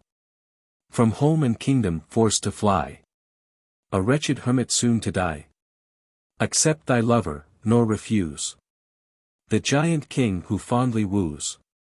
O listen, nor reject in scorn a heart by Kama's arrows torn. If thou refuse to hear my prayer, of grief and coming woe beware. For the sad fate will fall on thee, which came on hapless Urvasi, when with her foot she chanced to touch Pururavas, and sorrowed much. My little finger raised in fight were more than match for Rama's might. O fairest, blithe and happy be with him whom fortune sends to thee. Such were the words the giant said, and Sita's angry eyes were red. She answered in that lonely place, the monarch of the giant race. Art thou the brother of the Lord of gold, by all the world adored, and sprung of that illustrious seed? Wouldst now attempt this evil deed? I tell thee, impious monarch, all the giants by thy sin will fall, whose reckless lord and king thou art, with foolish mind and lawless heart. Yea, one may hope to steal the wife of Indra and escape with life, but he who Rama's dame would tear from his loved side must needs despair. Yea, one may steal fair Sachi, dame of him who shoots the thunder flame, may live successful in his aim, and length of day may see. But hope, O giant king, in vain, though cups of Amrit thou may drain, to shun the penalty and pain of wronging one like me. Canto 49. The Rape of Sita. The Rakshas monarch, thus addressed, his hands a while together pressed, and straight before her startled eyes stood monstrous in his giant size. Then to the lady, with the lore of eloquence, he spoke once more. Thou scarce, he cried, hast heard aright the glories of my power and might. I born sublime in air can stand, and with these arms upheave the land, drink the deep flood of ocean dry, and death with conquering force defy, pierce the great sun with furious dart, and to her depths cleave earth apart. See, thou whom love and beauty blind, I wear each form as wills my mind. As thus he spake in burning ire, his glowing eyes were red with fire. His gentle garb aside was thrown, and all his native shape was shown. Terrific, monstrous, wild, and dread, as the dark god who rules the dead. His fiery eyes in fury rolled, his limbs were decked with glittering gold. Like some dark cloud the monster showed, and his fierce breast with fury glowed. The 10-faced rover of the night, with 20 arms exposed to sight, his saintly guise aside had laid, and all his giant height displayed. Attired in robes of crimson dye, he stood and watched with angry eye the lady in her bright array, resplendent as the dawn of day, when from the east the sunbeams break. And to the dark-haired lady spake, if thou would call that Lord thine own, whose fame in every world is known, look kindly on my love, and be bride of a consort meet for thee. With me let blissful years be spent, for ne'er thy choice shalt thou repent. No deed of mine shall e'er displease my darling as she lives at ease. Thy love for mortal man resign, and to a worthier lord incline.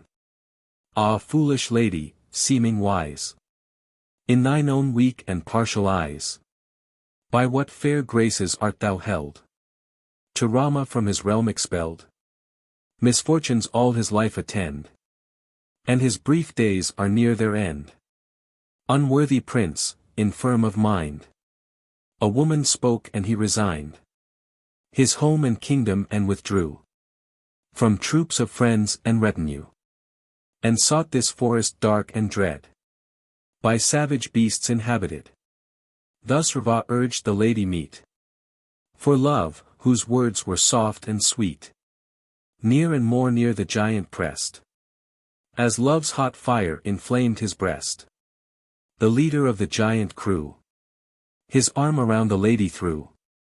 Thus Buddha with ill-omened might steals Rohi's delicious light. One hand her glorious tresses grasped, one with its ruthless pressure clasped the body of his lovely prize, the Maithil dame with lotus eyes. The sylvan gods in wild alarm marked his huge teeth and ponderous arm, and from that death-like presence fled, of mountain size and towering head. Then seen was Rava's magic car, aglow with gold which blazed afar, the mighty car which asses drew, thundering as it onward flew. He spared not harsh rebuke to chide the lady as she moaned and cried. Then with his arm about her waist, his captive in the car he placed. In vain he threatened, long and shrill rang out her lamentation still. O Rama, which no fear could stay, but her dear lord was far away. Then rose the fiend, and toward the skies bore his poor helpless struggling prize, hurrying through the air above. The dame who loathed his proffered love, so might a soaring eagle bear a serpent's consort through the air. As on he bore her through the sky, she shrieked aloud her bitter cry, as when some wretch's lips complain in agony of maddening pain. O Lakshma, thou whose joy is still to do thine elder brother's will, this fiend, who all disguises wears, From Rama's side his darling tears. Thou who couldst leave bliss, fortune, all. Yea, life itself at duty's call.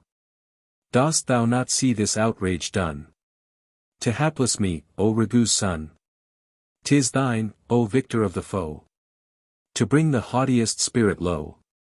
How canst thou such an outrage see, and let the guilty fiend go free?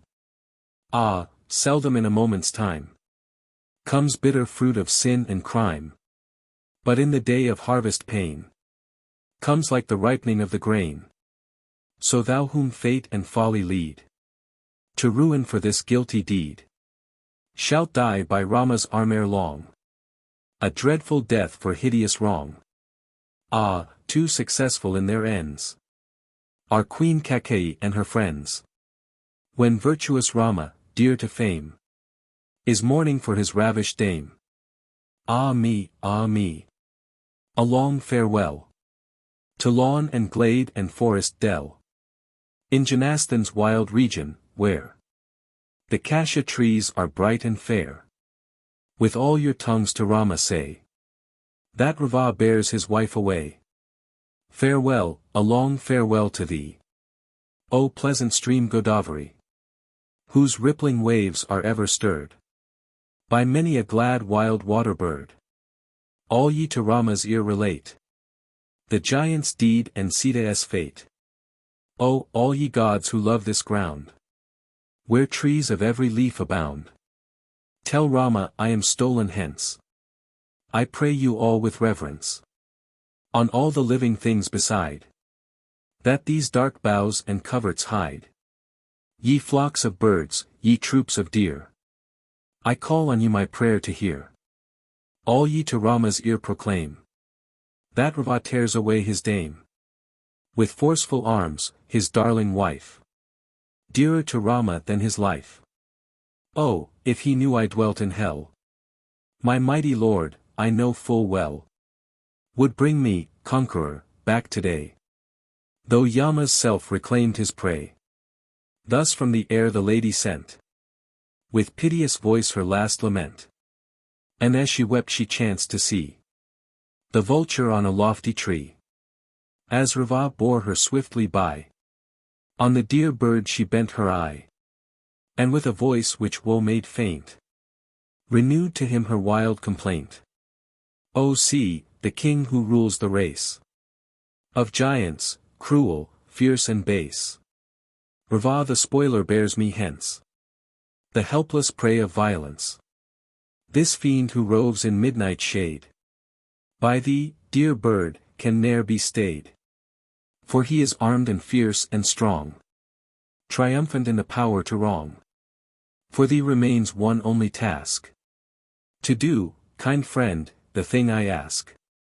To Rama's ear by thee be borne how Sita from her home is torn, and to the valiant Lakshma tell the giant's deed and what befell.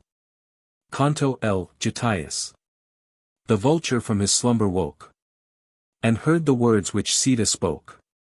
He raised his eye and looked on her giant ravisher, that noblest bird with pointed beak, majestic as a mountain peak. High on the tree addressed the king of giants, wisely counseling. O ten-necked lord, I firmly hold to faith and laws ordained of old. And thou, my brother, shouldst refrain from guilty deeds that shame and stain the vulture king supreme in air. Jayus is the name I bear. Thy captive, known by Sita's name, is the dear consort and the dame of Rama, Dasaratha's heir, who makes the good of all his care. Lord of the world in might he vies with the great gods of seas and skies. The law he boasts to keep allows no king to touch another's spouse. And, more than all, a prince's dame high honor and respect may claim. Back to the earth thy way incline, nor think of one who is not thine. Heroic souls should hold it shame to stoop to deeds which others blame, and all respect by them is shown to dames of others as their own. Not every case of bliss and gain the scripture's holy texts explain. And subjects, when that light is dim, look to their prince and follow him. The king is bliss and profit, he is store of treasures fair to see. And all the people's fortunes spring, their joy and misery, from the king. If, lord of giant race, thy mind be fickle, false, to sin inclined, how wilt thou kingly place retain? High thrones in heaven no sinners gain. The soul which gentle passions sway ne'er throws its nobler part away. Nor will the mansion of the base long be the good man's dwelling place. Prince Rama, chief of high renown, has wronged thee not in field or town. Ne'er has he sinned against thee, how canst thou resolve to harm him now? If moved by Rapaka's prayer, the giant Kara sought him there, and fighting fell with baffled aim. His and not Rama's is the blame. Say, mighty lord of giants, say, what fault on Rama canst thou lay? What has the world's great master done, that thou shouldst steal his precious one? Quick, quick the Maithil dame release. Let Rama's consort go in peace. Lest scorched by his terrific eye, beneath his wrath thou fall and die. Like Vritra when Lord Indra threw the lightning flame that smote and slew. Ah fool, with blinded eyes to take home to thy heart a venomed snake. Ah foolish eyes, too blind to see that death's dire coils entangle thee. The prudent man his strength will spare, nor lift a load too great to bear. Content is he with wholesome food, which gives him life and strength renewed. But who would dare the guilty deed that brings no fame or glorious meed, where merit there is none to win, and vengeance soon o'ertakes the sin? My course of life, Pulasatya's son, for 60,000 years has run. Lord of my kind I still maintain mine old hereditary reign. I, worn by years, am older far than thou, young lord of bow and car, in coat of glittering mail encased, and armed with arrows at thy waist.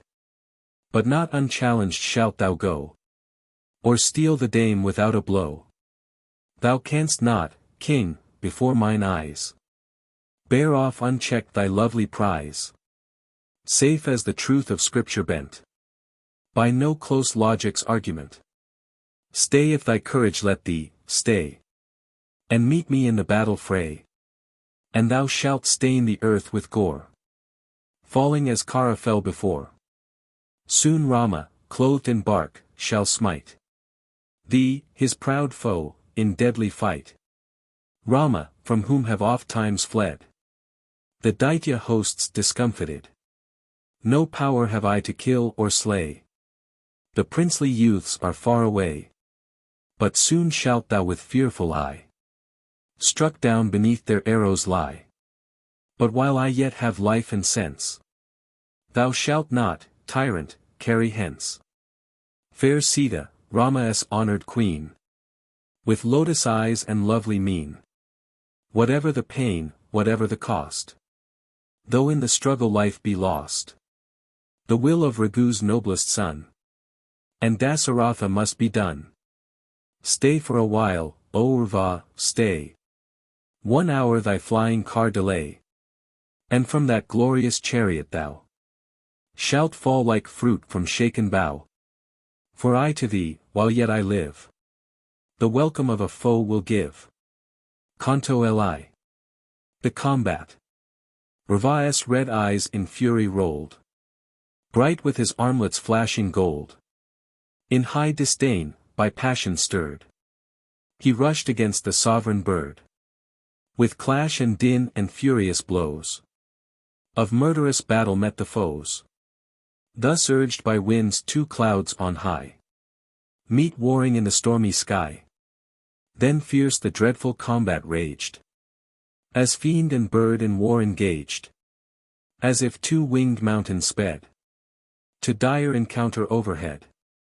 Keen-pointed arrows thick and fast, in never-ceasing fury cast, rained hurtling on the vulture king, and smote him on the breast and wing. But still that noblest bird sustained the cloud of shafts which Rava rained, and with strong beak and talons bent, the body of his foeman rent. Then wild with rage the 10-necked king laid 10 swift arrows on his string. Dread as the staff of death were they, so terrible and keen to slay. Straight to his ear the string he drew, straight to the mark the arrows flew, and pierced by every iron head, the vulture's mangled body bled. One glance upon the car he bent, where Sita wept with shrill lament. Then heedless of his wounds and pain, rushed at the giant king again. Then the brave vulture with the stroke of his resistless talons broke the giant's shafts and bow whereon the fairest pearls and jewels shone. The monster paused, by rage unmanned. A second bow soon armed his hand, whence pointed arrows swift and true, in hundreds, yea in thousands, flew. The monarch of the vultures, plied with ceaseless darts on every side, showed like a bird that turns to rest, close covered by the branch-built nest. He shook his pinions to repel the storm of arrows as it fell. Then with his talons snapped in two the mighty bow which Rava drew. Next with terrific wing he smote so fiercely on the giant's coat, the harness, glittering with the glow of fire, gave way beneath the blow. With storm of murderous strokes he beat the harnessed asses strong and fleet, each with a goblin's monstrous face, and plates of gold his neck to grace. Then on the car he turned his ire, the well-moved car that shone like fire, and broke the glorious chariot, broke the golden steps and pole and yoke, the churis and the silken shade, like the full moon to view displayed, together with the guards who held those emblems, to the ground he felled. The royal vulture hovered o'er the driver's head, and pierced and tore with his strong beak and dreaded claws his mangled brow and cheek and jaws. With broken car and sundered bow, his charioteer and team laid low. One arm about the lady wound, sprang the fierce giant to the ground. Spectators of the combat, all the spirits viewed the monster's fall. Lauding the vulture every one, cried with glad voice, well done! Well done! But weak with length of days, at last, the vulture's strength was failing fast. The fiend again essayed to bear the lady through the fields of air. But when the vulture saw him rise, triumphant with his trembling prize, bearing the sword that still was left, when other arms were lost or cleft, once more, impatient of repose, swift from the earth her champion rose, hung in the way the fiend would take, and thus addressing Rava spake. Thou, king of giants, rash and blind, wilt be the ruin of thy kind, stealing the wife of Rama, him, with lightning scars on chest and limb. A mighty host obeys his will, and troops of slaves his palace fill. His lords of state are wise and true, kinsmen has he and retinue. As thirsty travelers drain the cup, thou drinkest deadly poison up. The rash and careless fool who heeds no coming fruit of guilty deeds, a few short years of life shall see, and perish doomed to death like thee. Say whither wilt thou fly to loose thy neck from death's entangling noose? Caught like the fish that finds too late the hook beneath the treacherous bait. Never, O king, of this be sure, will Ragu's fiery sons endure, terrific in their vengeful rage, this insult to their hermitage. Thy guilty hands this day have done a deed which all reprove and shun, unworthy of a noble chief. the pillage loved by coward thief. Stay, if thy heart allow thee, stay. And meet me in the deadly fray. Soon shalt thou stain the earth with gore. And fall as Kara fell before. The fruits of former deeds o'erpower the sinner in his dying hour. And such a fate on thee, O King, thy tyranny and madness bring. Not e'en the self-existent Lord, who reigns by all the worlds adored, would dare attempt a guilty deed, which the dire fruits of crime succeed. Thus brave Gyas, best of birds, addressed the fiend with moving words. Then ready for the swift attack, swooped down upon the giant's back. Down to the bone the talons went. With many a wound the flesh was rent. Such blows infuriate drivers deal. Their elephants with pointed steel. Fixed in his back the strong beak lay. The talons stripped the flesh away. He fought with claws and beak and wing, and tore the long hair of the king. Still as the royal vulture beat, the giant with his wings and feet. Swelled the fiend's lips, his body shook, with furious rage too great to brook. About the Mathil dame he cast one huge left arm and held her fast. In furious rage to frenzy fanned, he struck the vulture with his hand. Jatius mocked the vain essay, and rent his 10 left arms away. Down dropped the severed limbs, anew.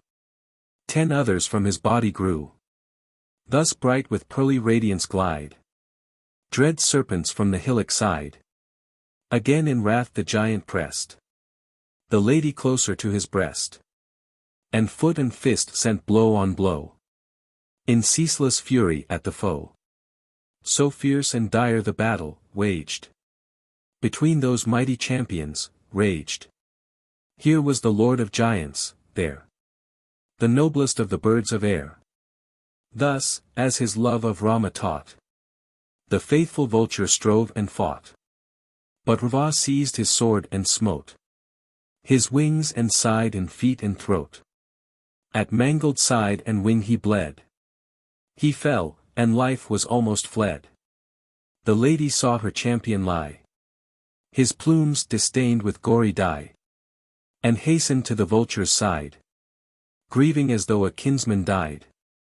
The lord of Lanka's island viewed the vulture as he lay, whose back like some dark cloud was hued, his breast a polly grey, like ashes, when by none renewed. The flame has died away. The lady saw with mournful eye her champion press the plain, the royal bird, her true ally, whom Ravias might had slain. Her soft arms locked in strict embrace around his neck she kept, and lovely with her moon-bright face bent o'er her friend and wept. Canto Ai. Raven's flight. Fair as the lord of silvery rays, whom every star in heaven obeys. The Mathil dame her plaint renewed, o'er him by Ravias might subdued. Dreams, omens, auguries foreshow our coming lot of weal and woe. But thou, my Rama, couldst not see the grievous blow which falls on thee. The birds and deer desert the brakes, and show the path my captor takes. And thus e'en now this royal bird flew to mine aid by pity stirred. Slain for my sake in death he lies, the broad-winged rover of the skies. O Rama, haste, thine aid I crave. O Lakshma, why delay to save? Brave sons of old Ikshvaku, hear, and rescue in this hour of fear. Her flowery wreath was torn and rent. Crushed was each sparkling ornament. She with weak arms and trembling knees clung like a creeper to the trees, and like some poor deserted thing, with wild shrieks made the forest ring. But swift the giant reached her side, as loud on Rama's name she cried. Fierce as grim death one hand he laid upon her tresses lovely braid. That touch, thou impious king, shall be The ruin of thy race and thee. The universal world in awe. That outrage on the lady saw. All nature shook convulsed with dread. And darkness o'er the land was spread. The Lord of day grew dark and chill. And every breath of air was still. The eternal Father of the sky beheld the crime with heavenly eye. And spake with solemn voice, the deed is done, of old decreed. Sad were the saints within the grove, but triumph with their sorrow strove. They wept to see the Maythel dame endure the outrage, scorn, and shame. They joyed because his life should pay the penalty incurred that day. Then Rava raised her up, and bare his captive through the fields of air, calling with accents loud and shrill on Rama and on Lakshma still, with sparkling gems on arm and breast, in silk of polyamber dressed. High in the air the Maythel dame gleamed like the lightning's flashing flame. The giant, as the breezes blew upon her robes of amber hue, and round him twined that gay attire, showed like a mountain girt with fire. The lady, fairest of the fair, had wreathed a garland round her hair. Its lotus petals bright and sweet rained down about the giant's feet. Her vesture, bright as burning gold, gave to the wind each glittering fold. Fair as a gilded cloud that gleams, touched by the day-god's tempered beams, yet struggling in the fiend's embrace. The lady with her sweet pure face, far from her lord, no longer wore the light of joy that shone before, like some sad lily by the side of waters which the sun has dried, like the pale moon uprising through an autumn cloud of darkest hue. So was her perfect face between the arms of giant Rava seen, fair with the charm of braided tress, and forehead's finished loveliness, fair with the ivory teeth that shed white luster through the lips fine red, fair as the lotus when the bud is rising from the parent flood, with faultless lip and nose and eye, dear as the moon that floods the sky with gentle light, of perfect mold. She seemed a thing of burnished gold, though on her cheek the traces lay of tears her hand had brushed away. But as the moonbeams swiftly fade, ere the great day God shines displayed, so in that form of perfect grace, still trembling in the fiend's embrace, from her beloved Rama reft, no light of pride or joy was left. The lady with her golden hue o'er the swart fiend a lustre threw, as when embroidered girths enfold an elephant with gleams of gold. Fair as the lily's bending stem, her arms adorned with many a gem, a lustre to the fiend she lent, gleaming from every ornament, as when the cloud-shot flashes light the shadows of a mountain height.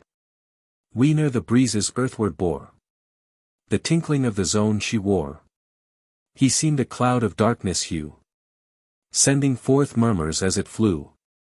As on her way the dame was sped, from her sweet neck fair flowers were shed. The swift wind caught the flowery rain, and poured it o'er the fiend again. The wind-stirred blossoms, sweet to smell, on the dark brows of Rava fell, like lunar constellations set on Meru for a coronet. From her small foot an anklet fair, with jewels slipped, and through the air, like a bright circlet of the flame of thunder, to the valley came the Maythel lady, fair to see as the young leaflet of a tree, clad in the tender hues of spring, flashed glory on the giant king, as when a gold-embroidered zone around an elephant is thrown, while, bearing far the lady, through the realms of sky the giant flew. She like a gleaming meteor cast a glory round her as she passed. Then from each limb in swift descent dropped many a sparkling ornament. On earth they rested dim and pale, Like fallen stars when virtues fail. Around her neck a garland lay. Bright as the star god's silvery ray. It fell and flashed like Ganga sent. From heaven above the firmament. The birds of every wing had flocked. To stately trees by breezes rocked. These bowed their wind-swept heads and said, My lady sweet, be comforted. With faded blooms each brook within, whose waters moved no gleamy fin, stole sadly through the forest dell, mourning the dame it loved so well. From every woodland region near came lions, tigers, birds, and deer, and followed, each with furious look, the way her flying shadow took. For Sita's loss each lofty hill, whose tears were waterfall and rill, lifting on high each arm like steep, seemed in the general woe to weep. When the great sun, the lord of day, saw Urva tear the dame away, his glorious light began to fail, and all his disk grew cold and pale. If Urva from the forest flies, with Rama's Sita as his prize, justice and truth have vanished hence, honor and right and innocence.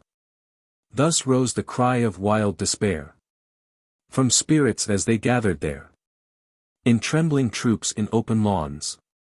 Wept, wild with woe, the startled fawns, and the strange terror changed the eyes they lifted to the distant skies. On sylvan gods who love the dell, a sudden fear and trembling fell, as in the deepest woe they viewed the lady by the fiend subdued. Still in loud shrieks was heard afar that voice whose sweetness naught could mar, while eager looks of fear and woe she bent upon the earth below. The lady of each winning wile, with pearly teeth and lovely smile, seized by the lord of Lanka's isle, looked down for friends in vain. She saw no friend to aid her, none. Not Rama nor the younger son of Dasaratha, and undone, she swooned with fear and pain. Canto Li. Sita's threats. Soon as the Maithil lady knew that high through air the giant flew, distressed with grief and sore afraid, her troubled spirit sank dismayed.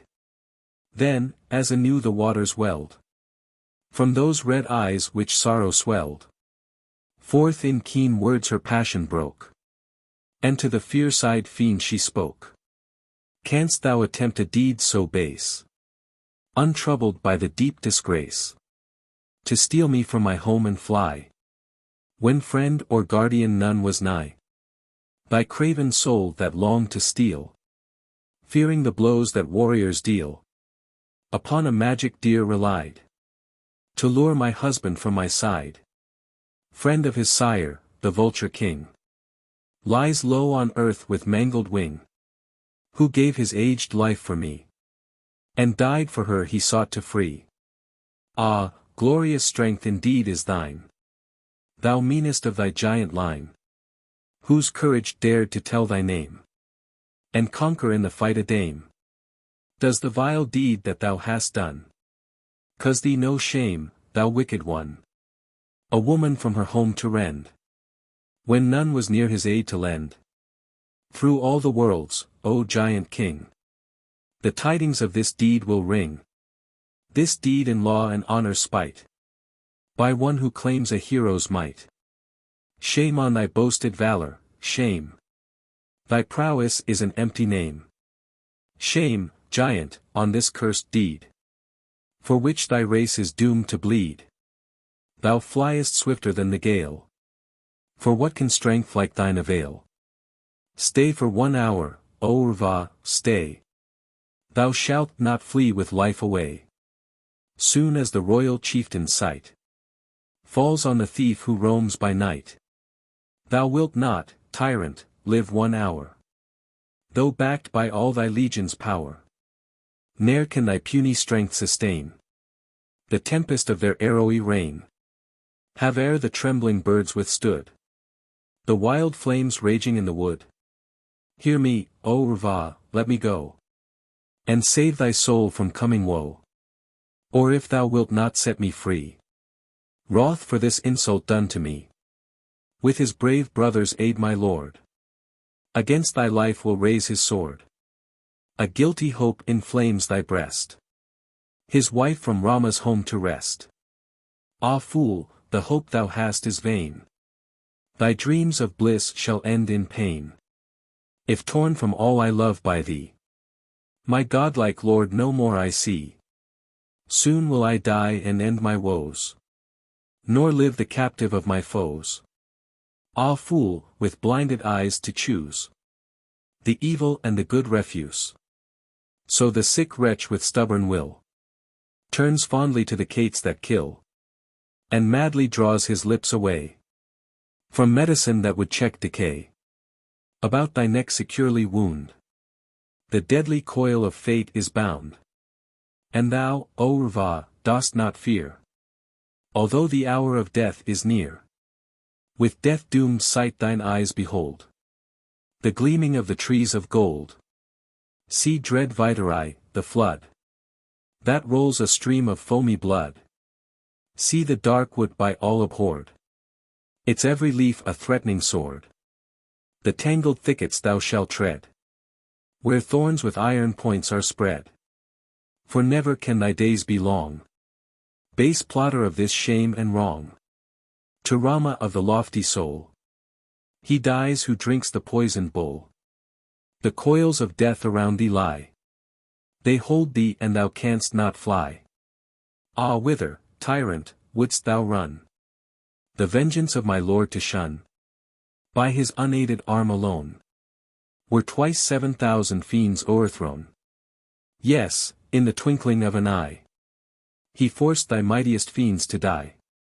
And shall that lord of lion heart, skilled in the bow and spear and dart, spare thee, O fiend, in battle strife, the robber of his darling wife? These were her words, and more beside, by wrath and bitter hate supplied. Then by her woe and fear o'erthrown, she wept again and made her moan. As long she wept in grief and dread, scarce conscious of the words she said, the wicked giant onward fled, and bore her through the air. As firm he held the Maithil dame, still wildly struggling, o'er her frame. With grief and bitter misery came the trembling of despair. Canto Liv. Lanka. He bore her on in rapid flight, and not a friend appeared in sight. But on a hill that o'er the wood raised its high top 5 monkeys stood. From her fair neck her scarf she drew, and down the glittering vesture flew, with earring, necklet, chain, and gem, descending in the midst of them. For these, she thought, my path may show, and tell my lord the way I go. Nor did the fiend, in wild alarm, mark when she drew from neck and arm, and foot the gems and gold, and sent to earth each gleaming ornament. The monkeys raised their tawny eyes, that closed not in their first surprise, and saw the dark-eyed lady, where she shrieked above them in the air. High o'er their heads the giant passed, holding the weeping lady fast. O'er Pampa's flashing flood he sped, and on to Lanka's city fled. He bore away in senseless joy the prize that should his life destroy. Like the rash fool who hugs beneath his robe a snake with venomed teeth, swift as an arrow from a bow, speeding o'er lands that lay below. Sublime in air his course he took, o'er wood and rock and lake and brook. He passed at length the sounding sea, where monstrous creatures wander free. Seat of Lord Varu's ancient reign, controller of the eternal main. The angry waves were raised and tossed, as Rava with the lady crossed, and fish and snake in wild unrest showed flashing fin and gleaming crest. Then from the blessed troops who dwell in air celestial voices fell. O ten-necked king, they cried, attend This guilty deed will bring thine end. Then Rava speeding like the storm, bearing his death in human form. The struggling Sita, lighted down in royal Lanka's glorious town. A city bright and rich, that showed well-ordered street and noble road, arranged with just division, fair, with multitudes in court and square. Thus, all his journey done, he passed within his royal home at last. There in a queenly bower he placed the black-eyed dame with dainty waist. Thus in her chamber Maya laid the lovely Maya, demon maid. Then Rava gave command to all the dread she-fiends who filled the hall. This captive lady watch and guard, from sight of man and woman barred. But all the fair one asks beside, be with unsparing hand supplied. As though 'twere I that asked, withhold no pearls or dress or gems or gold. And she among you that shall dare, of purpose or through want of care, one word to vex her soul to say, throws her unvalued life away. Thus spake the monarch of their race to those she-fiends who thronged the place, and pondering on the course to take, went from the chamber as he spake. He saw 8 giants, strong and dread, on flesh of bleeding victims fed, proud in the boon which Brahma gave, and trusting in its power to save. He thus the mighty chiefs addressed, of glorious power and strength possessed. Arm, warriors, with the spear and bow, with all your speed from Lanka go. For Janastan, our own no more, is now defiled with giants' gore. The seat of Kara's royal state is left unto us desolate. In your brave hearts and might confide, and cast ignoble fear aside. Go, in that desert region dwell, where the fierce giants fought and fell. A glorious host that region held, for power and might unparalleled. Bite Shah and brave Kara led, all, slain by Rama's arrows, bled. Hence boundless wrath that spurns control reigns paramount within my soul, and naught but Rama's death can sate the fury of my vengeful hate. I will not close my slumbering eyes, till by this hand my foeman dies. And when mine arm has slain the foe, who laid those giant princes low, long will I triumph in the deed, like one enriched in utmost need. Now go, that I this end may gain. In Janastan, O chiefs, remain. Watch Rama there with keenest eye, and all his deeds and movements spy. Go forth, no helping art neglect.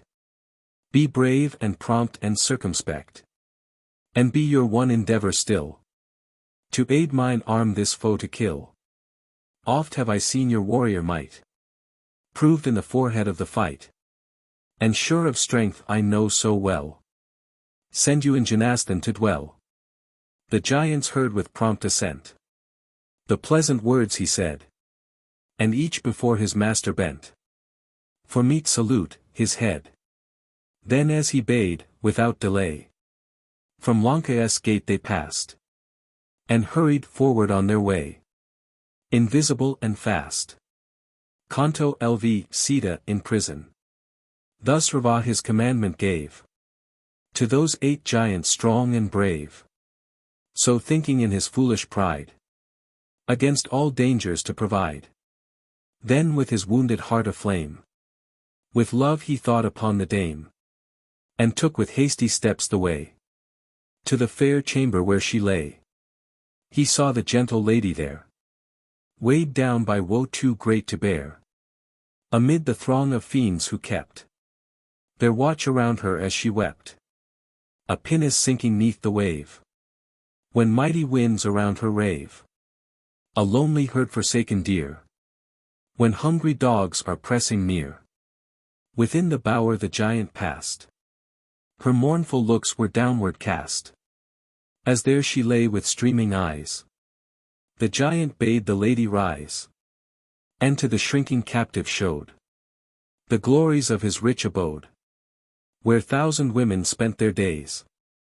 In palaces with gold ablaze, where wandered birds of every sort, and jewels flashed in hall and court, where noble pillars charmed the sight, with diamond and lazulite, and others glorious to behold, with ivory, crystal, silver, gold. There swelled on high the tambour's sound, and burnished or was bright around. He led the mournful lady where resplendent gold adorned the stair, and showed each lattice fair to see. With silver work and ivory, showed his bright chambers, line on line, adorned with nets of golden twine. Beyond he showed the Maythil dame, his gardens bright as lightning's flame, and many a pool and lake he showed, where blooms of gayest color glowed. Through all his home from view to view, the lady sunk in grief he drew. Then trusting in her heart to wake desire of all she saw, he spake. 300 million giants, all obedient to their master's call, not counting young and weak and old, serve me with spirits fierce and bold. 1,000 culled from all of these, wait on the Lord they long to please. This glorious power, this pomp and sway, dear lady, at thy feet I lay. Yea, with my life I give the whole. O dearer than my life and soul. 1,000 beauties fill my hall. Be thou my wife and rule them all. O hear my supplication. Why this reasonable prayer deny? Some pity to thy suitor show, for love's hot flames within me glow.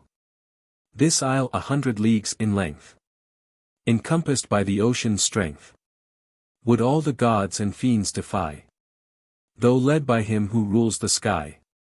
No god in heaven, no sage on earth, no minstrel of celestial birth, no spirit in the worlds I see, a match in power and might for me.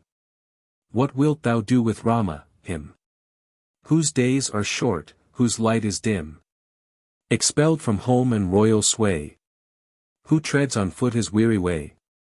Leave the poor mortal to his fate, and wed thee with a worthier mate. My timid love, enjoy with me the prime of youth before it flee.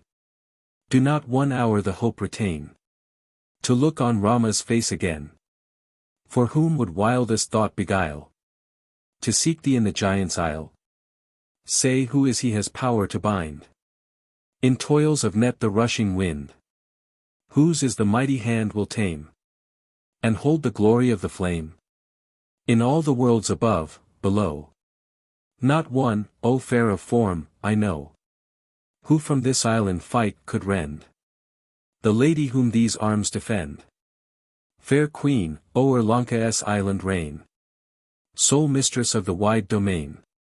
Gods, rovers of the night like me, and all the world thy slaves will be.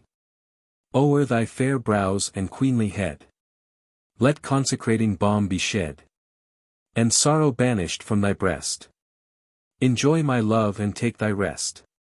Here nevermore thy soul shall know the memory of thy former woe, and here shall thou enjoy the meed deserved by every virtuous deed. Here garlands glow of flowery twine, with gorgeous hues and scent divine. Take gold and gems and rich attire, enjoy with me thy heart's desire. There stand, of chariots far the best, the car my brother once possessed, which, victor in the stricken field, I forced the Lord of Gold to yield. 'Tis wide and high and nobly wrought, bright as the sun and swift as thought. Therein, O Sita, shalt thou ride, delighted by thy lover's side. But sorrow mars with lingering trace the splendor of thy lotus face. A cloud of woe is o'er it spread, and all the light of joy is fled. The lady, by her woe distressed, one corner of her raiment pressed to her sad cheek like moonlight clear, and wiped away a falling tear. The rover of the night renewed His eager pleading as he viewed the lady stand like one distraught, striving to fix her wandering thought. Think not, sweet lady, of the shame of broken vows, nor fear the blame. The saints approve with favoring eyes this union knit with marriage ties. O beauty, at thy radiant feet I lay my heads, and thus entreat. One word of grace, one look I crave. Have pity on thy prostrate slave. These idle words I speak are vain, wrung forth by love's consuming pain. And ne'er of Rava be it said, he wooed a dame with prostrate head. Thus to the Maythil lady sued the monarch of the giant brood. And, she is now mine own, he thought, in death's dire coils already caught. Canto LVI. Cita s disdain. His words the Maythil lady heard, oppressed by woe but undeterred. Fear of the fiend she cast aside, and thus in noble scorn replied. His word of honor never stained. King Dasaratha nobly reigned. The bridge of right, the friend of truth. His eldest son, a noble youth, is Rama, virtue's faithful friend, whose glories through the worlds extend. Long arms and large full eyes has he. My husband, yea, a god to me. With shoulders like the forest king's. From old Ikshvaku's line he springs. He with his brother Lakshma's aid will smite thee with the vengeful blade. Hadst thou but dared before his eyes to lay thine hand upon the prize, thou stretched before his feet hadst lain, in Janastan like Kara slain. Thy boasted rovers of the night, with hideous shapes and giant might, like serpents when the feathered king swoops down with his tremendous wing, will find their useless venom fail, when Rama's mighty arms assail. The rapid arrows bright with gold, shot from the bow he loves to hold, will rend thy frame from flank to flank, as Ganga's waves erode the bank. Though neither god nor fiend have power to slay thee in the battle hour, yet from his hand shall come thy fate, struck down before his vengeful hate. That mighty Lord will strike and end the days of life thou hast to spend. Thy days are doomed, thy life is sped, like victims to the pillar led. Yea, if the glance of Rama bright with fury on thy form should light, thou scorched this day wouldst fall and die, like Kama slain by Rudra's eye. He who from heaven the moon could throw, or bid its bright rays cease to glow. He who could drain the mighty sea, will set his darling Sita free. Fled is thy life, thy glory, fled. Thy strength and power, each sense is dead. Soon Lanka widowed by thy guilt, will see the blood of giants spilt. This wicked deed, O cruel king, no triumph, no delight will bring. Thou with outrageous might and scorn, a woman from her lord hast torn. My glorious husband far away, making heroic strength his stay, dwells with his brother, void of fear, in dark forest lone and drear. No more in force of arms confide, that haughty strength, that power and pride. My hero with his arrowy rein, from all thy bleeding limbs will drain. When urged by fate's dire mandate, nigh comes the fixed hour for men to die. Caught in death's toils their eyes are blind, and folly takes each wandering mind. So for the outrage thou hast done, the fate is near thou canst not shun. The fate that on thyself and all thy giants and thy town shall fall. I spurn thee, can the altar dight with vessels for the sacred rite, o'er which the priest his prayer has said, be sullied by an outcast's tread? So me, the consort dear and true, of him who clings to virtue too, thy hated touch shall ne'er defile.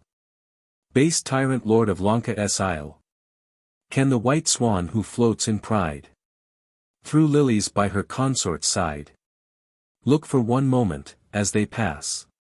On the poor diver in the grass. This senseless body waits thy will. To torture, chain, to wound or kill. I will not, king of giants, strive to keep this fleeting soul alive. But never shall they join the name of Sita with reproach and shame. Thus as her breast with fury burned, her bitter speech the dame returned. Such words of rage and scorn, the last she uttered, at the fiend she cast. Her taunting speech the giant heard, and every hair with anger stirred. Then thus with fury in his eye, he made in threats his fierce reply. Hear Maythil lady, hear my speech. List to my words and ponder each. If o'er thy head 12 months shall fly, and thou thy love wilt still deny, my cooks shall mince thy flesh with steel, and serve it for my morning meal. Thus with terrific threats to her spake Rava, cruel ravener. Mad with the rage her answer woke. He called the fiendish train and spoke. Take her, ye Rakshas dames, who fright with hideous form and mean the sight, who make the flesh of men your food, and let her pride be soon subdued. He spoke, and at his word the band of fiendish monsters raised each hand in reverence to the giant king, and pressed round Sita in a ring. Rava once more with stern behest to those she-fiends his speech addressed. Shaking the earth beneath his tread, he stamped his furious foot and said, to the Asoka garden bear the dame, and guard her safely there, until her stubborn pride be bent by mingled threat and blandishment. See that ye watch her well, and tame. Like some she-elephant, the dame, they led her to that garden where the sweetest flowers perfumed the air, where bright trees bore each rarest fruit, and birds, enamored, ne'er were mute, bowed down with terror and distress, watched by each cruel giantess, like a poor solitary deer, when ravening tigresses are near. The hapless lady lay distraught, like some wild thing but newly caught, and found no solace, no relief, from agonizing fear and grief. Not for one moment could forget each terrifying word and threat, or the fierce eyes upon her set by those who watched around. She thought of Rama far away. She mourned for Lakshma as she lay in grief and terror and dismay, half fainting on the ground. Canto LVI. Sita comforted, soon as the fiend had set her down within his home in Lanka's town. Triumph and joy filled Indra's breast, whom thus the eternal sire addressed. This deed will free the worlds from woe, and cause the giants' overthrow. The fiend has borne to Lanka's isle the lady of the lovely smile, true consort born to happy fate, with features fair and delicate. She looks and longs for Rama's face, but sees a crowd of demon race, and guarded by the giant's train, pines for her lord and weeps in vain. But Lanka founded on a steep is girdled by the mighty deep, and how will Rama know his fair and blameless wife is prisoned there?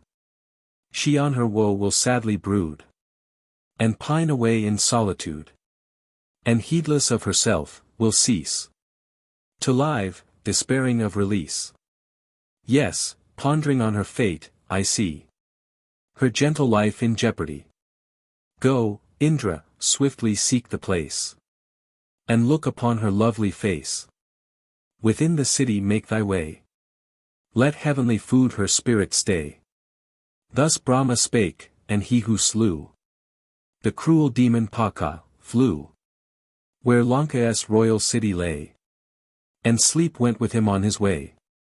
Sleep, cried the heavenly monarch, close each giant's eye in deep repose. Thus Indra spoke, and sleep fulfilled with joy his mandate, as he willed. To aid the plan the gods proposed. The demon's eyes in sleep she closed. Then Sachi's lord, the thousand-eyed, to the Asoka garden hied. He came and stood where Sita lay, and gently thus began to say, Lord of the gods who hold the sky, dame of the lovely smile, am I. Weep no more, lady, weep no more. Thy days of woe will soon be o'er. I come, O Janak's child, to be the helper of thy lord and thee. He through my grace, with hosts to aid, this sea-girt land will soon invade. 'Tis by my art that slumbers close the eyelids of thy giant foes. Now I, with sleep, this place have sought, Vidhan lady, and have brought a gift of heaven's ambrosial food, to stay thee in thy solitude. Receive it from my hand, and taste, O lady of the dainty waist. For countless ages thou shalt be from pangs of thirst and hunger free. But doubt within her bosom woke, as to the Lord of gods she spoke. How may I know for truth that thou, whose form I see before me now, art verily the king adored by heavenly gods, and Sachi's lord? With Ragu's sons I learnt to know the certain signs which Godhead show. These marks before mine eyes display. If o'er the gods thou bear the sway, the heavenly Lord of Sachi heard, and did according to her word. Above the ground his feet were raised, with eyelids motionless he gazed. No dust upon his raiment lay, and his bright wreath was fresh and gay. Nor was the lady's glad heart slow, the monarch of the gods to know. And while the tears unceasing ran from her sweet eyes, she thus began.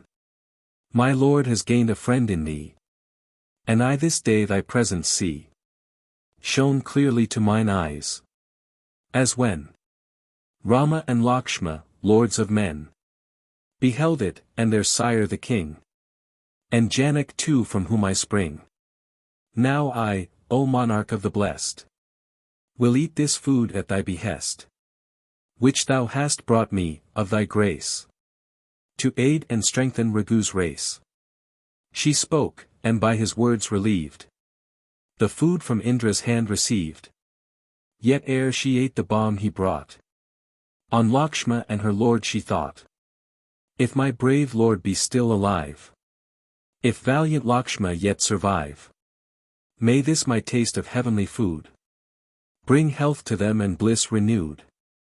She ate, and that celestial food stayed hunger, thirst, and lassitude, and all her strength restored.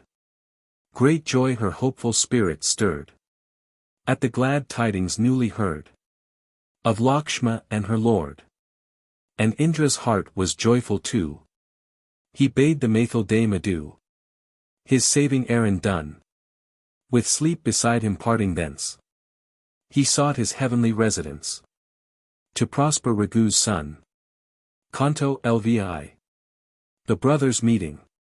When Rama's deadly shaft had struck the giant in the seeming buck, the chieftain turned him from the place, his homeward way again to trace. Then as he hastened onward, fain to look upon his spouse again, behind him from a thicket nigh rang out a jackal's piercing cry. Alarmed he heard the startling shriek that raised his hair and dimmed his cheek, and all his heart was filled with doubt as the shrill jackal's cry rang out. Alas, some dire disaster seems portended by the jackal's screams. Oh, may the Maithil dame be screened from outrage of each hungry fiend. Alas, if Lakshma chanced to hear that bitter cry of woe and fear. What time Maricha, as he died, with voice that mocked my accents cried, swift to my side the prince would flee, and quit the dame to succor me. Too well I see the demon band the slaughter of my love have planned, me far from home and Sita's view. The seeming dear Maricha drew, he led me far through brake and dell, till wounded by my shaft he fell.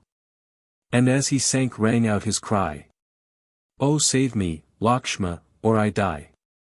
May it be well with both who stayed in the great wood with none to aid. For every fiend is now my foe. For Janasthana's great overthrow.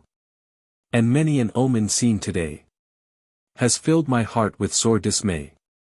Such were the thoughts and sad surmise of Rama at the jackal's cries. And all his heart within him burned. As to his cot his steps he turned.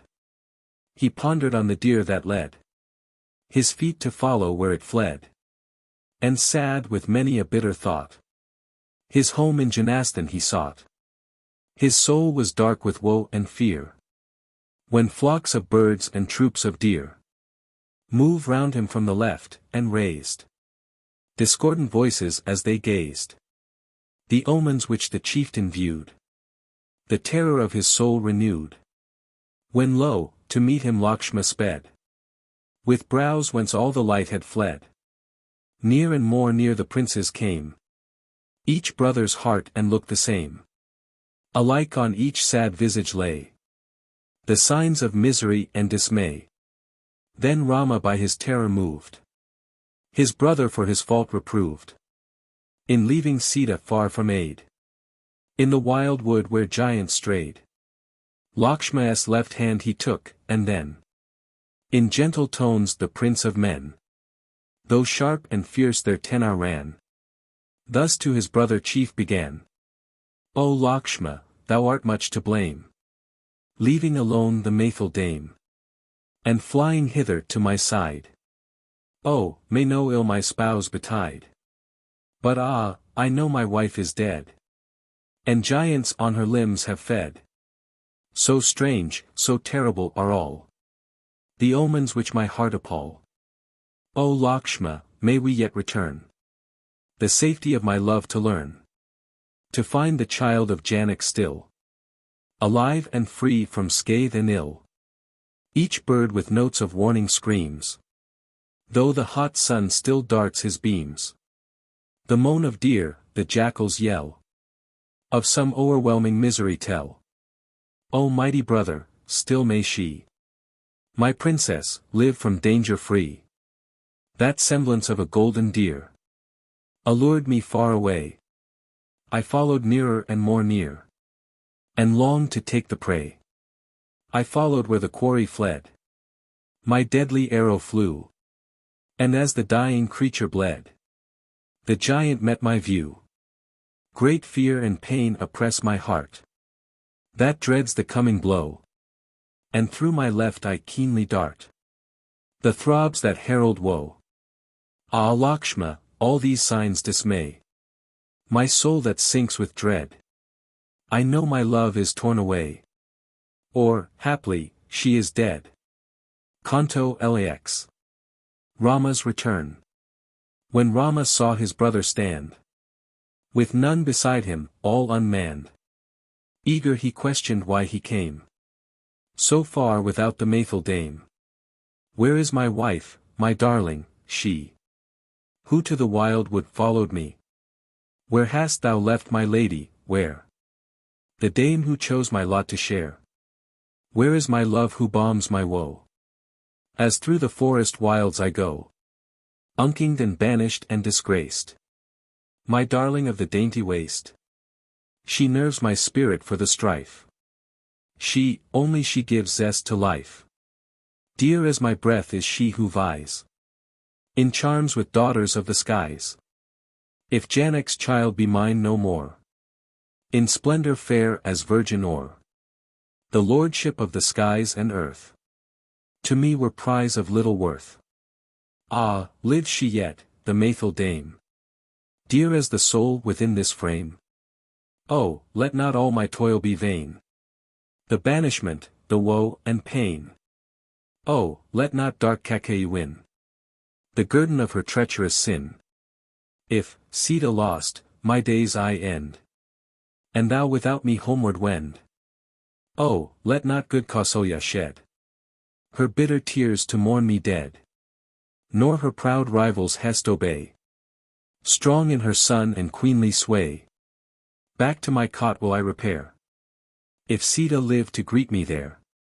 But if my wife have perished, I, reft of my love, will surely die.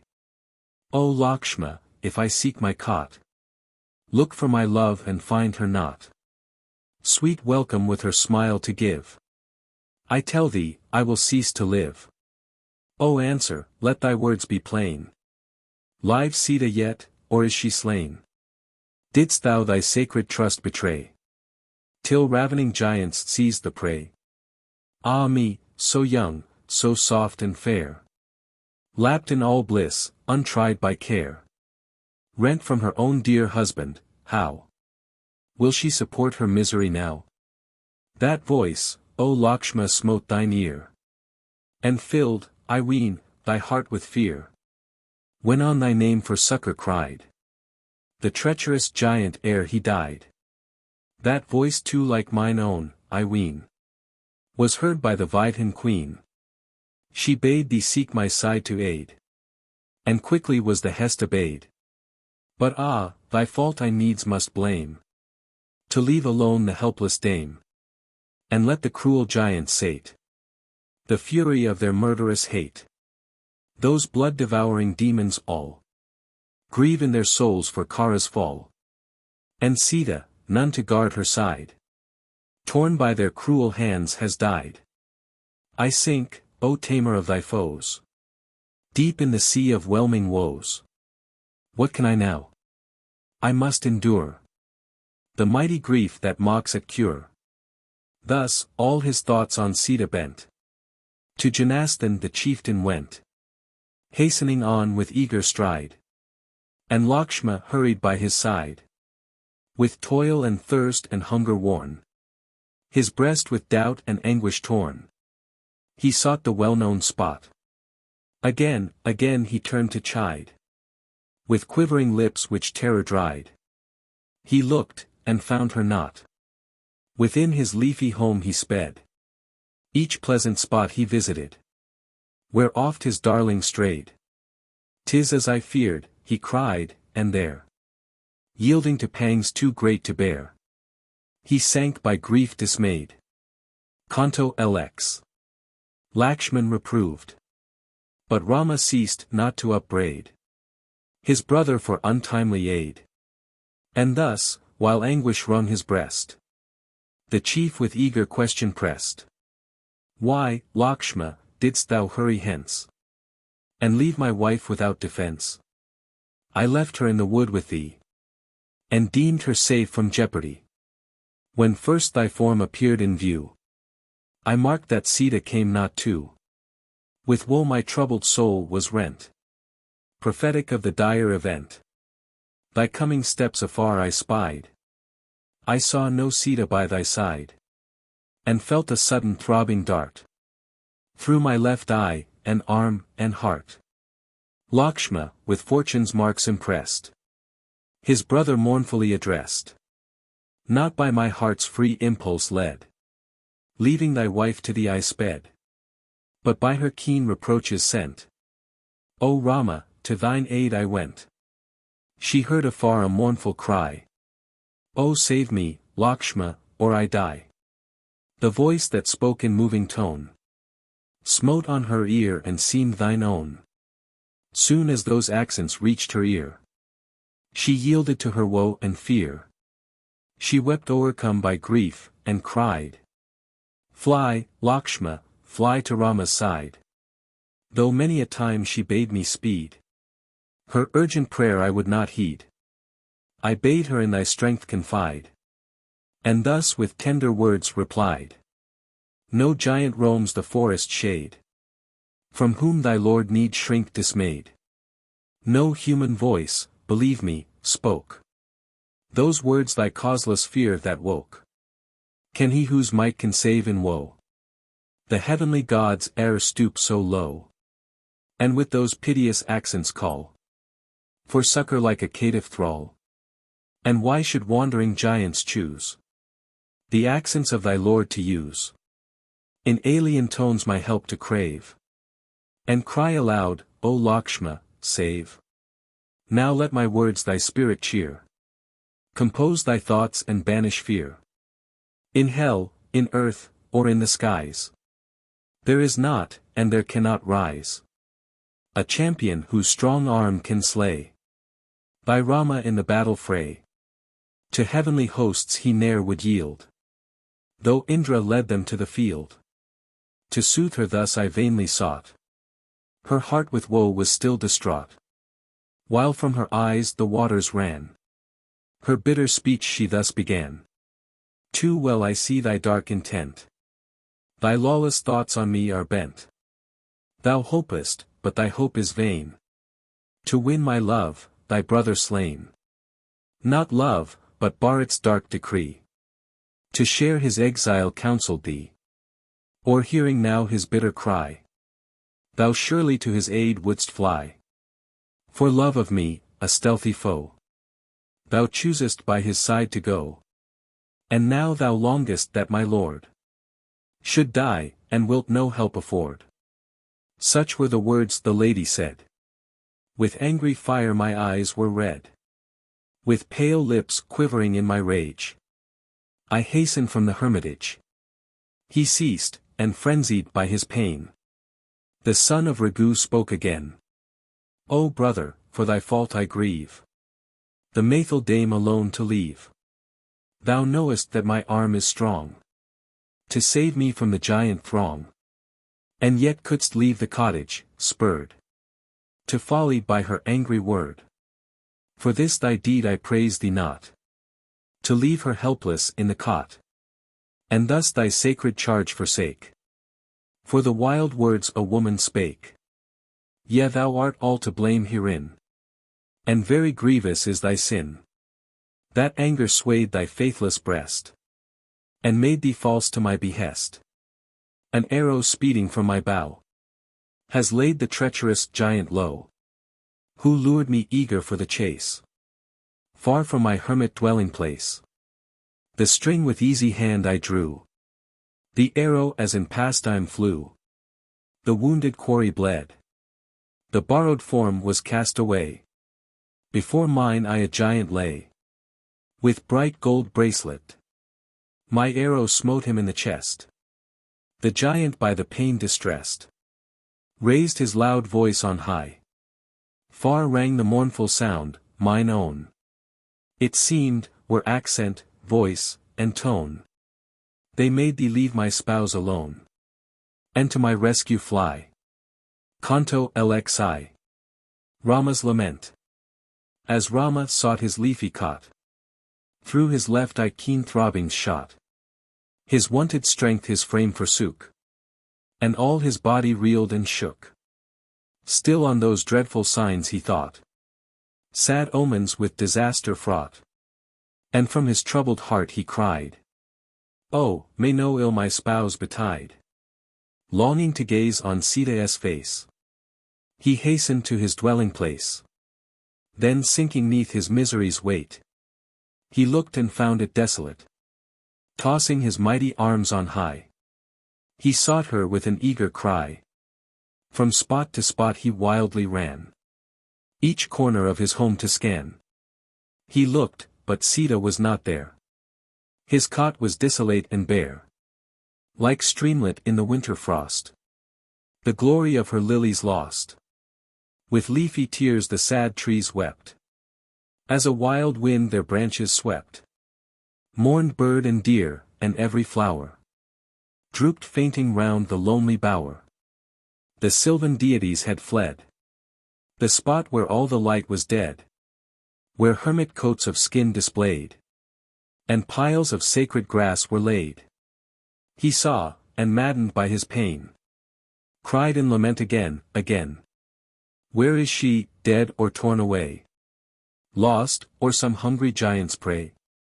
Or did my darling chance to rove for fruit and blossoms through the grove? Or has she sought the pool or rill, her pitcher from the wave to fill? His eager eyes on fire with pain, he roamed about with maddened brain. Each grove and glade he searched with care. He sought, but found no Sita there.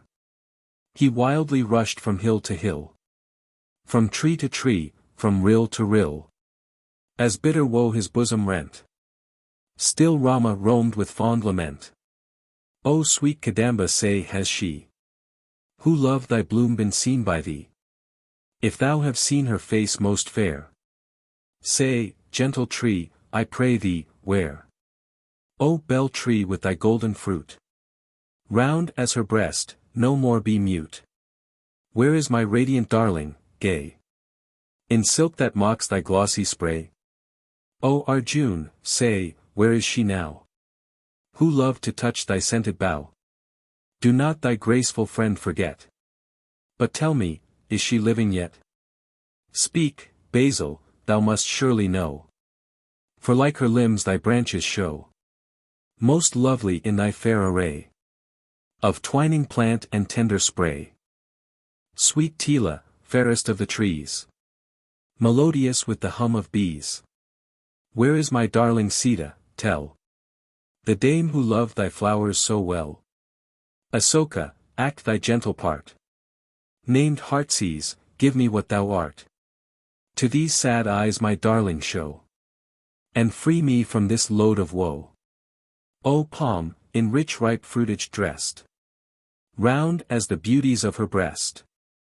If thou have heart to know and feel, my peerless consort's fate reveal. Hast thou, rose apple, chanced to view my darling bright with golden hue? If thou have seen her, quickly speak. Where is the dame I wildly seek? O glorious Kasha, thou art gay with all thy loveliest bloom today. Where is my dear who loved to hold in her full lap thy flowery gold? To many a tree and plant beside, to jasmine, mango, sal, he cried. Say, hast thou seen, O gentle dear, the fawn-eyed Sita wandering here? It may be that my love has strayed to sport with fawns beneath the shade. If thou, great elephant, have seen my darling of the lovely mien, whose rounded limbs are soft and fine, as is that lissom trunk of thine, O noblest of wild creatures, show, where is the dame thou needs must know? O tiger, hast thou chanced to see my darling? Very fair is she. Cast all thy fear away, declare. Where is my moon-faced darling, where? There, darling of the lotus eye. I see thee, and 'tis vain to fly. Wilt thou not speak, dear love? I see thy form half hidden by the tree. Stay if thou love me, Sita, stay. In pity cease thy heartless play. Why mock me now? Thy gentle breast was never prone to cruel jest. 'Tis vain behind yon bush to steal. Thy shimmering silks thy path reveal. Fly not, mine eyes pursue thy way.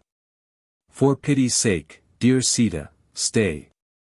Ah me, my words are vain. My gentle love is lost or slain. How could her tender bosom spurn her husband on his home return? Ah no, my love is surely dead. Fierce giants on her flesh have fed, rending the soft limbs of their prey. When I her lord was far away, that moon-bright face, that polished brow, red lips, bright teeth, what are they now? Alas, my darling's shapely neck, she loved with chains of gold to deck. That neck that mocked the sandal scent, the ruthless fiends have grasped and rent. Alas, 'twas vain those arms to raise, soft as the young tree's tender sprays. Ah, dainty meal for giants' lips were arms and quivering finger-tips. Ah, she who counted many a friend was left for fiends to seize and rend, was left by me without defense from ravening giants' violence. O Lakshma of the arm of might, say, is my darling love in sight? O dearest Sita, where art thou? Where is my darling consort now? Thus as he cried in wild lament, from grove to grove the mourner went. Here for a moment sank to rest. Then started up and onward pressed. Thus roaming on like one distraught. Still for his vanished love he sought. He searched in wood and hill and glade. By rock and brook and wild cascade. Through groves with restless step he sped. And left no spot unvisited. Through lawns and woods of vast extent. Still searching for his love he went. With eager steps and fast. For many a weary hour he toiled. Still in his fond endeavor foiled. Yet hoping to the last. Canto LXI. Rama's Lament. When all the toil and search was vain. He sought his leafy home again.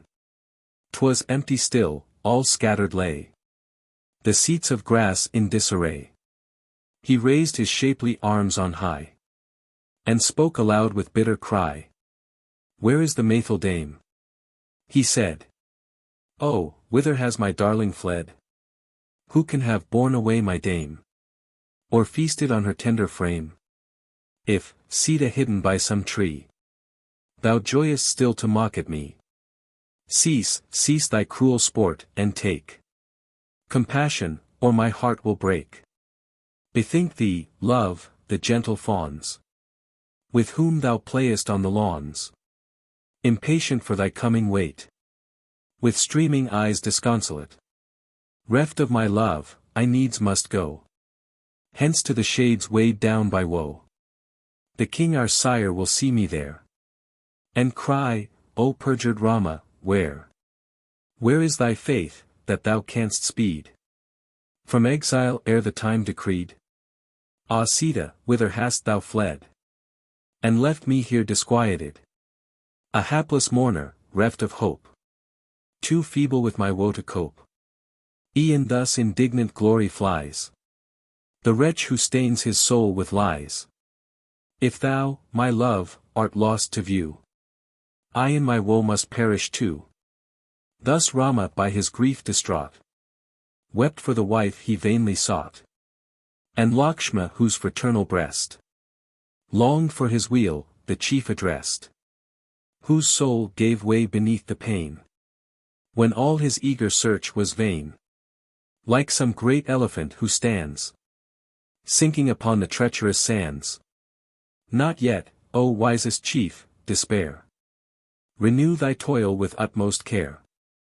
This noble hill where trees are green has many a cave and dark ravine. The Maythil lady day by day delighted in the woods to stray. Deep in the grove she wanders still. Or walks by blossom-covered rill. Or fish-loved river stealing through tall clusters of the dark bamboo. Or else the dame with arch design.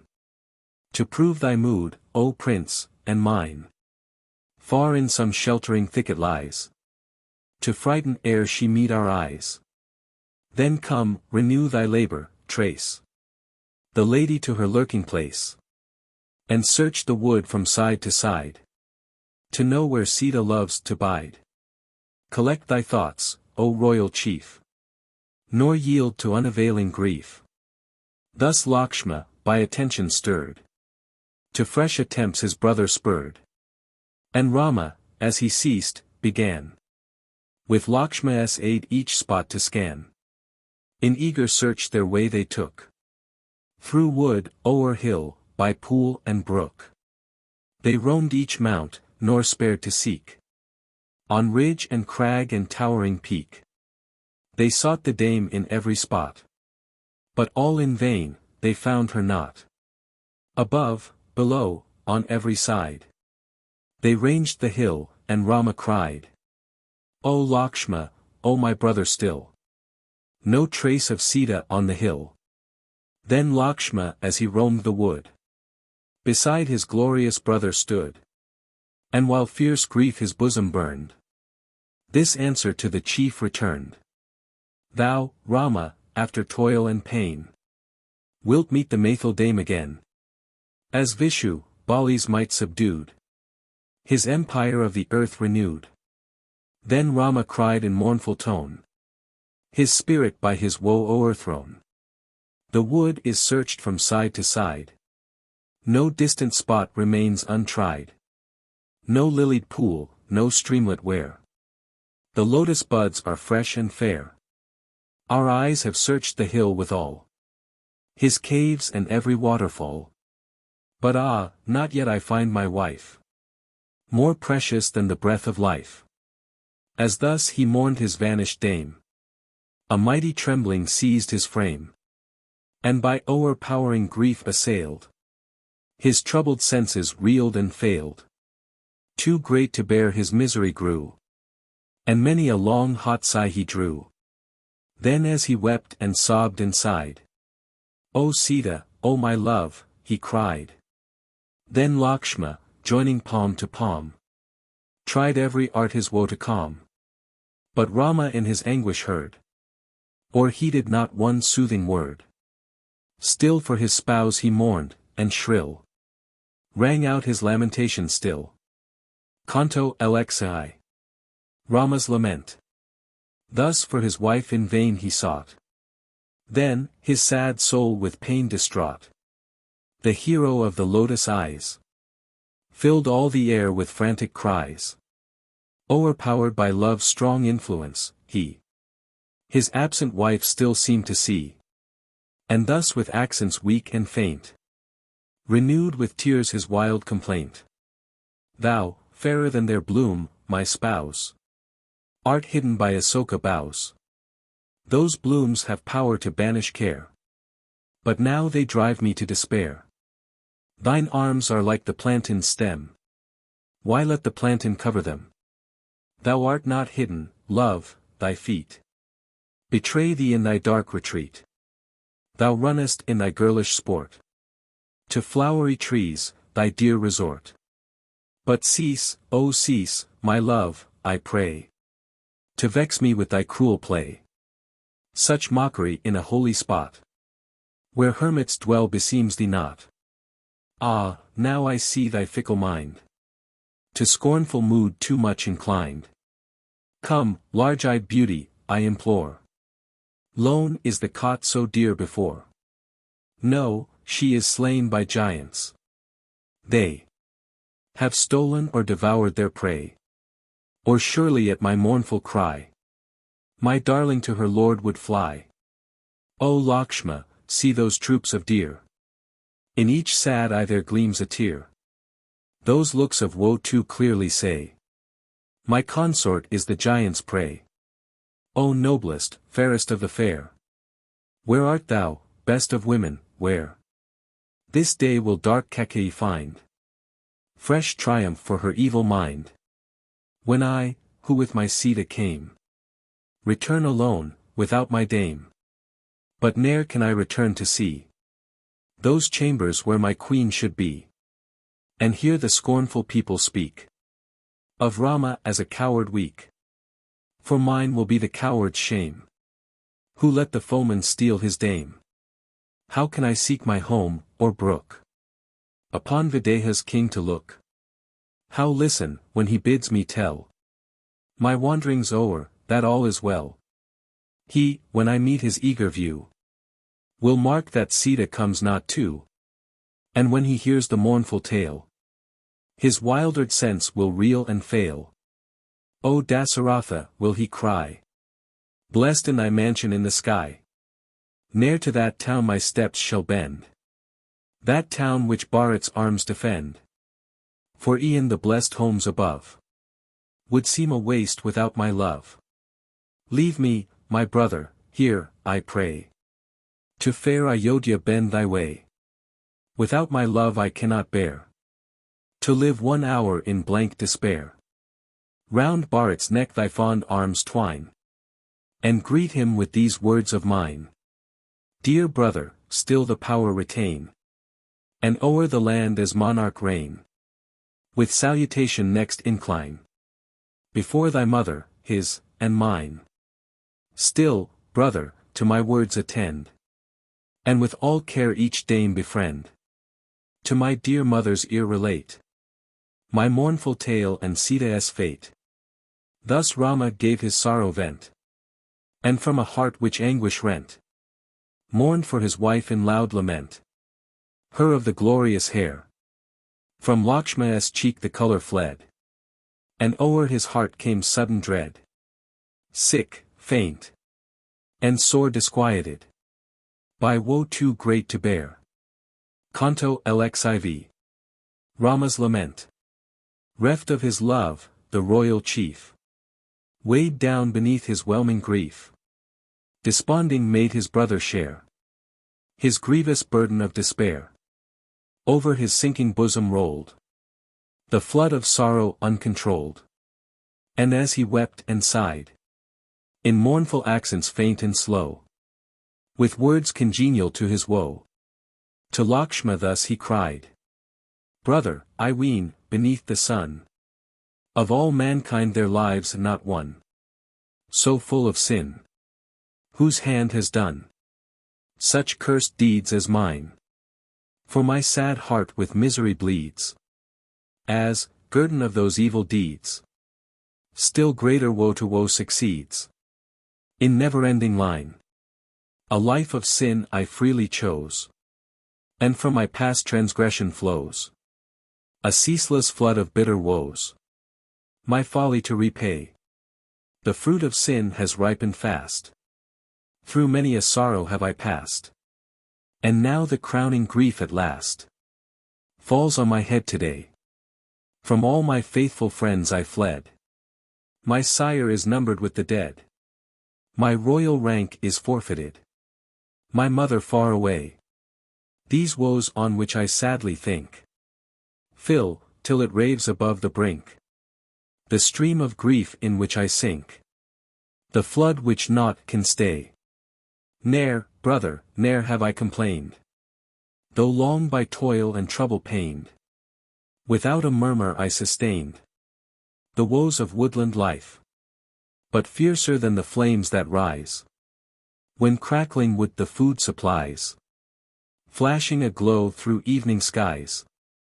This sorrow for my wife, some cruel fiend has seized the prey, and torn my trembling love away, while, as he bore her through the skies, she shrieked aloud with frantic cries, in tones of fear which, wild and shrill, retained their native sweetness still.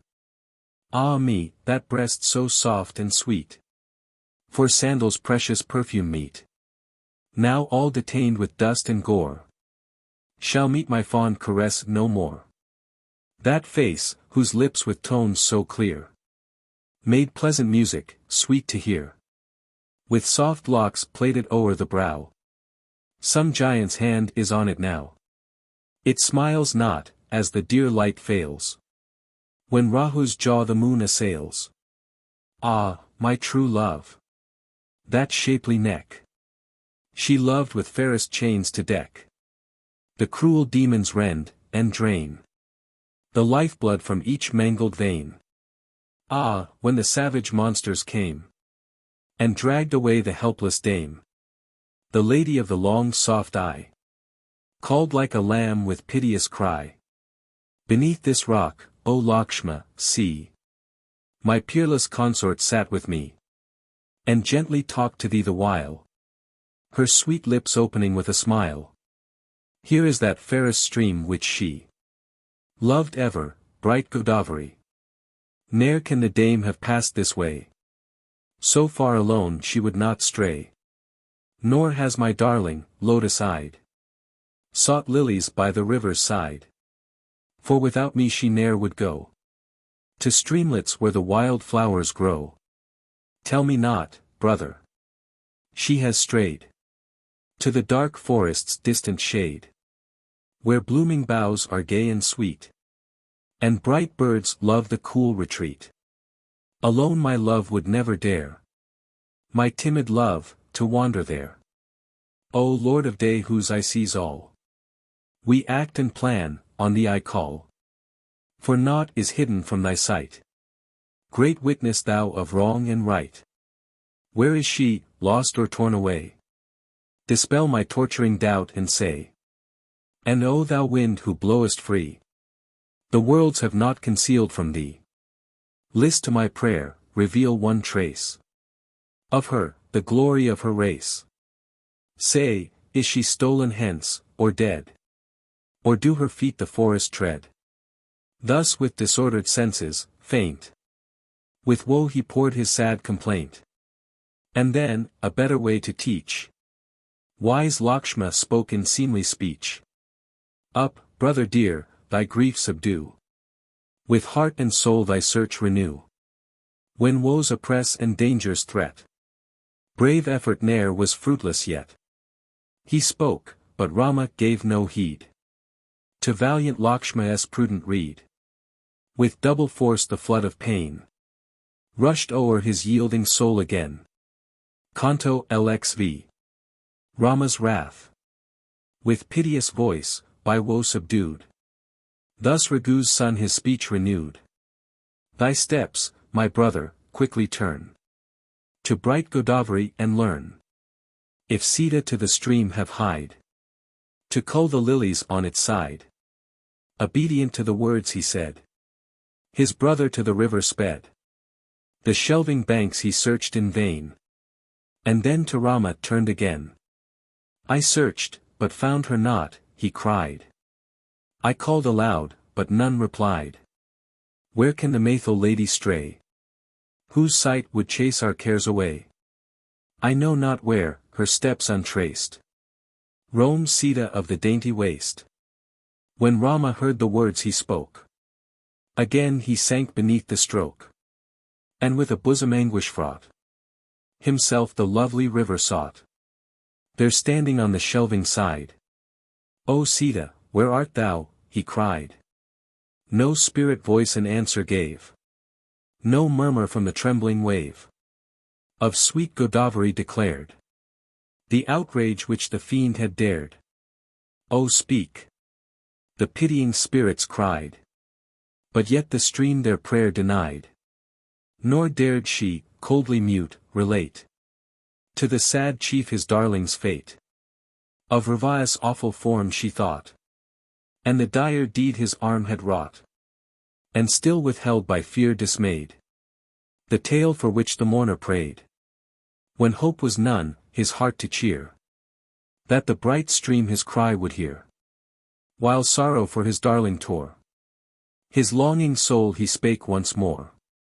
Though I have sought with tears and sighs, Godavari no word replies. Oh say, what answer can I frame to Janak, father of my dame? Or how before her mother stand, leading no Sita by the hand? Where is my loyal love who went forth with her lord to banishment? Her faith to me she nobly held, though from my realm and home expelled. A hermit, nursed on woodland fair, she followed still and soothed my care. Of all my friends am I bereft, nor is my faithful consort left. How slowly will the long nights creep, while comfortless I wake and weep. Oh, if my wife may yet be found, with humble love I'll wander round this Janastan, Parava's hill, Mandakini's delightful rill. See how the deer with gentle eyes look on my face and sympathize. I mark their soft expression, each would soothe me, if it could, with speech. Awhile the anxious throng he eyed, and, where is Sita, where, he cried. Thus while hot tears his utterance broke, the morning son of Raghu spoke. The deer in pity for his woes obeyed the summons and arose. Upon his right thigh stood, and raised their sad eyes up to heaven and gazed. Each to that quarter bent her look, which Rava with his captive took. Then Raghu's son again they viewed, and toward that point their way pursued. Then Lakshma watched their looks intent, as moaning on their way they went, and marked each sign which struck his sense with mute expressive influence. Then as again his sorrow woke, thus to his brother chief he spoke. Those dear thy eager question heard, and rose at once by pity stirred. See, in thy search their aid they lend. See, to the south their looks they bend. Arise, dear brother, let us go the way their eager glances show. if haply sign or trace descried, our footsteps in the search may guide. The son of Raghu gave assent, and quickly to the south they went. With eager eyes the earth he scanned, and Lakshma followed close at hand, as each to other spake his thought, and round with anxious glances sought. Scattered before them in the way, blooms of a fallen garland lay. When Rama saw that flowery rain, he spoke once more with bitterest pain. O Lakshma, every flower that lies here on the ground I recognize. I culled them in the grove, and there my darling twined them in her hair. The sun, the earth, the genial breeze have spared these flowers my soul to please. Then to that woody hill he prayed, whence flashed afar each wild cascade. O best of mountains, hast thou seen a dame of perfect form and mien, in some sweet spot with trees o'ergrown, my darling whom I left alone? Then as a lion threats a deer, he thundered with a voice of fear, reveal her, mountain, to my view, with golden limbs and golden hue. Where is my darling Sita? Speak, before I rend thee peak from peak. The mountain seemed her track to show, but told not all he sought to know. Then Dasaratha's son renewed his summons as the mount he viewed. Soon as my flaming arrows fly, consumed to ashes shall thou lie, without a herb or bud or tree, and birds no more shall dwell in thee. And if this stream my prayer deny, my wrath this day her flood shall dry, because she lends no aid to trace my darling of the lotus face. Thus Rama spake as though his ire would scorch them with his glance of fire. Then searching farther on the ground, the footprint of a fiend he found, and small light traces here and there, where Sita in her great despair, shrieking for Rama's help, had fled before the giant's mighty tread. His careful eye each trace surveyed, which Sita and the fiend had made, the quivers and the broken bow, and ruined chariot of the foe, and told, distraught by fear and grief, his tidings to his brother chief. O Lakshma, hear! He cried, behold! My Sita's earrings dropped with gold. Here lie her garlands torn and rent. Here lies each glittering ornament. Oh look, the ground on every side with blood like drops of gold is dyed. The fiends who wear each strange disguise have seized, I ween, the helpless prize. My lady, by their hands o'erpowered, is slaughtered, mangled, and devoured. Methinks two fearful giants came and waged fierce battle for the dame. Whose, Lakshma, was this mighty bow, with pearls and gems in glittering row? Cast to the ground the fragments lie, and still their glory charms the eye. A bow so mighty sure was planned for heavenly god or giant's hand. Whose was this coat of golden mail, which, though its luster now is pale, shone like the sun of morning, bright, with studs of glittering lazulite?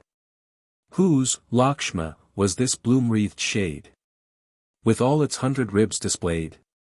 This screen, most meet for royal brow, with broken staff lies useless now. And these tall asses, goblin-faced, with plates of golden harness graced, whose hideous forms are stained with gore. Who is the lord whose yoke they bore? Whose was this pierced and broken car, that shoots a flame-like blaze afar? Whose these spent shafts at random spread, each fearful with its iron head, with golden mountings fair to see, long as a chariot's axle-tree? These quivers see, which, rent in twain, their sheaves of arrows still contain. Whose was this driver, dead and cold? His hands the whip and reins still hold. See, Lakshma, here the foot I trace of man, nay, one of giant race. The hatred that I nursed of old grows mightier now 100-fold. Against these giants, fierce of heart, who change their forms by magic art. Slain, eaten by the giant press. Or stolen is the votaress. Nor could her virtue bring defense. To Sita seized and hurried hence. Oh, if my love be slain or lost, all hope of bliss for me is crossed. The power of all the worlds were vain. To bring one joy to soothe my pain. The spirits with their blinded eyes would look in wonder, and despise the Lord who made the worlds, the great Creator when compassionate. And so, I ween, the immortals turn cold eyes upon me now, and spurn the weakling prompt at pity's call, devoted to the good of all. But from this day behold me changed, from every gentle grace estranged. Now be it mine all life to slay, and sweep these cursed fiends away. As the great sun leaps up the sky, and the cold moonbeams fade and die, so vengeance rises in my breast, one passion conquering all the rest. Gandharvs in their radiant place, the Yakshas, and the giant race, Kinnars and men shall look in vain, for joy they ne'er shall see again. The anguish of my great despair, O Lakshma, fills the heaven and air. And I in wrath all life will slay, within the triple world today. Unless the gods in heaven who dwell restore my Sita safe and well. I armed with all the fires of fate, the triple world will devastate. The troubled stars from heaven shall fall, the moon be wrapped in gloomy pall. The fire be quenched, the wind be stilled, the radiant sun grow dark and chilled. Crushed every mountain's towering pride, and every lake and river dried. Dead every creeper, plant, and tree, and lost for aye the mighty sea. Thou shalt the world this day behold, in wild disorder uncontrolled, with dying life which naught defends. From the fierce storm my bowstring sends my shafts this day, for Sita's sake. The life of every fiend shall take. The gods this day shall see the force that wings my arrows on their course, and mark how far that course is held by my unsparing wrath impelled. No god, not one of Daitya strain, goblin or Rakshas shall remain. My wrath shall end the worlds, and all demons and gods therewith shall fall. Each world which gods, the Danav race, and giants make their dwelling place, shall fall beneath my arrows sent. In fury when my bow is bent, the arrows loosen from my string, confusion on the world shall bring. For she is lost or breathes no more, nor will the gods my love restore. Hence all on earth with life and breath, this day I dedicate to death. All, till my darling they reveal, the fury of my shafts shall feel. Thus as he spake by rage impelled, red grew his eyes, his fierce lips swelled. His bark coat round his form he drew, and coiled his hermit braids anew. Like Rudra when he yearned to slay the demon Tripur in the fray, so looked the hero brave and wise, the fury flashing from his eyes. Then Rama, conqueror of the foe, from Lakshma's hand received his bow, strained the great string, and laid thereon a deadly dart that flashed and shone, and spake these words as fierce in ire as he who ends the worlds with fire.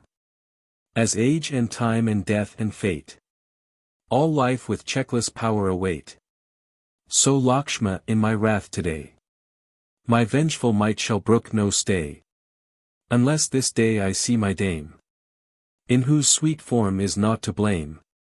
Yea, as before, my love behold, fair with bright teeth and perfect mold.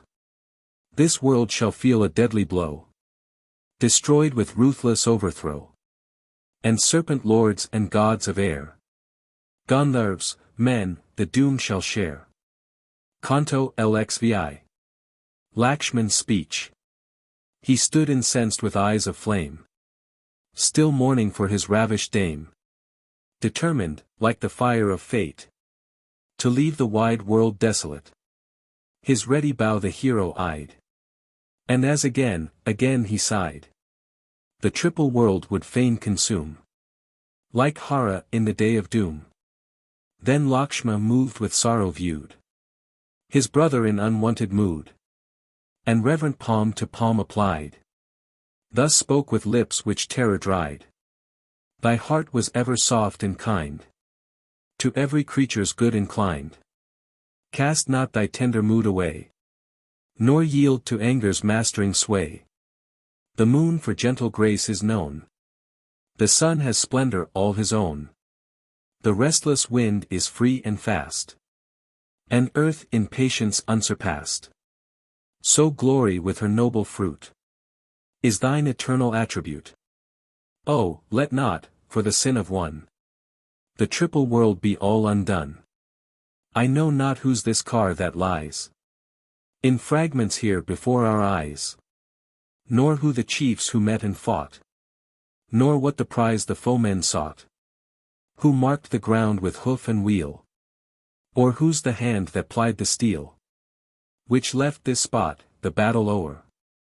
Thus sadly died with drops of gore. Searching with utmost care I view the signs of one and not of two. Where'er I turn mine eyes I trace no mighty host about the place. Then mete not out for one offense this all-involving recompense. For kings should use the sword they bear, but mild in time should learn to spare. Thou, ever moved by misery's call, wast the great hope and stay of all. Throughout this world who would not blame this outrage on thy ravished dame? Gandharvs, Danavs, gods, the trees, the rocks, the rivers, and the seas, can ne'er in aught thy soul offend, as one whom holiest rites befriend. But him who dared to steal the dame, pursue, O king, with ceaseless aim. With me, the hermit's holy band, and thy great bow to arm thy hand, by every mighty flood will seek each wood, each hill from base to peak. To the fair homes of gods will fly, and bright Gandharvs in the sky, until we reach, where'er he be, the wretch who stole thy spouse from thee. Then if the gods will not restore thy Sita when the search is o'er, then, royal lord of Kosal's land, no longer hold thy vengeful hand. If meekness, prayer, and right be weak, to bring thee back the dame we seek. Up, brother, with a deadly shower of gold-bright shafts thy foes o'erpower, fierce as the flashing levin sent from King Mahendra's firmament. Canto LXVI. Rama appeased. As Rama, pierced by sorrow's sting, lamented like a helpless thing, and by his mighty woe distraught, was lost in maze of troubled thought. Sumitra's son with loving care consoled him in his wild despair, and while his feet he gently pressed, with words like these the chief addressed. For sternest vow and noblest deed was Dasaratha blessed with seed. Thee for his son the king obtained, like Amrit by the gods regained. Thy gentle graces won his heart, and all too weak to live apart, the monarch died, as Bharat told, and lives on high mid gods enrolled. If thou, O Rama, wilt not bear this grief which fills thee with despair, how shall a weaker man e'er hope, infirm and mean, with woe to cope? Take heart, I pray thee, noblest chief. What man who breathes is free from grief? Misfortunes come and burn like flame, then fly as quickly as they came. Yayati son of Nahush reigned, with Indra on the throne he gained, but falling for a light offense, he mourned a while the consequence. Vaishya, reverend saint and sage, priest of our sire from youth to age, begot 100 sons, but they were smitten in a single day. And she, the queen whom all revere. The mother whom we hold so dear. The earth herself not seldom feels fierce fever when she shakes and reels. And those twin lights, the world's great eyes, on which the universe relies, does not eclipse at times assail their brilliance till their fires grow pale. The mighty powers, the immortal blessed, bend to a law which none contest. No God, no bodied life is free from conquering fate's supreme decree. E'en Sakra's self must reap the meed of virtue and of sinful deed. And O great Lord of men, wilt thou, helpless beneath thy misery bow? No, if thy dame be lost or dead. O hero, still be comforted, nor yield for ever to thy woe. Mastered like the mean and low. Thy peers, with keen far-reaching eyes, spend not their hours in ceaseless sighs. In dire distress, in whelming ill, their manly looks are hopeful still. To this, great chief, thy reason bend, and earnestly the truth propend. By reason's aid the wisest learn the good and evil to discern. With sin and goodness scarcely known, faint light by checkered lives is shown. Without some clear undoubted deed, we mark not how the fruits succeed. In time of old, O thou most brave, to me thy lips such counsel gave. The Hespadi can scarcely find new wisdom to instruct thy mind. For thine is wit and genius high, meet for the children of the sky. I rouse that heart benumbed by pain, and call to vigorous life again. Be manly godlike vigor shown. Put forth that noblest strength, thine own. Strive, best of old Ikshvaku's strain. Strive till the conquered foe be slain. Where is the profit or the joy, if thy fierce rage the worlds destroy? Search till thou find the guilty foe, then let thy hand no mercy show. Canto LXVI.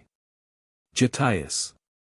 Thus faithful Lakshma strove to cheer the prince with counsel wise and clear, who, prompt to seize the pith of all, let not that wisdom idly fall.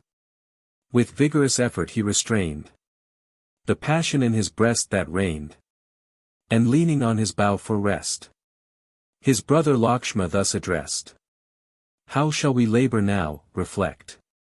Whither again our search direct? Brother, what plan canst thou devise to bring her to these longing eyes? To him by toil and sorrow tried, the prudent Lakshma thus replied.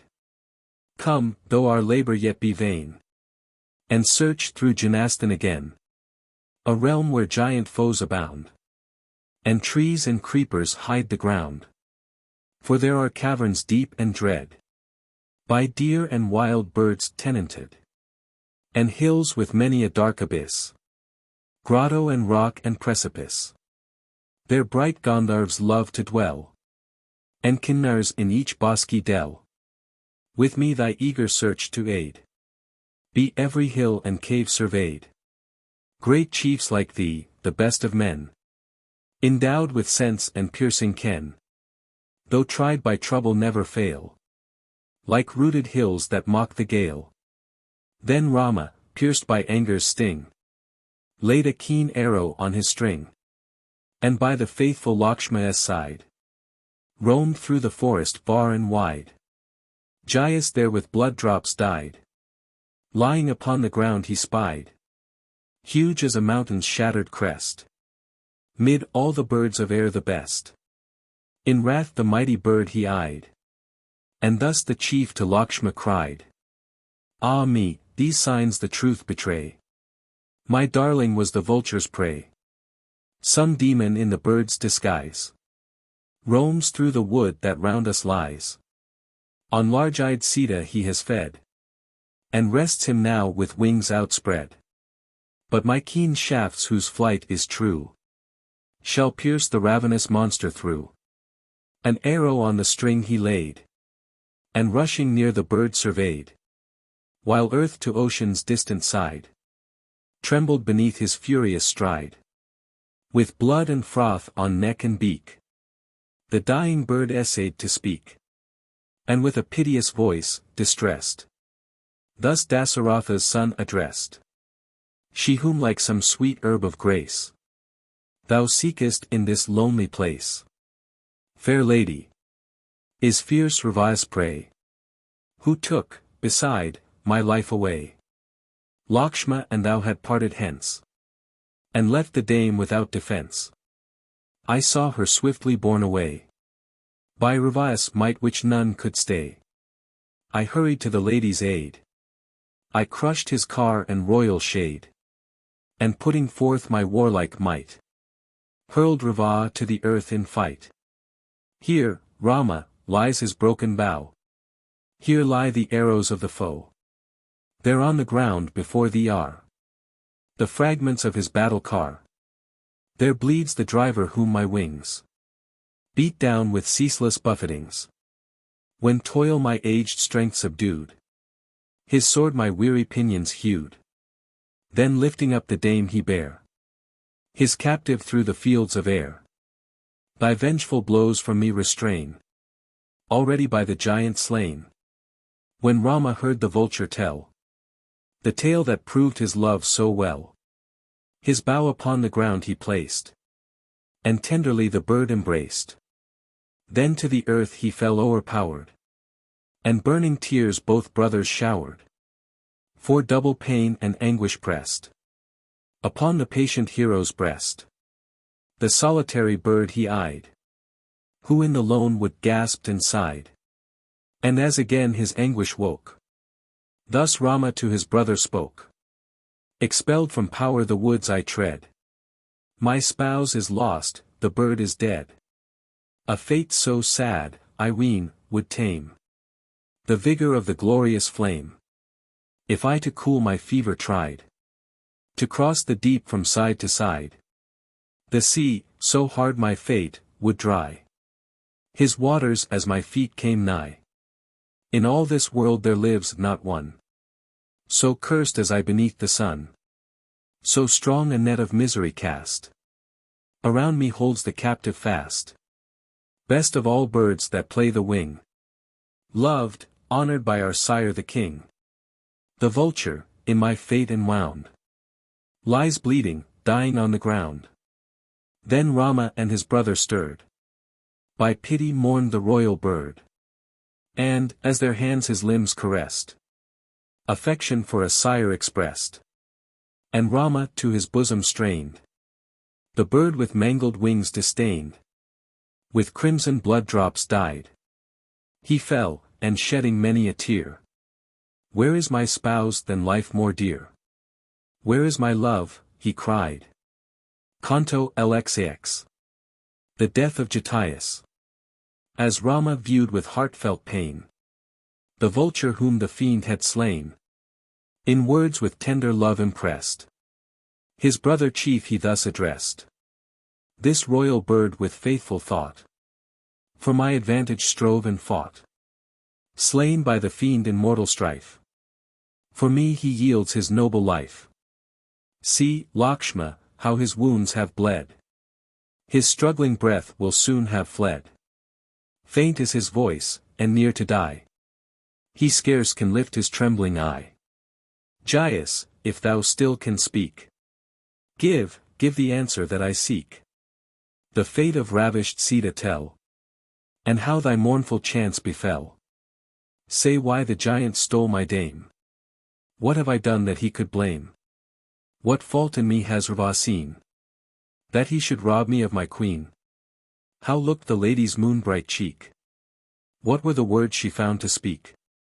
His strength, his might, his deeds declare, and tell the form he loves to wear. To all my questions make reply. Where does the giant's dwelling lie? The noble bird his glance is bent on Rama as he made lament, and in low accents faint and weak, with anguish thus began to speak. Fierce Rava, king of giant race, stole Sita from thy dwelling place. He calls his magic art to aid, with wind and cloud and gloomy shade. when in the fight my power was spent. My wearied wings he cleft and rent. Then round the dame his arms he threw, and to the southern region flew. O Ragu's son, I gasp for breath. My swimming sight is dim in death. E'en now before my vision pass bright trees of gold with hair of grass. The hour the impious robber chose brings on the thief a flood of woes. The giant in his haste forgot 'twas Vinda's hour, or heeded not. Those robbed at such a time obtain their plundered store and wealth again.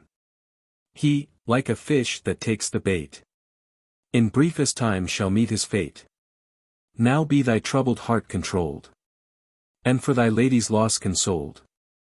For thou wilt slay the fiend in fight, and with thy dame have new delight. With senses clear, though sorely tried, the royal vulture thus replied, while as he sank beneath his pain, forth rushed the tide of blood again. Him, brother of the Lord of Gold, Visrava's self begot of old. Thus spoke the bird, and stained with gore, resigned the breath that came no more. Speak, speak again, thus Rama cried, with reverent palm to palm applied. But from the frame the spirit fled, and to the ski region sped. The breath of life had passed away. Stretched on the ground the body lay, when Rama saw the vulture lie, huge as a hill, with darksome eye, with many a poignant woe distressed. His brother chief he thus addressed: amid these haunted shades content, full many a year this bird has spent his life in home of giants past. In dark wood he dies at last. The years in lengthened course have fled, untroubled o'er the vulture's head. And now he lies in death, for none the stern decrees of fate may shun. See, Lakshma, how the vulture fell, while for my sake he battled well, and strove to free with onset bold my Sita from the giant's hold. Supreme amid the vulture kind, his ancient rule the bird resigned, and conquered in the fruitless strife, gave for my sake his noble life. O Lakshma, many a time we see great souls who keep the law's decree, with whom the weak sure refuge find in creatures of inferior kind. The loss of her, my darling queen, strikes with a pang less fiercely keen than now this slaughtered bird to see, who nobly fought and died for me. As Dasaratha, good and great, was glorious in his high estate, honored by all, to all endeared, so was this royal bird revered. Bring fuel for the funeral rite. These hands the solemn fire shall light, and on the burning pyre shall lay the bird who died for me today. Now on the gathered wood shall lie the lord of all the birds that fly, and I will burn with honors due my champion whom the giant slew. O royal bird of noblest heart, graced with all funeral rites depart to bright celestial seats above, rewarded for thy faithful love. Dwell in thy happy home with those whose constant fires of worship rose, live blessed amid the unyielding brave, and those who land in largest gave sore grief upon his bosom weighed, as on the pyre the bird he laid, and bade the kindled flame ascend to burn the body of his friend. Then with his brother by his side, the hero to the forest hied. There many a stately deer he slew, the flesh around the bird to strew. The venison into balls he made, and on fair grass before him laid. Then that the parted soul might rise, and find free passage to the skies. Each solemn word and text he said, which Brahmins utter o'er the dead. Then hastening went the princely pair to bright Godavari, and there libations of the stream they poured, in honor of the vulture lord, with solemn ritual to the slain, as scripture's holy texts ordain. Thus offerings to the bird they gave, and bathed their bodies in the wave.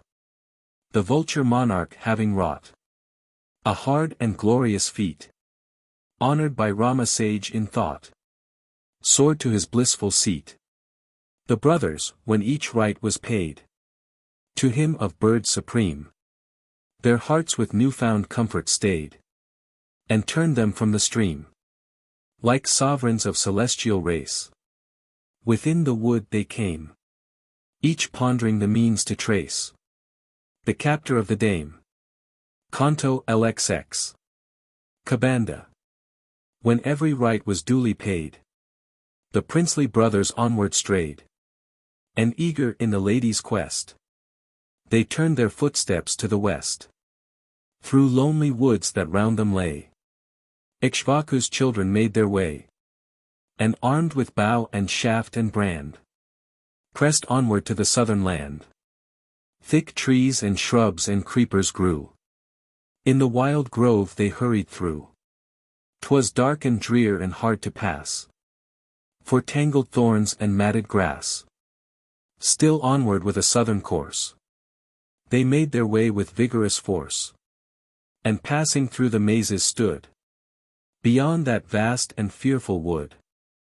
With toil and hardship yet unspent, 3 leagues from Janastan they went, and speeding on their way at last, within the wood of Crauncha passed, a fearful forest wild and black, as some huge pile of cloudy wrack, filled with all birds and beasts, where grew bright blooms of every varied hue, on Sita bending every thought. Through all the mighty wood they sought, and at the lady's loss dismayed, here for a while and there they stayed. Then turning farther eastward they pursued 3 leagues their weary way, past Crauncha's wood and reached the grove, where elephants rejoiced to rove. The chiefs that awful wood surveyed, where deer and wild birds filled each glade, where scarce a step the foot could take, for tangled shrub and tree and brake. There in a mountain's woody side, a cave the royal brothers spied, with dread abysses deep as hell, where darkness never ceased to dwell. When, pressing on, the lords of men stood near the entrance of the den, they saw within the dark recess a huge misshapen giantess, a thing the timid heart that shook, with fearful shape and savage look. Terrific fiend, her voice was fierce, long were her teeth to rend and pierce. The monster gorged her horrid feast of flesh of many a savage beast, while her long locks, at random flung, dishevelled o'er her shoulders hung. Their eyes the royal brothers raised, and on the fearful monster gazed.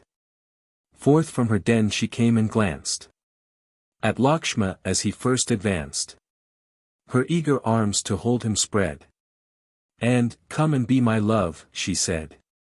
Then as she held him to her breast, the prince in words like these addressed: "Behold thy treasure fond and fair. Ayamuki the name I bear. In thickets of each lofty hill, on islets of each brook and rill, with me delighted shalt thou play, and live for many a lengthened day." Enraged he heard the monster woo. His ready sword he swiftly drew, and the sharp steel that quelled his foes cut through her breast and ear and nose. Thus mangled by his vengeful sword, in rage and pain the demon roared, and hideous with her awful face, sped to her secret dwelling place. Soon as the fiend had fled from sight, the brothers, dauntless in their might, reached a wild forest dark and dread, whose tangled ways were hard to tread. Then bravest Lakshma, virtuous youth, the friend of purity and truth, with reverent palm to palm applied, thus to his glorious brother cried: "My arm presaging throbs amain, my troubled heart is sick with pain, and cheerless omens ill portend, where'er my anxious eyes I bend. Dear brother, hear my words, advance, resolved and armed for every chance. For every sign I mark today foretells a peril in the way. This bird of most ill-omened note, loud screaming with discordant throat, announces with a warning cry that strife and victory are nigh. Then as the chiefs their search pursued throughout the dreary solitude, they heard amazed a mighty sound that broke the very trees around, as though a furious tempest passed, crushing the wood beneath its blast. Then Rama raised his trusty sword, and both the hidden cause explored. There stood before their wondering eyes a fiend broad-chested, huge of size. A vast misshapen trunk they saw, in height surpassing nature's law. It stood before them dire and dread, without a neck, without a head, tall as some hill aloft in air. Its limbs were clothed with bristling hair, and deep below the monster's waist his vast misshapen mouth was placed. His form was huge, his voice was loud, as some dark-tinted thunder cloud. Forth from his ample chest there came a brilliance as of gushing flame. Beneath long lashes, dark and keen, the monster's single eye was seen. Deep in his chest, long, fiercely bright, it glittered with terrific light. He swallowed down his savage fare of lion, bird, and slaughtered bear, and with huge teeth exposed to view, o'er his great lips his tongue he drew.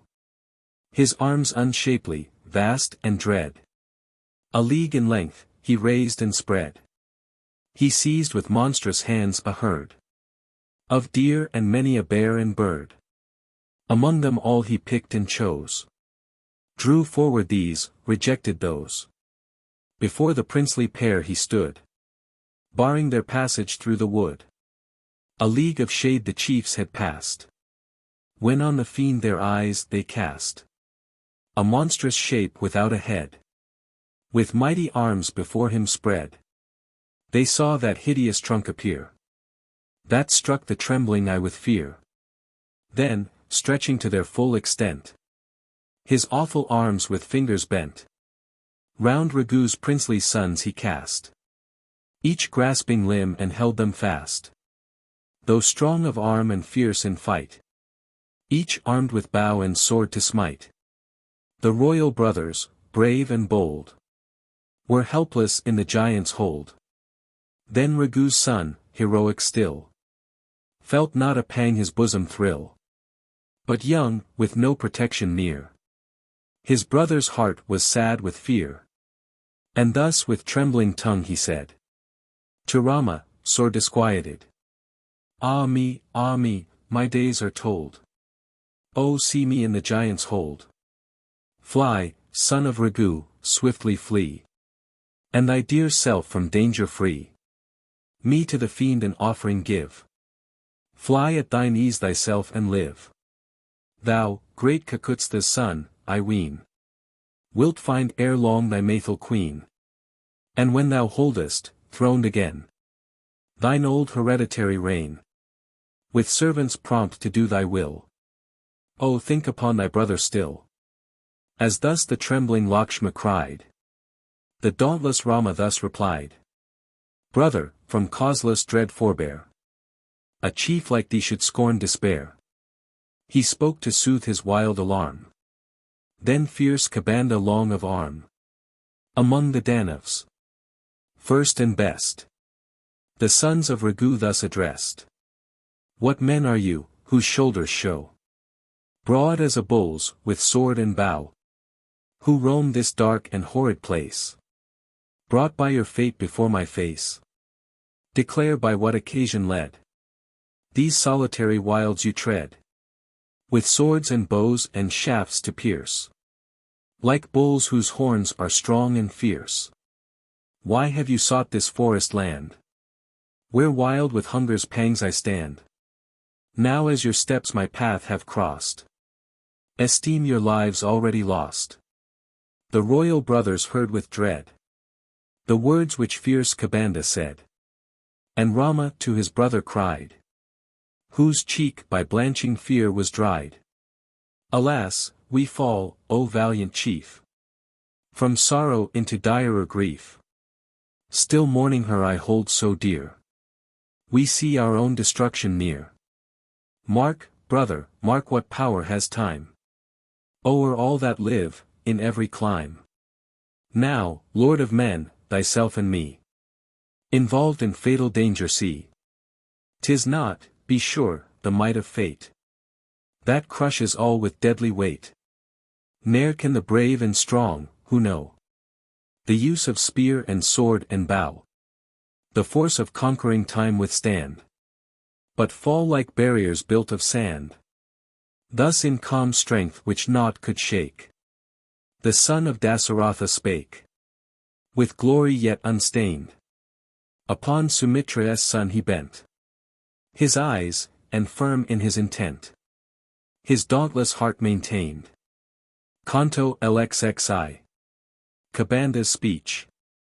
Kabanda saw each chieftain stand, imprisoned by his mighty hand, which like a snare around him pressed.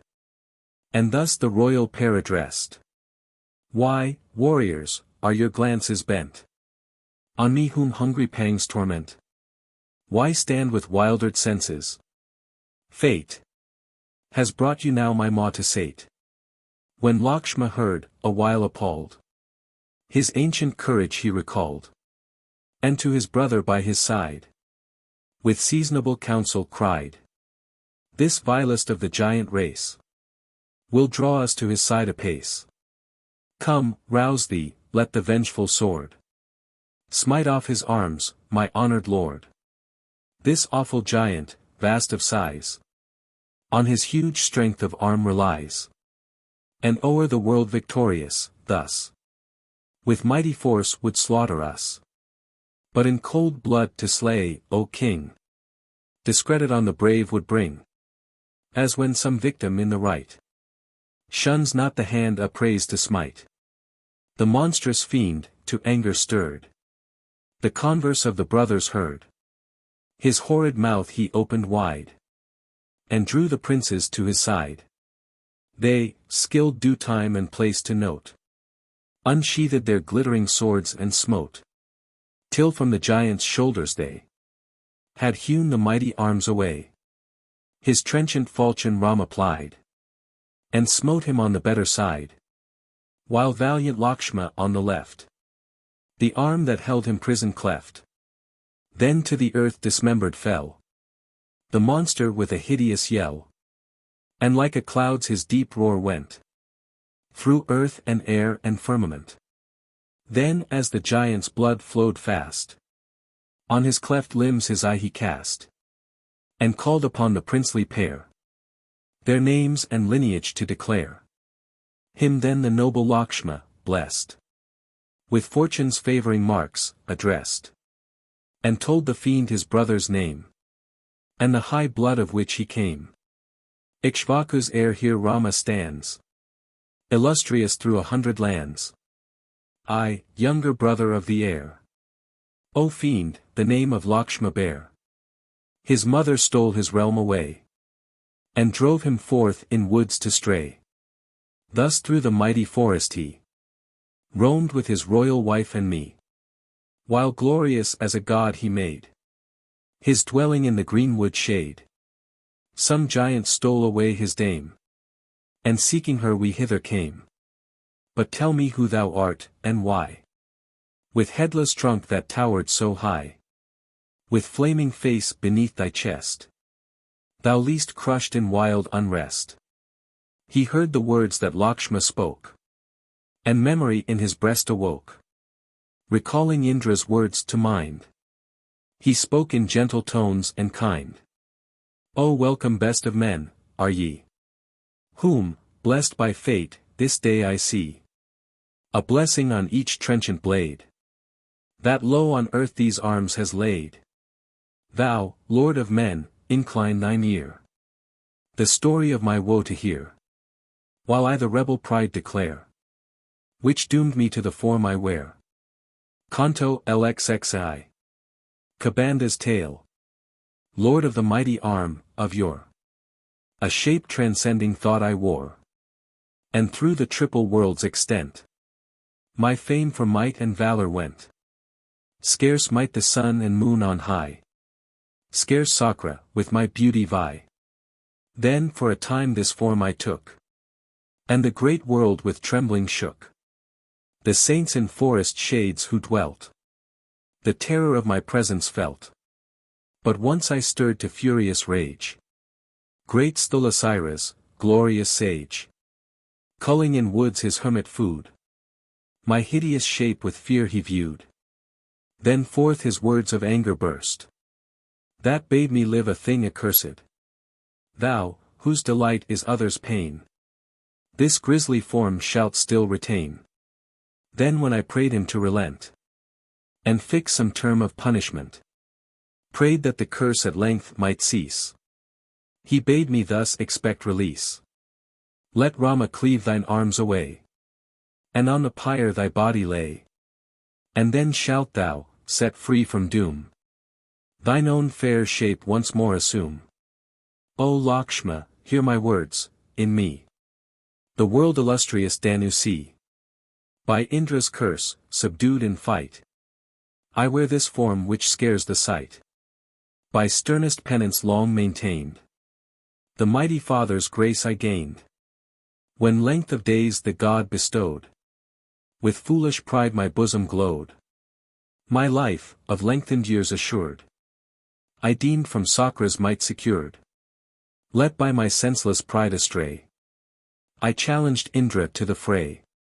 A flaming bolt with many a knot, with his terrific arm he shot. And straight my head and thighs compressed, were buried in my bulky chest. Deaf to each prayer and piteous call, he sent me not to Yama's hall. Thy prayers and cries, he said, are vain. The Father's word must true remain. But how may lengthened life be spent? By one the bolt has torn and rent. How can I live, I cried, unfed, with shattered face and thighs and head? As thus I spoke his grace to crave, arms each a league in length he gave, and opened in my chest beneath, this mouth supplied with fearful teeth. So my huge arms I used to cast round woodland creatures as they passed, and fed within the forest here, on lion, tiger, pard, and deer. Then Indra spake to soothe my grief, when Rama and his brother chief, from thy huge bulk those arms shall cleave. Then shall the skies thy soul receive, disguised in this terrific shape. I let no woodland thing escape, and still my longing soul was pleased. We near my arms a victim seized, for in these arms I fondly thought, would Rama's self at last be caught. Thus hoping, toiling many a day, I yearned to cast my life away. And here, my Lord, thou standest now. Blessings be thine. For none but thou could cleave my arms with trenchant stroke. True are the words the hermit spoke. Now let me, best of warriors, lend my counsel, and thy plans befriend, and aid thee with advice in turn. If thou with fire my course wilt burn, as thus the mighty Danu prayed, with offer of his friendly aid, while Lakshma gazed with anxious eye, the virtuous Rama made reply. Lakshma and I through forest shade, from Janastan a while had strayed. When none was near her, Rava came, and bore away my glorious dame. The giant's form and size unknown, I learn as yet his name alone. Not yet the power and might we know, or dwelling of the monstrous foe. With none our helpless feet to guide, we wander here by sorrow tried. Let pity move thee to requite our service in the funeral rite. Our hands shall bring the boughs that, dry, where elephants have rent them, lie. Then dig a pit, and light the fire, to burn thee as the laws require. Do thou as meet of this declare, who stole my spouse, his dwelling where? Oh, if thou can, I pray thee say, and let this grace our deeds repay. Danu had lent attentive ear. The words which Rama spoke to hear. And thus, a speaker skilled and tried. To that great orator replied. No heavenly lore my soul endows. Not know I of thy faithful spouse. Yet will I, when my shape I wear, him who will tell thee all declare. Then, Rama, will my lips disclose. His name who well that giant knows. But till the flames my course devour, this hidden knowledge mocks my power. For through that curse's withering taint, my knowledge now is small and faint. Unknown the giant's very name, who bore away the faithful dame. Cursed for my evil deeds I wore, a shape which all the worlds abhor. Now ere with wearied steeds the sun, through western skies his course have run. Deep in a pit my body lay, and burn it in the wonted way. When in the grave my corse is placed, with fire and funeral honors graced. Then I, great chief, his name will tell, who knows the giant robber well. With him, who guides his life aright, in league of trusting love unite. And he, O valiant prince, will be a faithful friend and aid to thee. For, Rama, to his searching eyes, the triple world uncovered lies. For some dark cause of old, I ween, through all the spheres his ways have been. Canto LXXI. Kabanda's counsel. The monster ceased, the princely pair heard great Kabanda's eager prayer. Within a mountain cave they sped, where kindled fire with care they fed. Then Lakshma in his mighty hands brought ample store of lighted brands, and to a pile of logs applied the flame that ran from side to side. The spreading glow with gentle force consumed Kabanda's mighty course, till the unresting flames had drunk the marrow of the monstrous trunk. As balls of butter melt away amid the fires that o'er them play. Then from the pyre, like flame that glows, undimmed by cloudy smoke, he rose. In garments pure of spot or speck, a heavenly wreath about his neck, resplendent in his bright attire, he sprang exultant from the pyre. While from neck, arm, and foot was sent the flash of gold and ornament. High on a chariot, bright of hue, which swans of fairest pinion drew, he filled each region of the air with splendid glow reflected there. Then in the sky he stayed his car, and called to Rama from afar. Hear, chieftain, while my lips explain the means to win thy spouse again. 6 plans, O prince, the wise pursue, to reach the aims we hold in view. When evils ripening sorely press, they load the wretch with new distress. So thou and Lakshma, tried by woe, have felt at last a fiercer blow, and plunged in bitterest grief today. Lament thy consort torn away. There is no course but this, attend. Make, best of friends, that chief thy friend. Unless his prospering help thou gain, thy plans and hopes must all be vain. O Rama, hear my words, and seek Sugriva, for of him I speak. His brother Bali, Indra's son, expelled him when the fight was won. With 4 great chieftains, faithful still, he dwells on Rishyamukha's hill.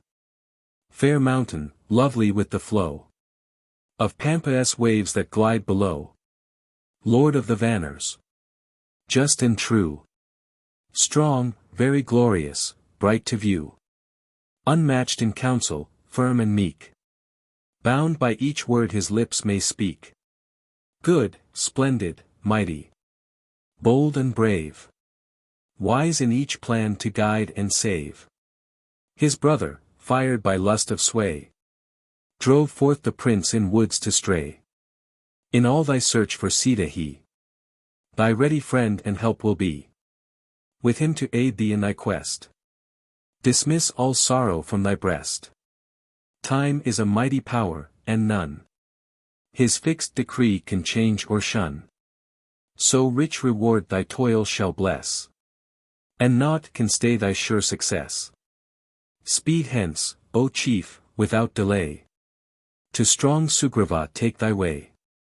This hour thy footsteps onward bend. And make that mighty prince thy friend. With him before the attesting flame. In solemn truth alliance frame. Nor wilt thou, if thy heart be wise, Sugriva, Vanner king, despise. Of boundless strength, all shapes he wears. He hearkens to a suppliant's prayers. And, grateful for each kindly deed, will help and save in hour of need. And you, I ween, the power possess, to aid his hopes and give redress. He, let his cause succeed or fail, will help you, and you must prevail. A banished prince, in fear and woe, he roams where Pampas waters flow. True offspring of the Lord of Light, expelled by Bali's conquering might. Go, Ragu's son, that chieftain seek, who dwells on Rishyamukha's peak. Before the flame thy weapons cast, and bind the bonds of friendship fast.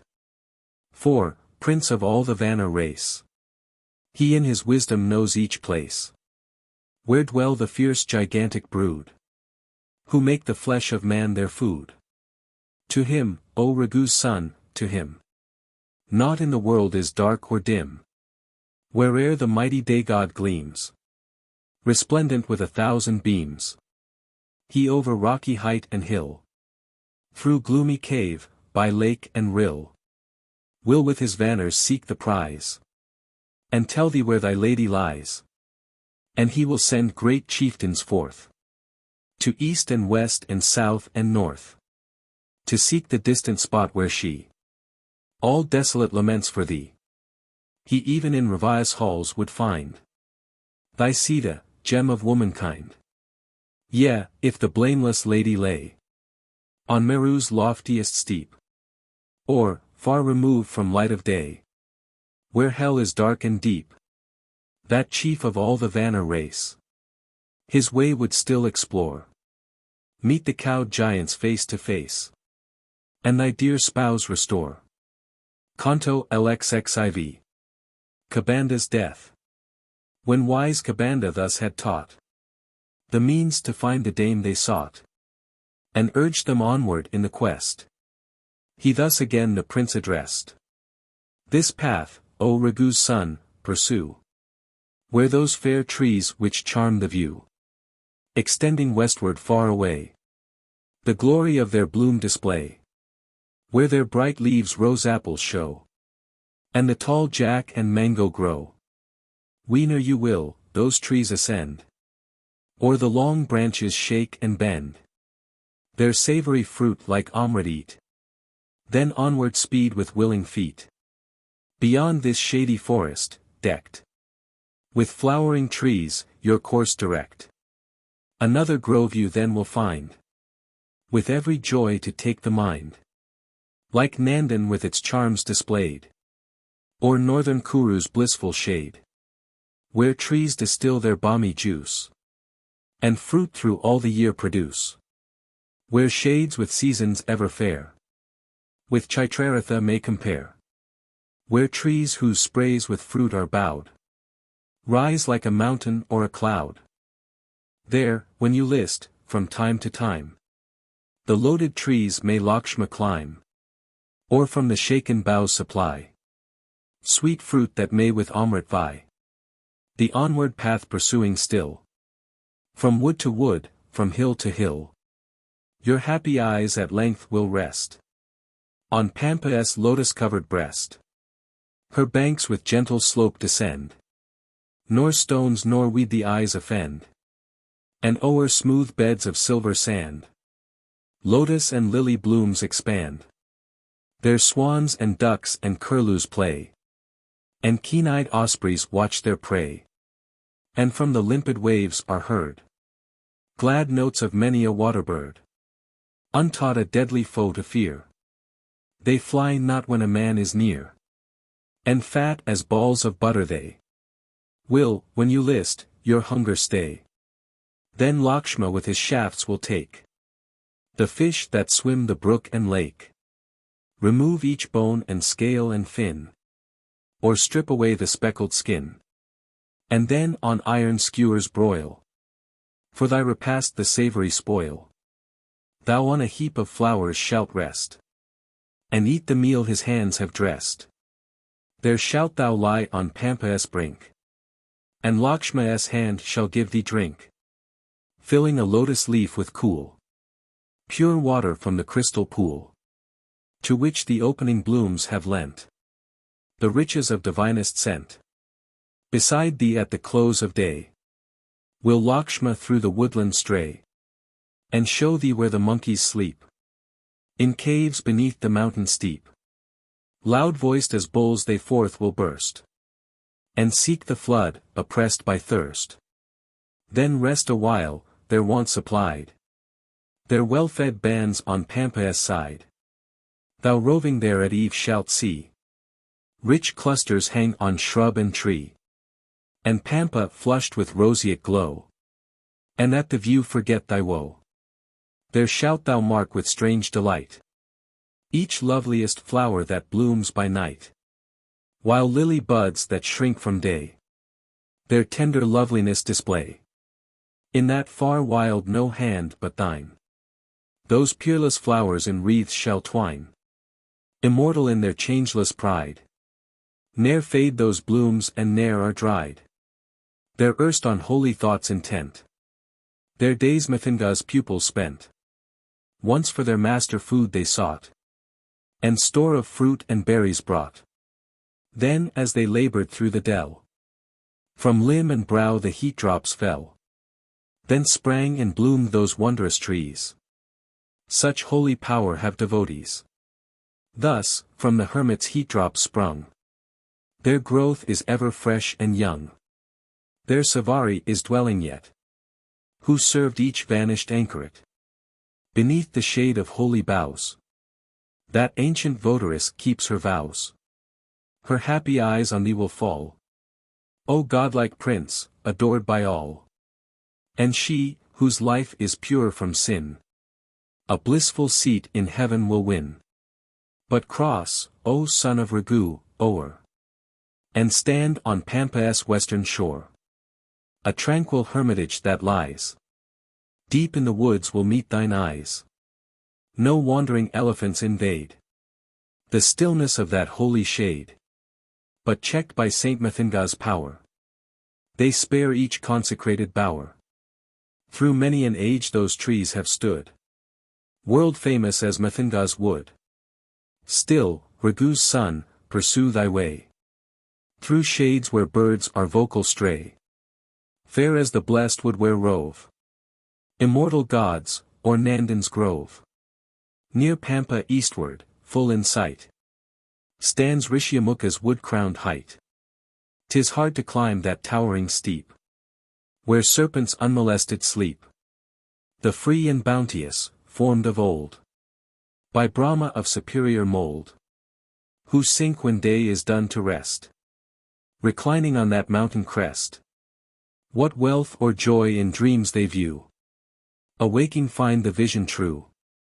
But if a villain stained with crime that holy hill presume to climb, the giants in their fury sweep from the hill top the wretch asleep. There loud and long is heard the roar of elephants on Pampa's shore, who near Mithunga's dwelling stray, and in those waters bathe and play. A while they revel by the flood, their temples stained with streams like blood. Then wander far away dispersed, dark as huge clouds before they burst. But ere they part they drink their fill of bright pure water from the rill, delightful to the touch, where meet scents of all flowers divinely sweet. Then speeding from the river side, deep in the sheltering thicket hide. Then bears and tigers shalt thou view, whose soft skins show the sapphire's hue.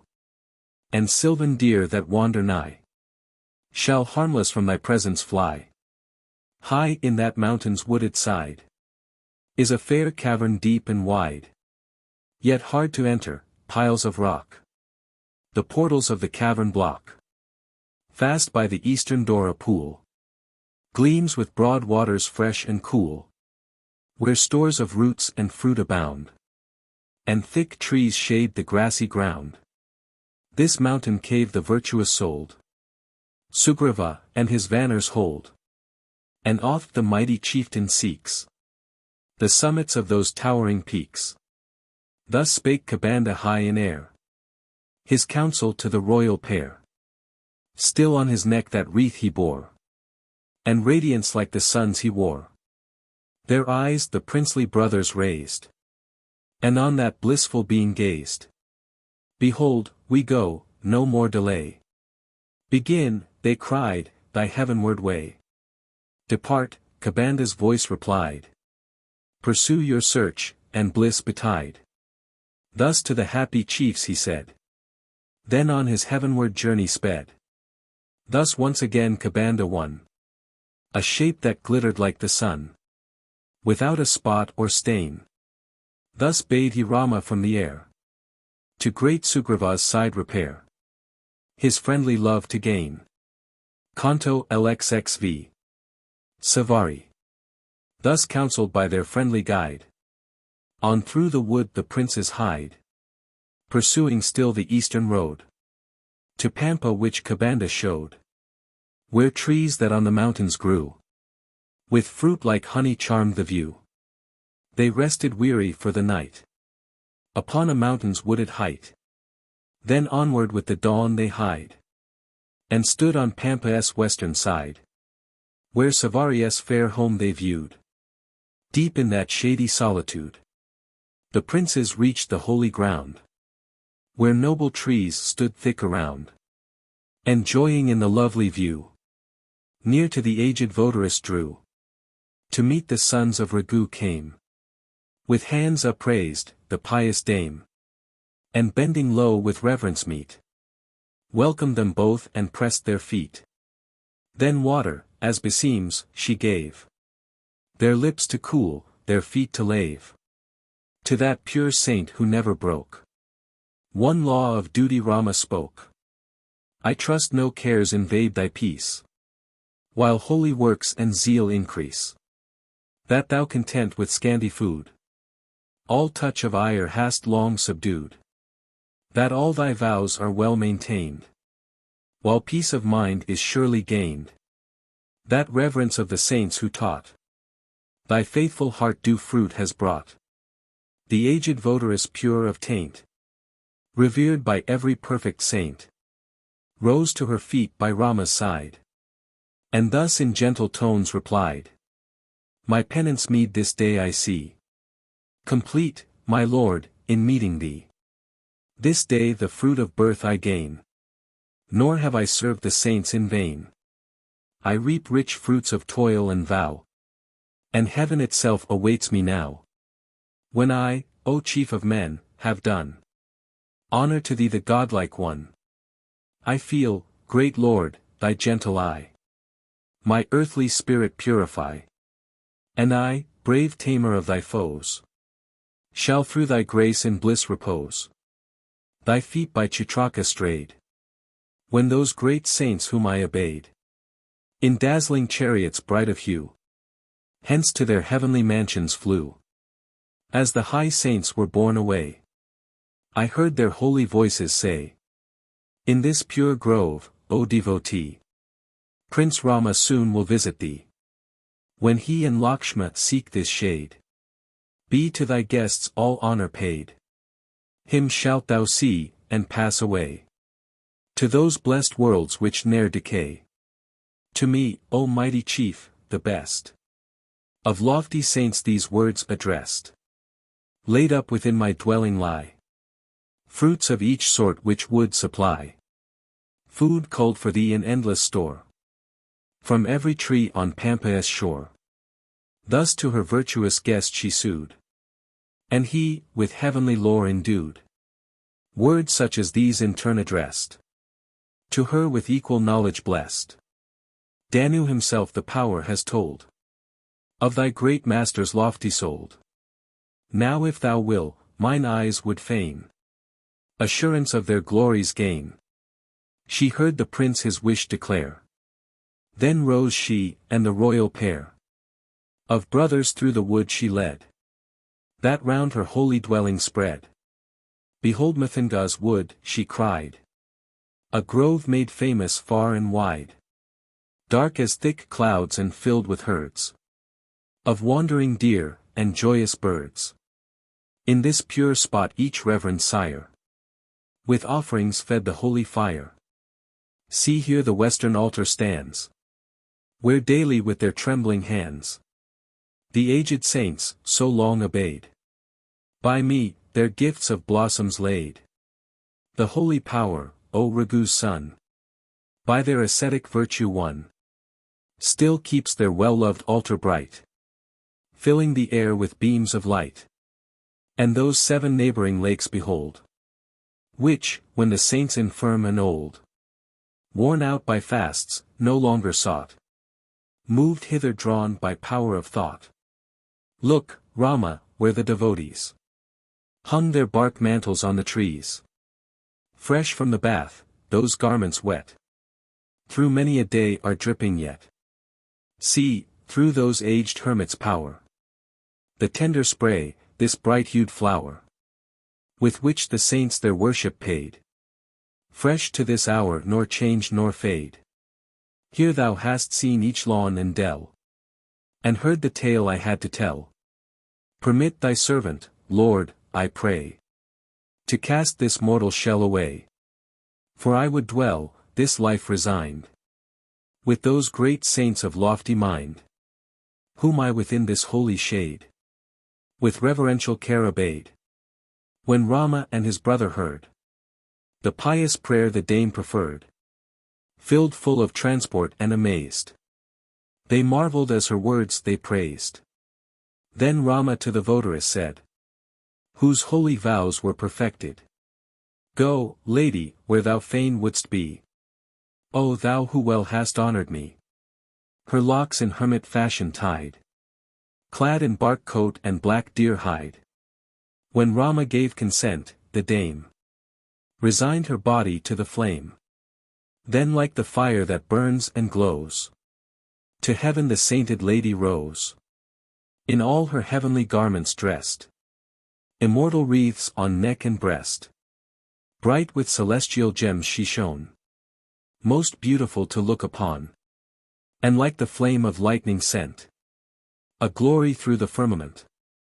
That holy sphere the dame attained, by depth of contemplation gained, where roam high saints with spirits pure, in bliss that shall for aye endure. Canto LXXVI. Pampa. When Savari had sought the skies, and gained her splendid virtue's prize, Rama with Lakshma stayed to brood o'er the strange scenes their eyes had viewed. His mind upon those saints was bent, for power and might preeminent. And he to musing Lakshma spoke the thoughts that in his bosom woke.